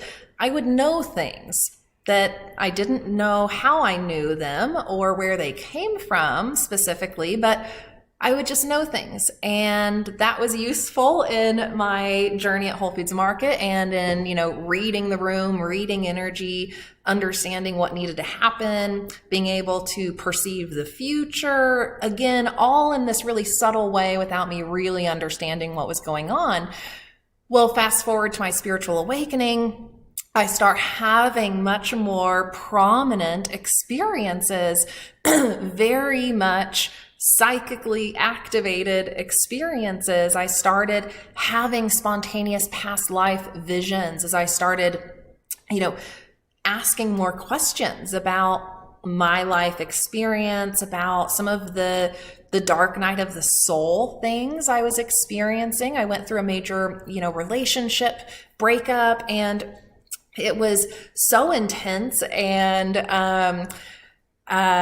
deep that it made me question a lot about my life and my life experience. And I'd already been married once before, so I was feeling things that I didn't know where they were coming from. And so I was asking questions and I was setting intentions. And little did I know that when you ask for information to be revealed and you set intentions, well, sure enough, it will start to happen. That begins the initiation. So I started having spontaneous past life visions. I started having spontaneous future visions and precognizant episodes that were experiences that then played out. I started getting interested in the UFO topic, and I found myself engaging with all of this different information and different books, coming into my reality in these really extraordinary ways, like it was being guided, like every piece of information was being laid out for me in the right sequential order for me to understand what was going on, for me to be able to put together the pieces of the puzzle about how consciousness works, about the mechanics of existence, about our, clair abilities, about all of these things that I had been taught were not real, right?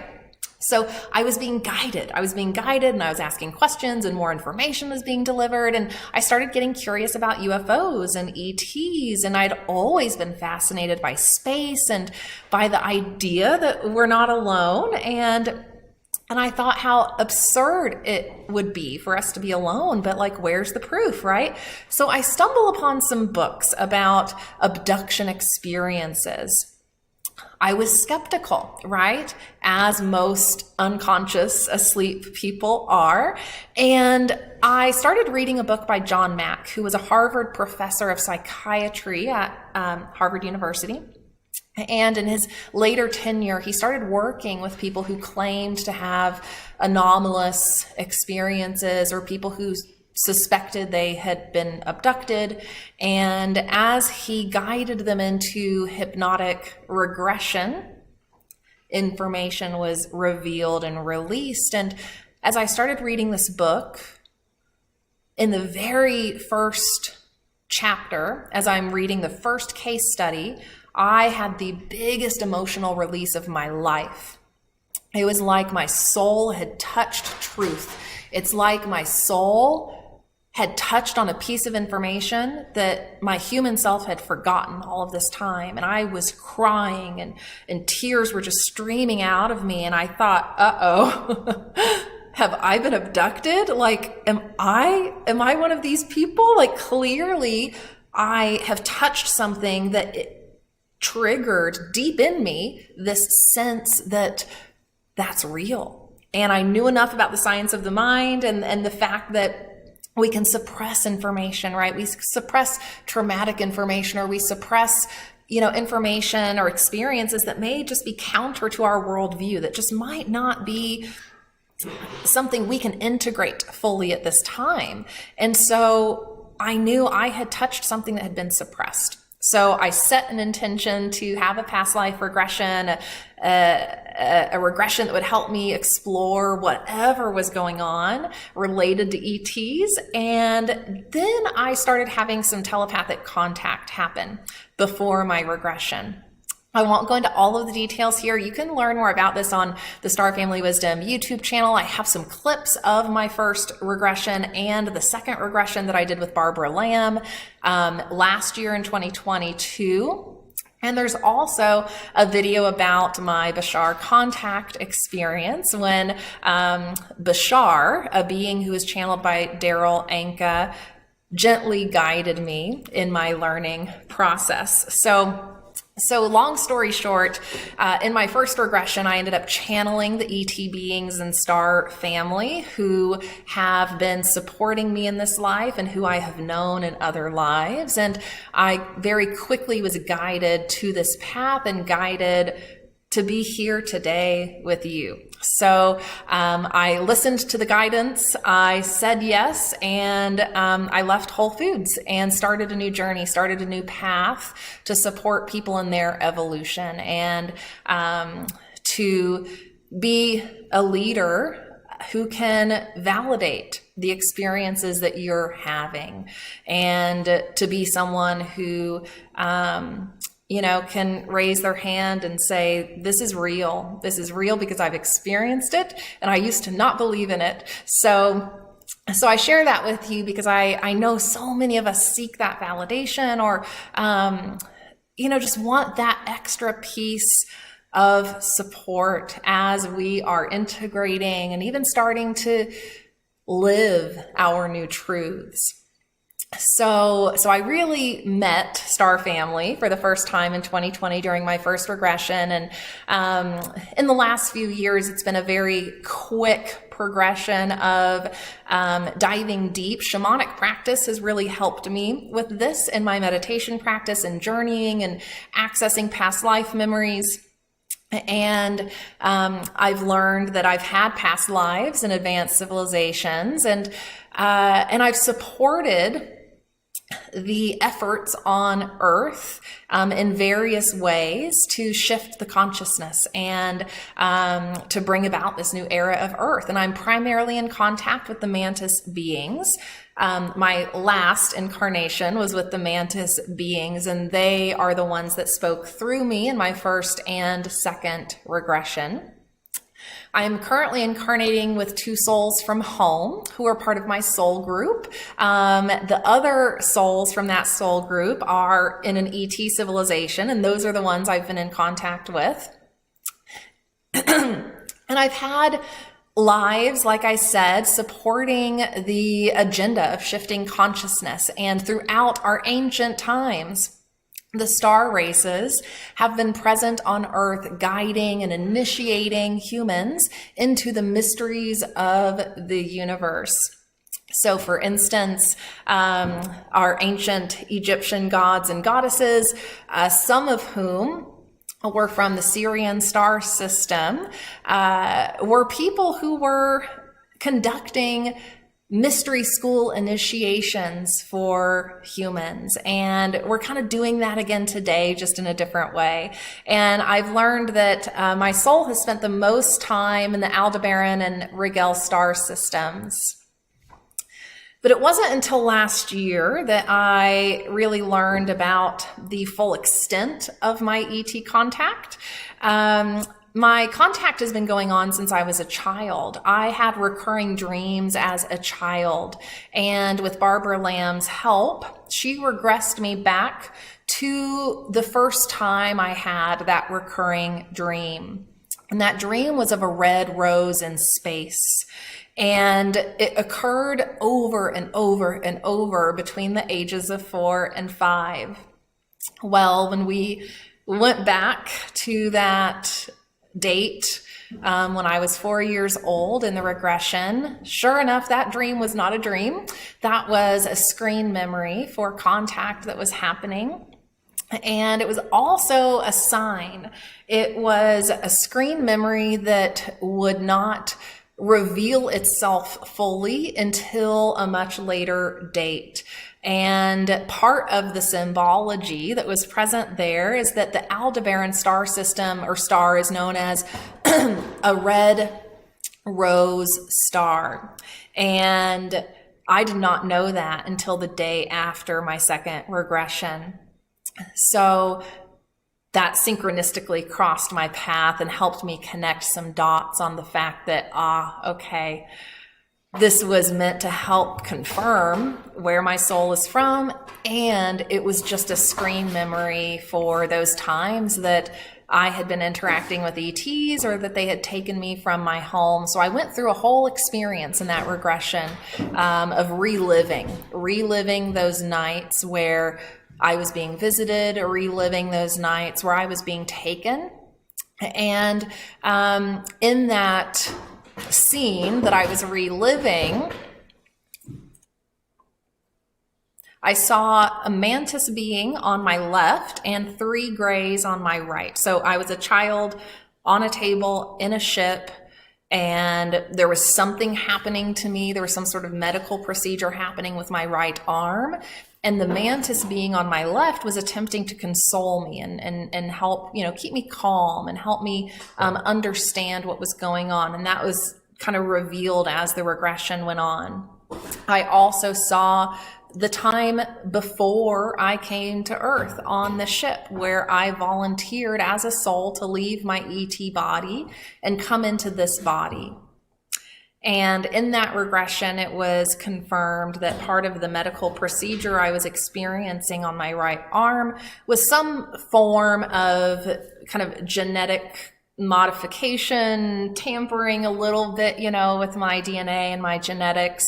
There was an agreement to support that in this life as I grew up on Earth. And there was an agreement that I would be, contacted at various times for specific reasons, but that I would not remember or wake up to that contact until I hit a certain age, until I had accomplished the first part of my mission, which was necessary to accomplish before I did what I'm doing now.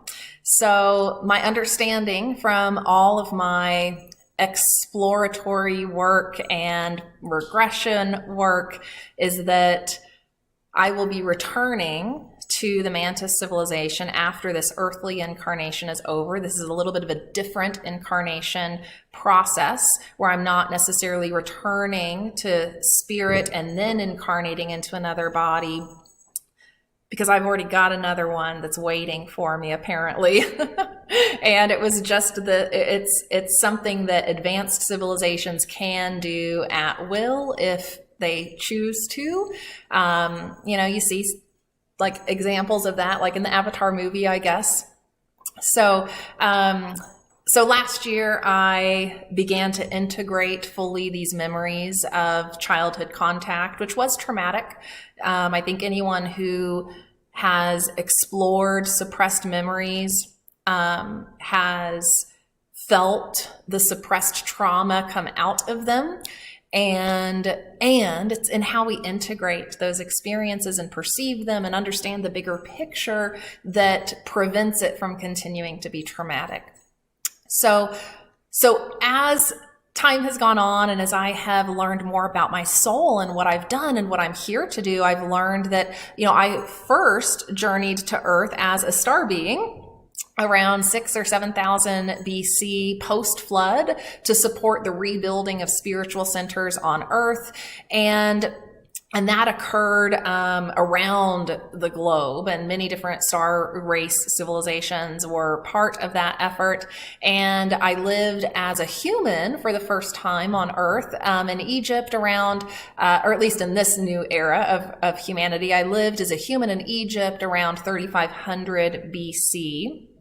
And we actually have the first human pharaoh documented around 3100 BC. And then I continued to carry on the work that was happening in Egypt and the Eleusinian mystery schools in ancient Greece in the 1000 to 2000 BC range, leading spiritual initiates in mystery schools. So you're all spiritual initiates if you're here, and you are all here to evolve into the new human. What does that even mean, and why? Why now?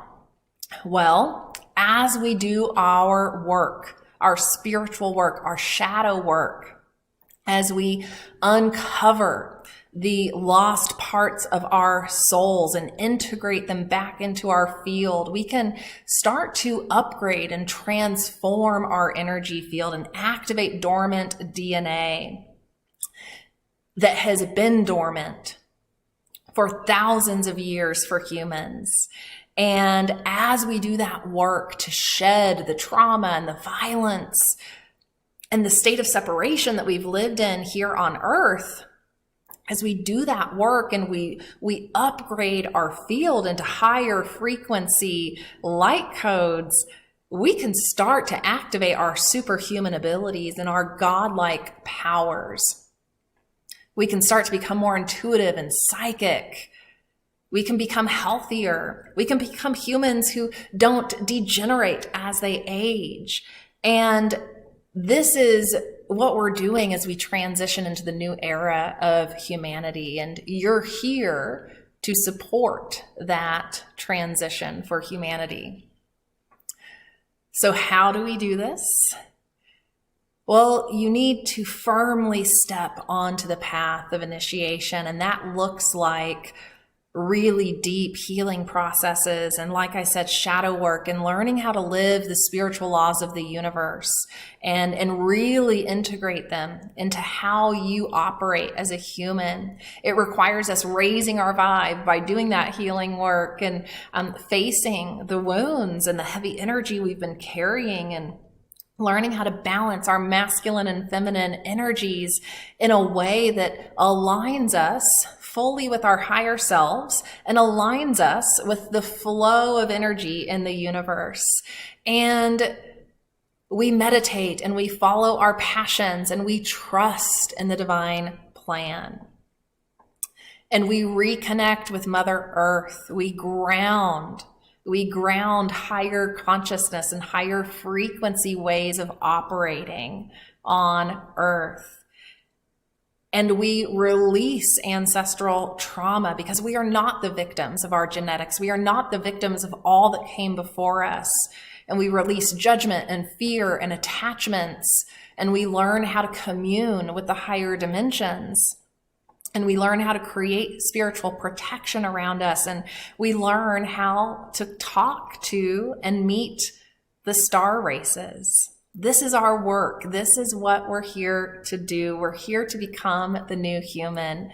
And at Star Family Wisdom, that's what we're all about. We're about helping you on the path of initiation, guiding you in teachings and practices, and giving you tools that you can use in your life to do spiritual alchemy, to become that new human, to transmute at a cellular level all the stuff you've been carrying, and to let it go and to replace that with who you really are. So that's what we're here to do, and that's what we're here to support you with. So I want to talk just very briefly about the spiritual teachings of the star races and how we can understand some of the realizations and teachings that have come from a variety of contact experiences that have happened around the globe. The star races teach contactees and through channeled messages about manifestation and the process of creation and the fact that we are partners with the universe in that co-creative experience of reality. They talk about the power of the mind and how we direct consciousness, we direct energy through the power of our mind, and how we can shift and change the patterns and the neural networks that have formed in our brains to create a different experience of reality. They talk about oneness and the interconnectedness of all of life. They understand themselves as part of Source, and they talk about Source and their direct connection to Source. They understand universal geometry and unified physics. They understand the way the universe is constructed so that they can work with that construction. They can align with that construction in a way that creates the most optimal outcomes in their reality.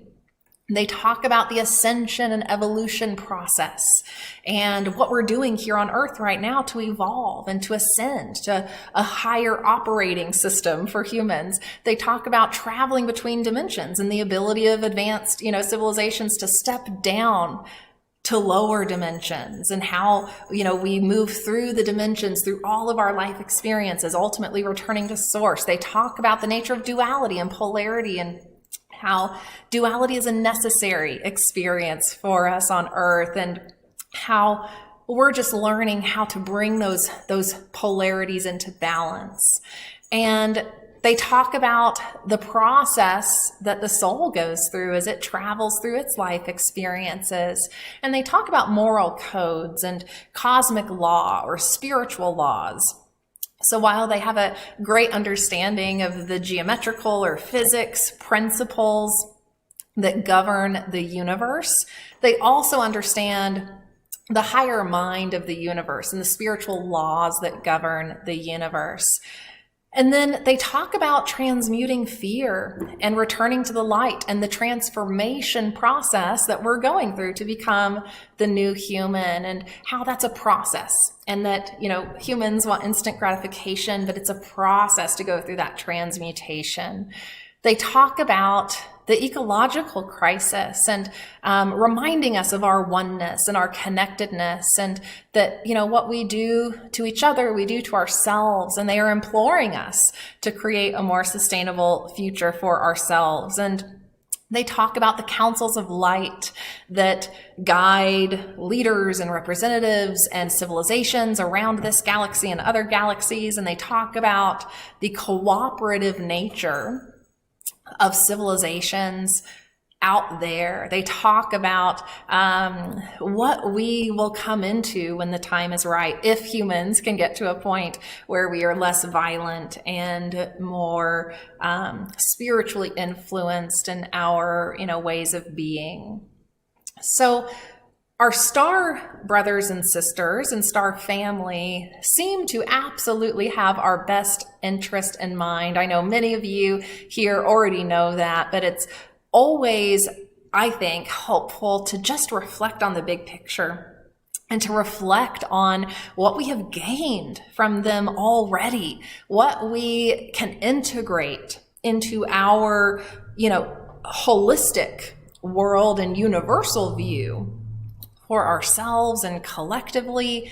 And as we enter this era of open contact, as we prepare for open contact, preparing ourselves spiritually for how they operate is one of the most important things we can do. So that's why at Star Family Wisdom, we're really focused on helping you become the master of your reality and helping you with the tools and information that take these concepts about being unlimited and working with Mother Earth and accessing the quantum field, and we put that into practice. We ground that in practical ways so that you can become the new human. So before we wrap up, just a little bit about Star Family Wisdom so you know how to engage with us.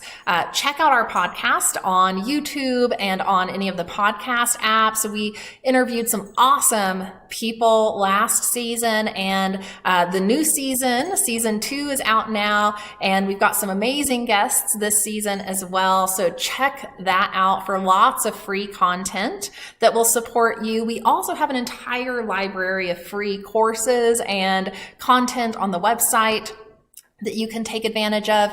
If you are looking for support in shamanic healing, if you want to learn more about manifestation, if you want to learn about sacred geometry, we've got a ton of resources for you.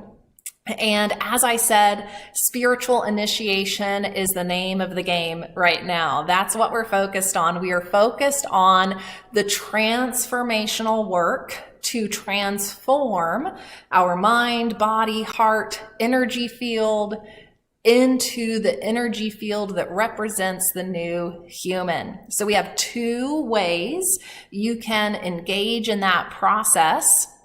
One is the Rites of the Moonite Key Shamanic Initiation, which is offered 2 to 3 times a year. So you can check out our website to sign up or get on the wait list for the next program that starts. And then we have a pre-recorded Isis initiation and Syrian energy activation course.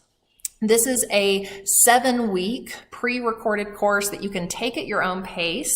And this is intended to give you the flavor of the initiation processes in ancient Egypt and to guide you through the 7 chakras, doing healing work and spiritual practice that will clear heavy energy and, like I said, replace that with the new human, higher vibrational energy. And that course is really designed to help you balance your masculine and feminine energy and help you connect with your divine feminine power, the divine feminine power of the universe. We also focus on energetic balancing and stabilization and the shamanic initiation in terms of like the practices and overall content. A lot of it's really similar. The transformation work we do in these practices all stemmed from the same root teachings that came from the star races. They just look a little different. And the shamanic initiation that I lead stems from the Peruvian lineage of Q'ero shamans. And I've been certified by the Four Winds Society to lead you in that. And that's a 10-week program. We also offer sacred geometry drawing courses by our instructor, Nadi Hana. Take advantage of these for some massive expansion. If you are on this initiation path, these courses are amazing tools to have in your tool belt.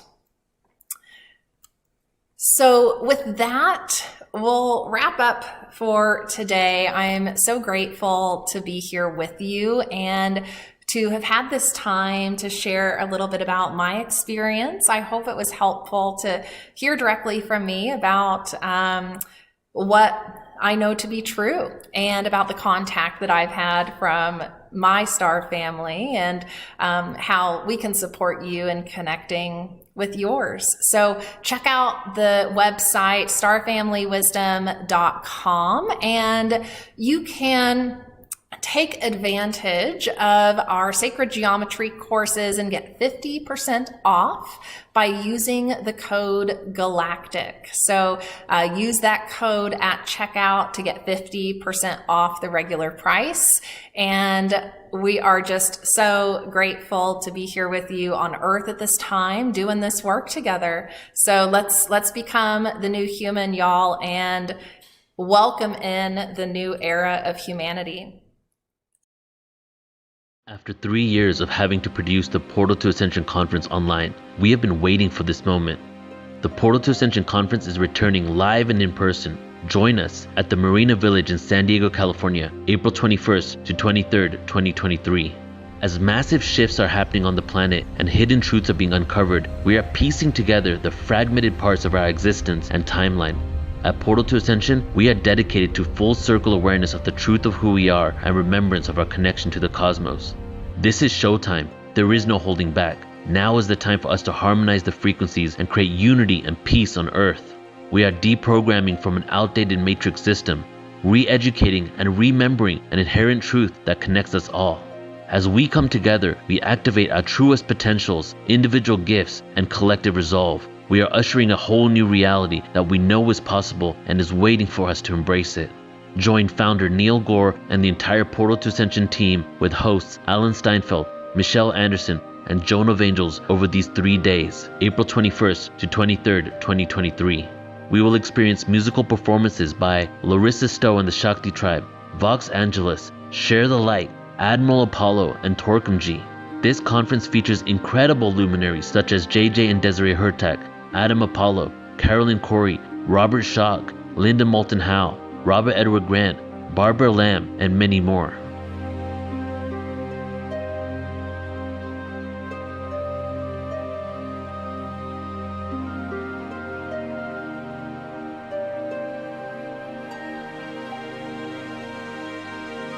Register now at ascensionconference.com. It is time for humanity to awaken.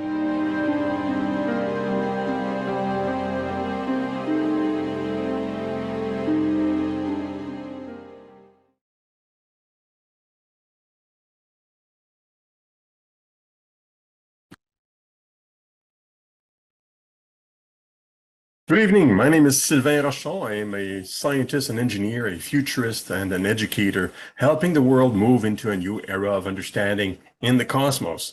Early in 2020, some colleagues and myself thought there was a shift within humanity, one surrounding disclosure. The disclosure of information so far kept secret by the world governments, secrets regarding our knowledge of extraterrestrial beings who have been visiting us for years and possibly interacting with us for millennia. There was an awakening in the world, and we decided to bring an old project to the rest of the world, which was initiated by the International Raelian Movement in 1974. The construction of an official embassy for extraterrestrials. That's why we built the Alliance for Extraterrestrial Diplomatic Contact. Myself and 2 other founders, Daniel Chapkat, who has been leading the charge to build the world's first official ET embassy for nearly 15 years now, and Roland Godet, a professional coach and Raelian priest, who has been very useful for administrative duties and taking care of the business itself as a not-for-profit. Together with volunteers from all over the world, from all vocations and persuasions, nearly 20 volunteers now, and even more now. In fact, we've added energy and hands to the task started by the International Raelian Movement in 1974, moving beyond that organization with 19 other supporting organizations from all over, representing nearly 600,000 individuals in total, who all want to see humanity connect officially, diplomatically, with our brothers and sisters from space. Personally, I worked as a VP of Network Development for the Alliance, and also as a founder and director responsible for growing the network of supporters the Alliance needs to have strength, discussing about the ET Embassy with diplomats and individuals at the highest levels of various countries. My background is in biochemistry, chemical engineering, and education, but I've spent most of my professional life building IT companies on the internet and doing volunteer work regarding this very event, making contact with ETs. My personal goal is to see humanity make contact with sentient beings more advanced than us that inhabit our galaxy and beyond, and moving humanity into a golden age of understanding and prosperity through those contacts. But for that, we must work within the existing understanding and rules of our own civilization, which is why the objective is the creation of the ET Embassy, approved by members of the United Nations. That way, humanity can agree according to its own rules that visitors to the embassy would have the same rights and privileges as earthly diplomats. We can agree as to how we'll officially openly meet the ETs for the first time without igniting conflict on our precious globe. As you can imagine, if we look at history, some nations may be offended if ETs prefer one area of the planet to the other. So we must agree ahead of time how this would occur, how we would meet ETs, what are the resources available, who, where, and so on. And this has to be a discussion with the people of the world, with the leadership that are there, those that are controlling media and controlling weapon arsenals and so on, to make sure that there is no conflict within ourselves, within humanity, when the big moment occurs. Arguably, the ETs that have been interacting with us are much more advanced than we are, since they have been interacting from another solar system, or at least within the solar system, for hundreds of years, thousands of years, and therefore they are that amount of time more advanced technologically and socially and economically. And therefore, they are observing and waiting for us to decide with each other how we're actually going to grow up and become part of a bigger civilization, group of civilization at the galactic level. So the onus is on us to work within our own rules and to figure ourselves out. Now, the embassy itself is a step, because embassies are a well-known entity. The Vienna Convention on Diplomatic Relations of 1969 defines embassies and the rules around them, and diplomats, diplomatic immunity, and so on, for all nations on the planet. And these are, this document is ratified, or it can be ratified and added onto by the United Nations, which is the collection of most nations of the world in agreement. And therefore, if an ET civilization is declared, or the representatives of such are declared as diplomats officially at an official embassy that is sanctioned by the United Nations, then the rules of diplomatic relations that we already agree upon apply to them, even though they may not be human. So that is the purpose. The embassy is really for us to coalesce and to get an agreement around our own rules. The ETs that are coming here don't need an establishment, they don't need a landing strip to visit. They have been visiting. They're just so much more advanced that we are unable to really interact with them in a way that we understand. Some people may be interacting with them at different levels on their own. But we are, at the official capacities, we're not interacting with them at all, as far as I know, at least. So the embassy had to be built. Now, thankfully, since 1974, the international rallying movement have been raising volunteer funds for this very moment, for the embassy, and they've gathered a nice amount of $50,000 US over the years that is available for the construction of the embassy. And since 2019, we've been talking to countries as an alliance, and even slightly before that. So things are well underway. There are half a dozen countries that are interested in the project. But this is all well and good. But what about the embassy itself? What does it look like? Well, we've over the years, the IRM and then the Alliance, in collaboration with our supporters and volunteers, we've had a team of architects working on new blueprints and a plan and a strategy to deploy that embassy when a nation accepts. And this proposal with those blueprints have been sent to the nations, and they are in discussions. But the best person to describe the embassy and what it currently looks like, or what the blueprints are about and what's around it, is Claude Chevet, who is the lead architect of the project. On to you, Claude.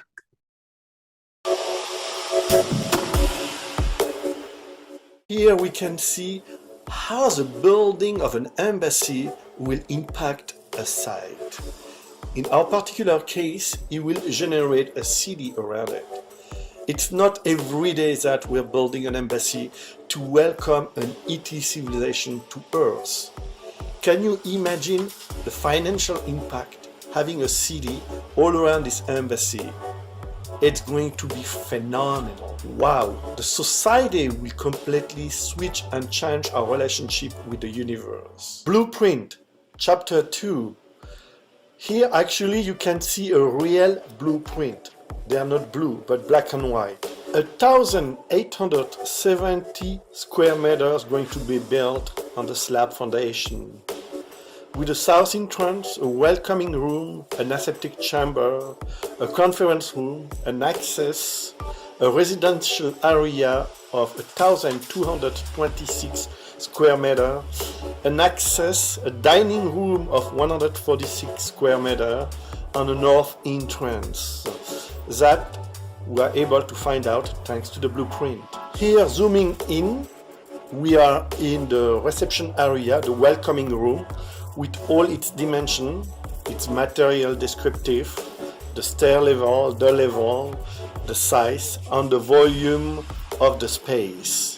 Here, zooming on the quarter area, the living space, you can see the size, the dimension, and the design of those apartments that are for the extraterrestrial visiting the planet. Here are the elevation, all the elevation for different angles with a section.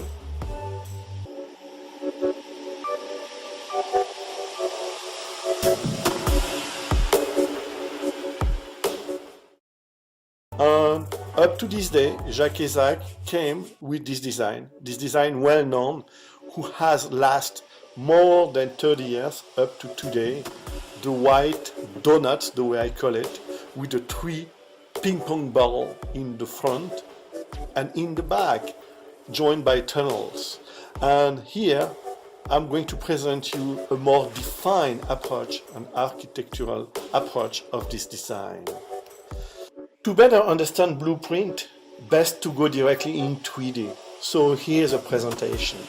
You can see in 3D the slab foundation of the building, the 1,870 square meter slab foundation. It is to me way much more clear, and I think it is the work of people to understand when you come in 3D. You can see better the level. Here are the vertical access and elevator. As you can see, there is 4 of them in the center livable space, the quarter of the extraterrestrial, because they need to access to their landing pad. Level 1 and level 2, to better understand the access, you have to admit, like when you see a rendering, it really allows you to understand better than a regular blueprint in terms of elevation, coloring, material, and with the bearing wall to better define the space. Here you can see the structure of the embassy. The structure looks like the DNA, like the shape of a DNA crossing with one another. It's going to be manufactured. The embassy fully completed, filled up with marble, glass, between the travertine structure. Random perspective, just for you to have a feel of what it is going to look like in and out. So here are some random perspective in and out. As you can see in those perspectives, you can already feel the materials that are used. Marble for the flooring, travertine for the structure. Also, you can see how open and how much light can come in with those giant windows, special windows. I think it's very enjoyable space, and I hope you do enjoy it as well. The objective was to give an harmony between the in and out penetration of light. I hope our visitor from space, coming from above, will enjoy their ride when the panel will open for them.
Thanks a bunch, Claude.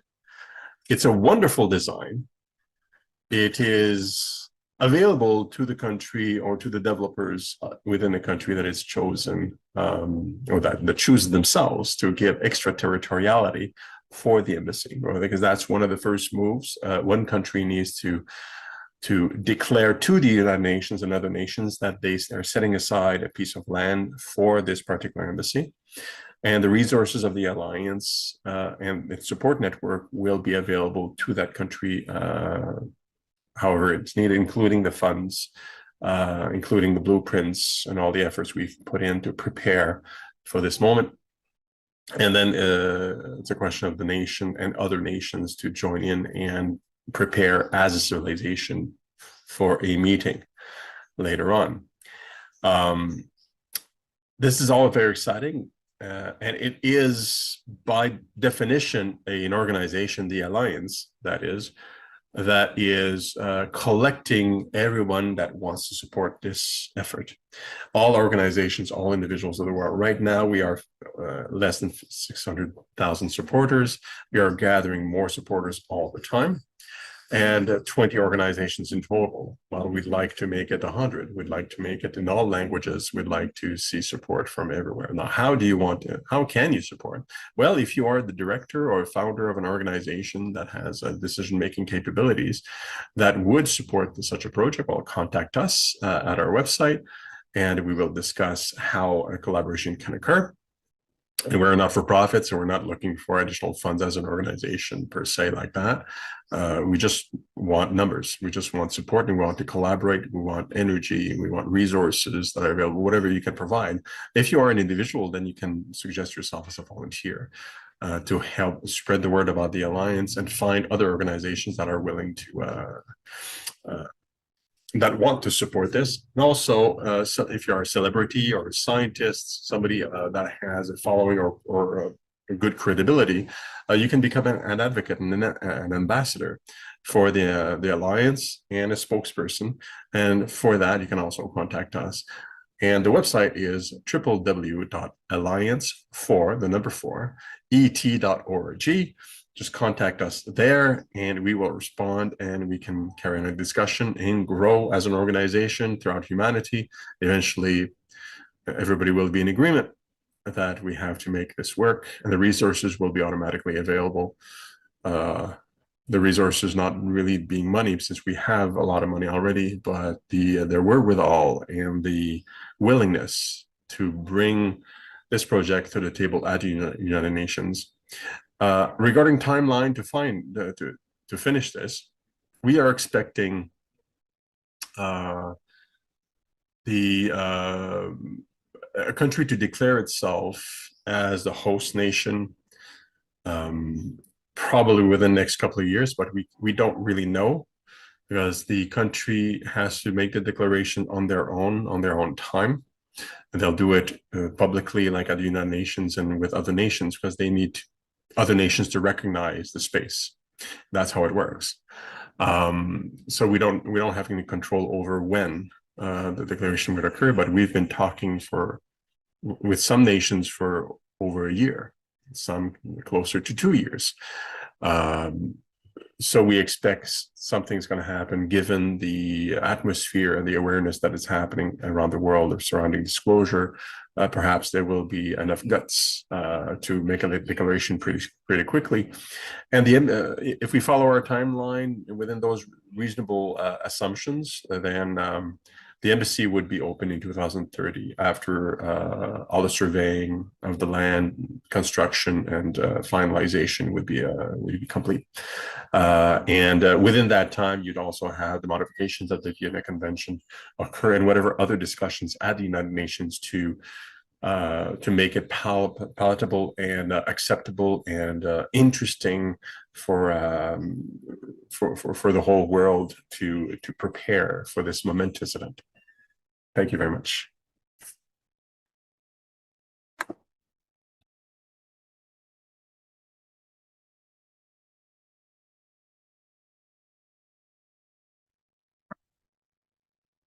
Hello, hello, hello, all of you incredible beings in this Galactic Alliance. what a wild journey this is. Thank you so much for having me be a part of this event. My name is Karina Ryder. I'm an environmental wellness practitioner, creative environments designer, and intuitive artist.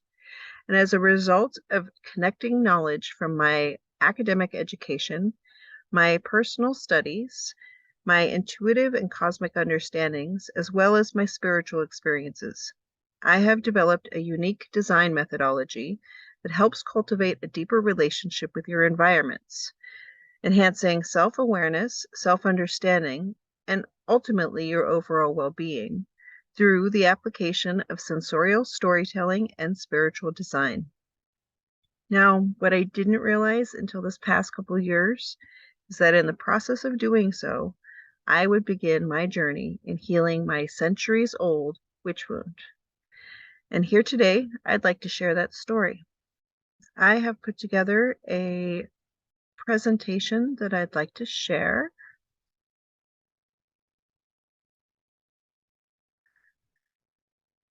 So ultimately, in order for me to fulfill this mission, this little role I like to think of as it's my part in assisting the ascension of humankind, I realized I just needed to step into my authentic self fully. But more importantly, I needed to allow my business to reflect this as well. So as a child, I was unapologetically connected to Source. I was very aware of the energies around me, and my safe place was outdoors in the forest and over by the adjacent pond.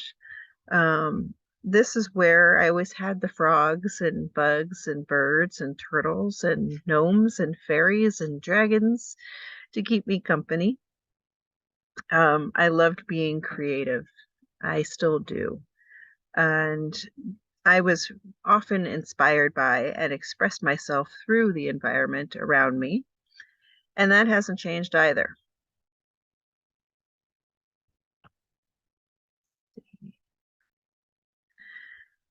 So around the age of 11, 12, and into my teens is when my interest in the metaphysics and esoteric knowledge began.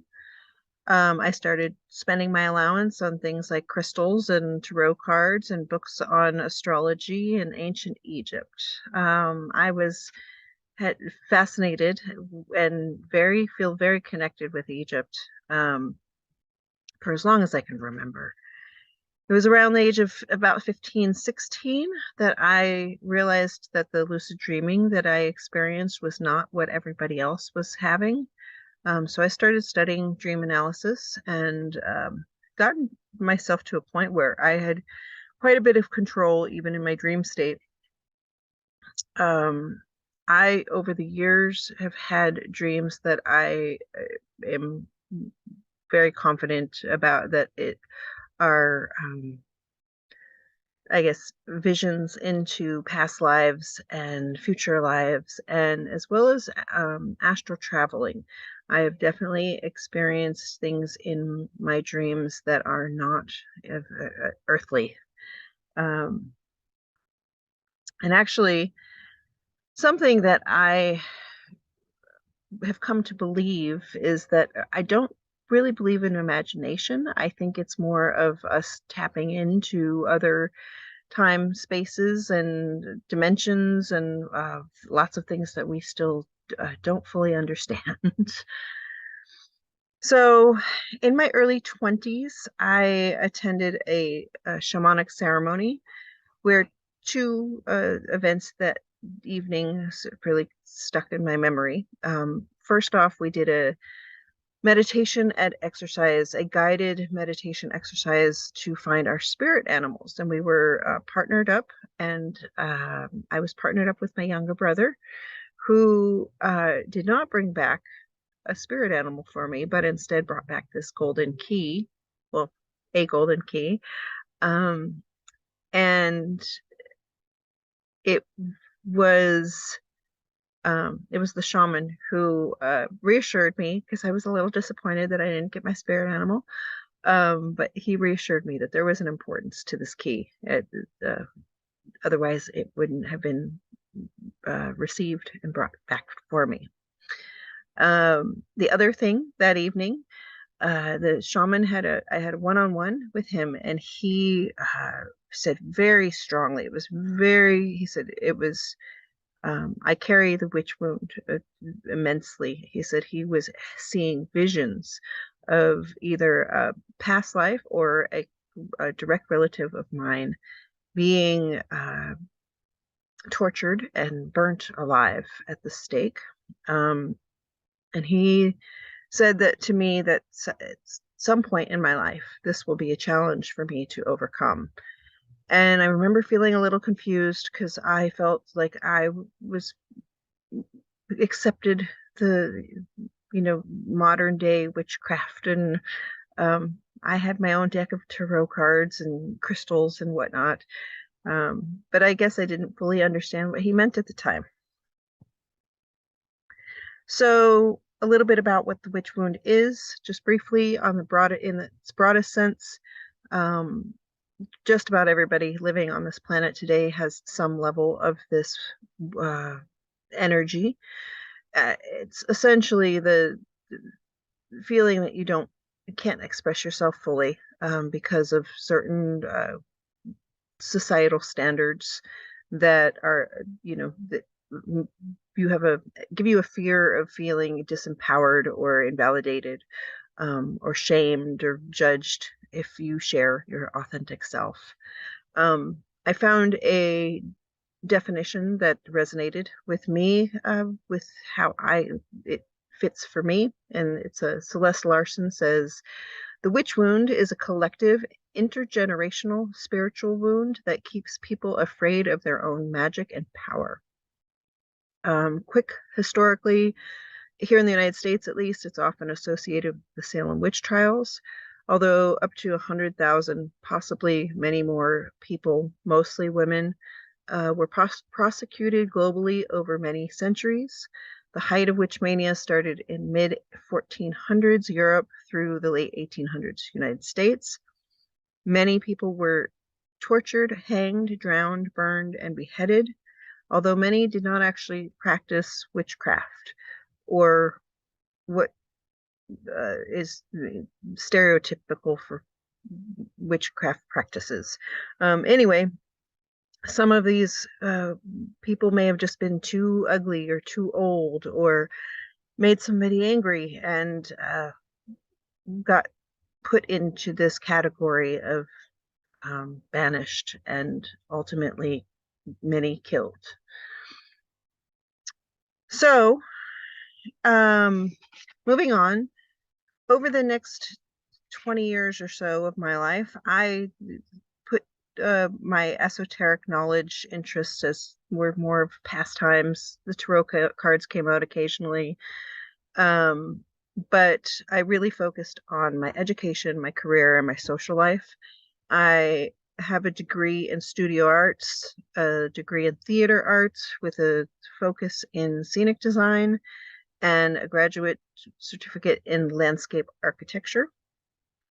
Over those years, I was a bartender. I was a set builder and painter for events, a retail display artist, and landscape design. So after graduation from UCLA, I was determined to manifest my dream job. That was my focus. And but I quickly was reminded, once I got back into everyday life, that how expensive and hectic the lifestyle is in LA. And it really wasn't where I wanted my career to take off, where I wanted to start a business or live. So I started reaching out to the universe again and asking for questions and some guidance. I started using my I Ching book again. And this is when I started really paying attention to the law of attraction, listening to a lot of Abraham Hicks. It was also my introduction to meditating with the archangels. I met Metatron at this time, who was a very important guide for me. Anyway, not knowing where I was meant to be, I did what anybody would do, and I relinquished most of my belongings and jumped on my motorcycle and went searching for my dream job.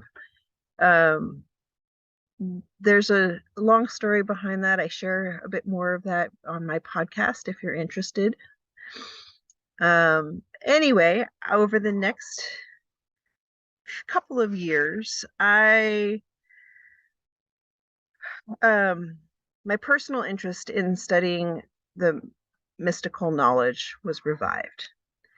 And I was still meditating a lot, calling on the angels and other cosmic entities, even more regularly. I started incorporating sacred geometry into my art and design a lot more and studying that more deeply. I also began exploring the Akashic records, tapping into past lives, and as well as learning more about the starseed lineages. As I mentioned earlier, I have always had this connection with ancient Egypt, but it was around this time that I started learning about a past life in the mid to late 1800s, a woman in the Wild West. Honestly, I feel like I have a lot of her traits in this life. And interestingly, around this time, my sister gifted me this card here, the 51% good girl, 49% outlaw. So I think she was tapping into what it was coming through me. Also, when learning about the star seeds, everything I read about the Lyrans, I resonates so deeply, and so many of the traits describe who I am. Even some of the physical traits. One thing I came across was that Lyran souls and their human experience here tend to come in with blue eyes that turn green, but especially having gold in them, which is something that has happened to my eyes as I've gotten older.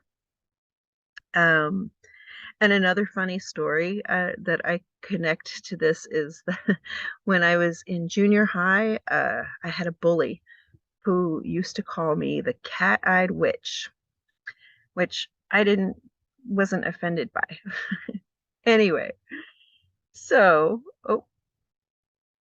in 2019, I finally realized I had this epiphany because I was frustrated with not having found my dream job. And I had an epiphany that I was going about the job search all wrong. I was in an outdated mindset, a very programmed mindset. And instead of putting all of my effort into finding my dream job, I shifted my energy to focus on creating the lifestyle that I wanted and just let my career fall into place from there. So I wanted to be in nature more. I was sick of living in these big cities.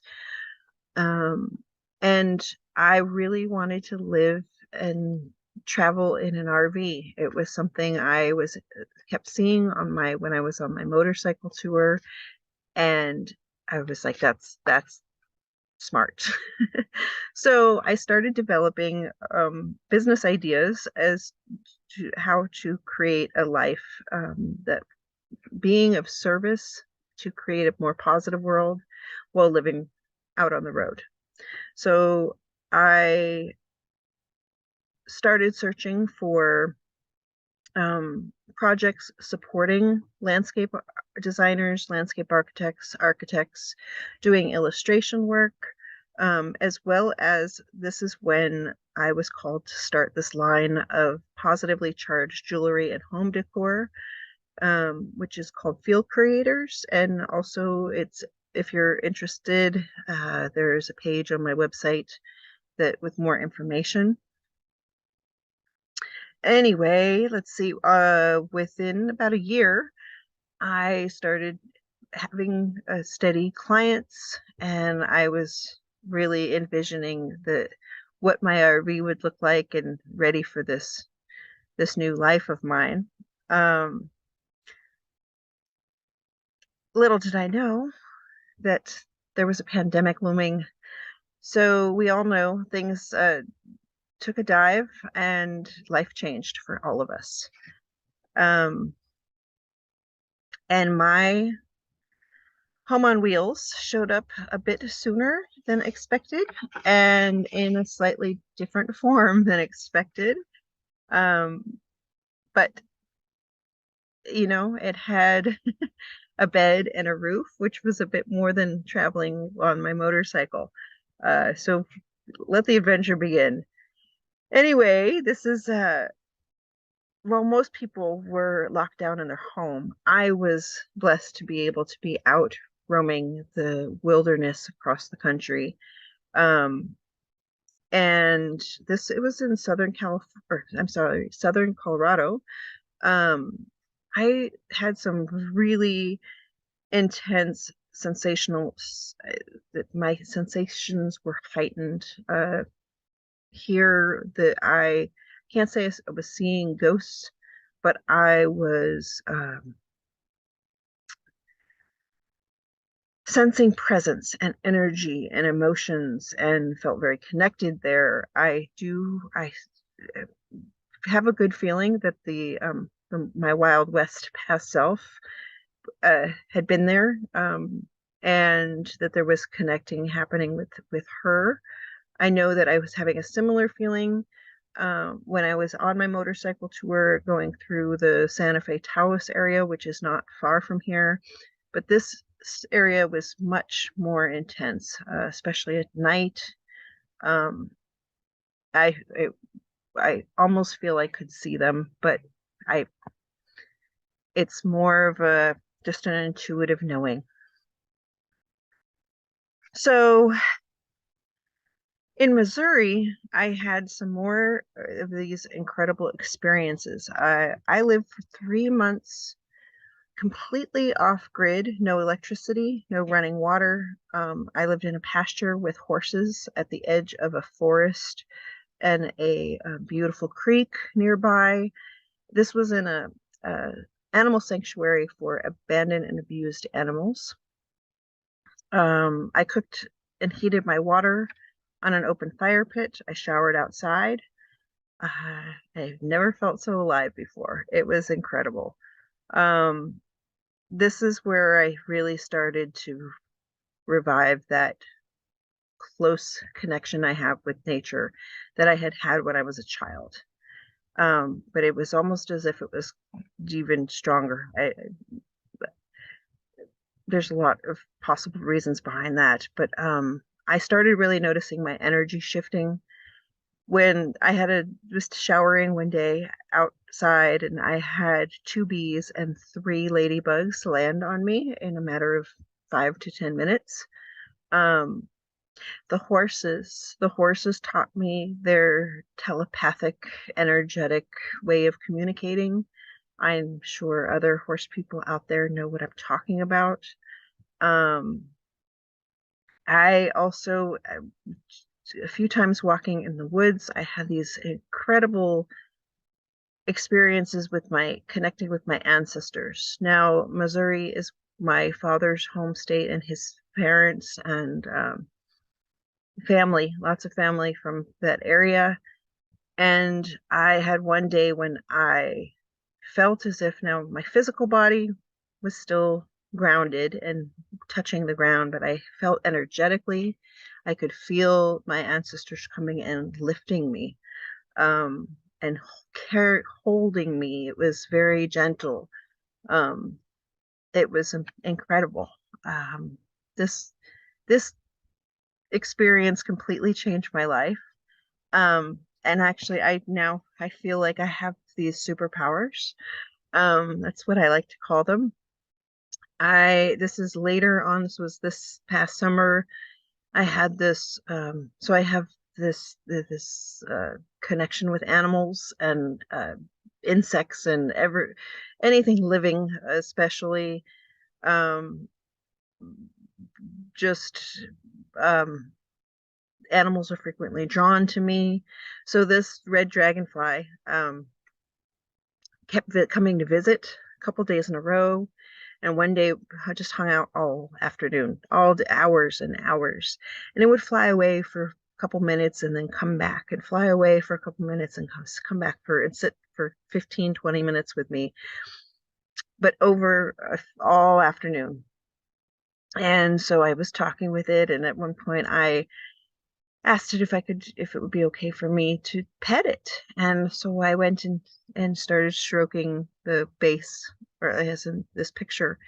And it let me do this 4 or 5 times. I didn't have my phone on me at first. I actually walked away and went and got my phone and came back, and it still let me just pet. It was electrifying. That's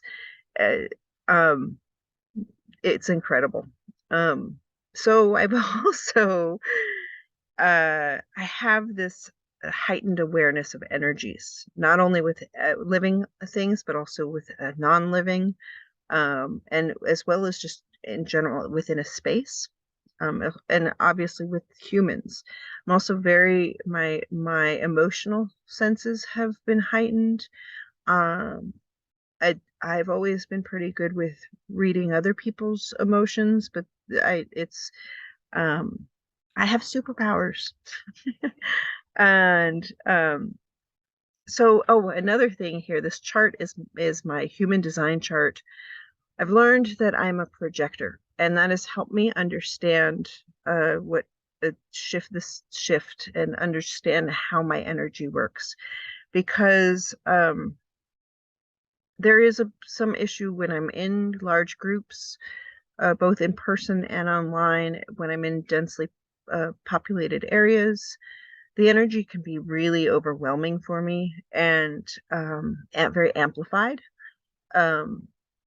But I'm learning that if I'm stay grounded and confident, versus being in a fear-based energy and emotion, it's easier to manage. But it's still worth it. I love this being. I feel more connected. So I have this new, clearer understanding of the physical world, I feel. And it's as a result of my experiences and the education and knowledge that I have, but I've been very inspired and influenced by the law of attraction, many of the Hermetic principles, and dream analysis techniques. And I began building a relationship with my surroundings that's allowed me to have more insight into myself. And another quote that I didn't get on here that I feel sums up what I'm talking about greatly is that Abraham Hicks quote says, "Spiritual versus material are not choices. Everything about the physical manifestational experience is spiritual. It is all the end product of spirit." So this all led to the development of my design methodology. And I realized that I had discovered something that didn't just have to be helpful to me, but could be beneficial to just about anybody. So I began building ways that I could share this wisdom with others. And one that incorporates the idea of building a relationship with environments through sensorial storytelling and spiritual design, and is based on the concept that your environments are are a direct reflection of who you are, an equivalent match to your vibrational being. Utilizing various design tools and metaphysical elements such as color theory, aromatherapy, the chakra system, the 4 directions, medicine wheel, the moon cycles and astrology, the principles of design, sacred geometry, crystals, plants, and so much more.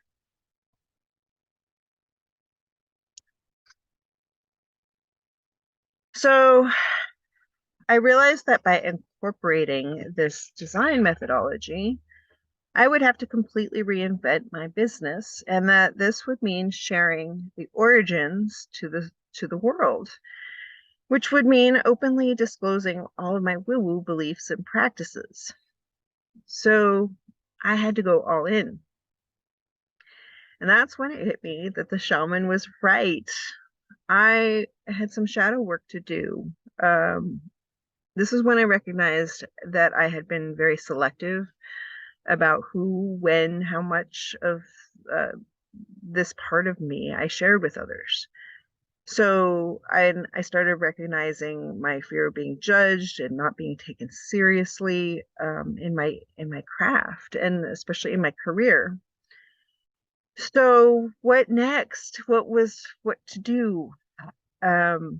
So at the beginning of 2022, I set an intention to find community, to connect with others who were already walking this journey, to work with others who were doing light work.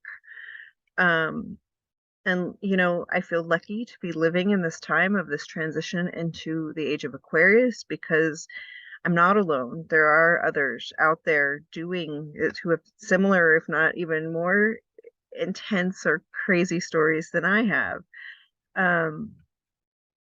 And ultimately, this is how I found the Galactic Alliance, the Wish Alliance, which is now the Galactic Alliance. So thank you to you all for all of you who have shared your stories and your wisdom. You have gifted me the courage to fully accept my mission, and to share in return.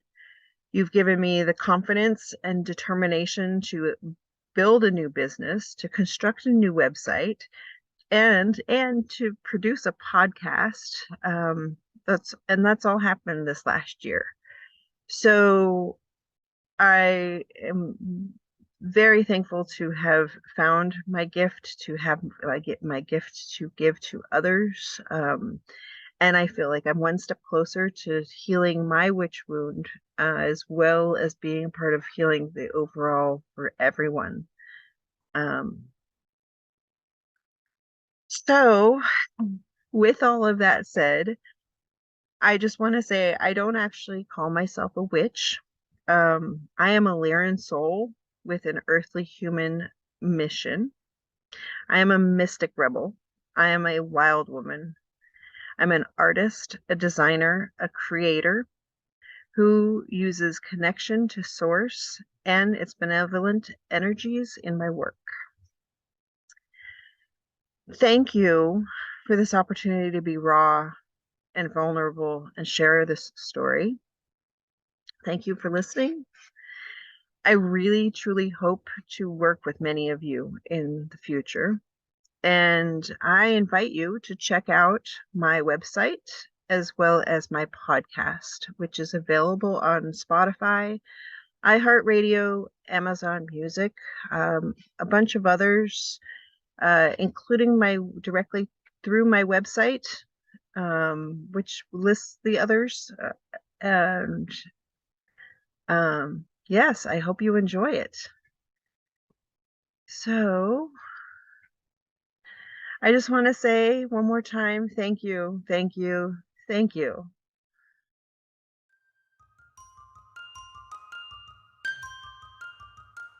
Whether you're looking for programs on near-death experience, angels, spirituality, health, healing and wellness, metaphysics, extraterrestrials, UFOs, or videos about the soul, we've got you covered. The Conscious Awakening Network is your connection to community, education, and transformation with enlightening programming designed to awaken and expand your consciousness, open and engage your mind, heal and ground your body. Download our apps on Roku, Amazon Fire, Apple TV, and in the iOS and Android app stores.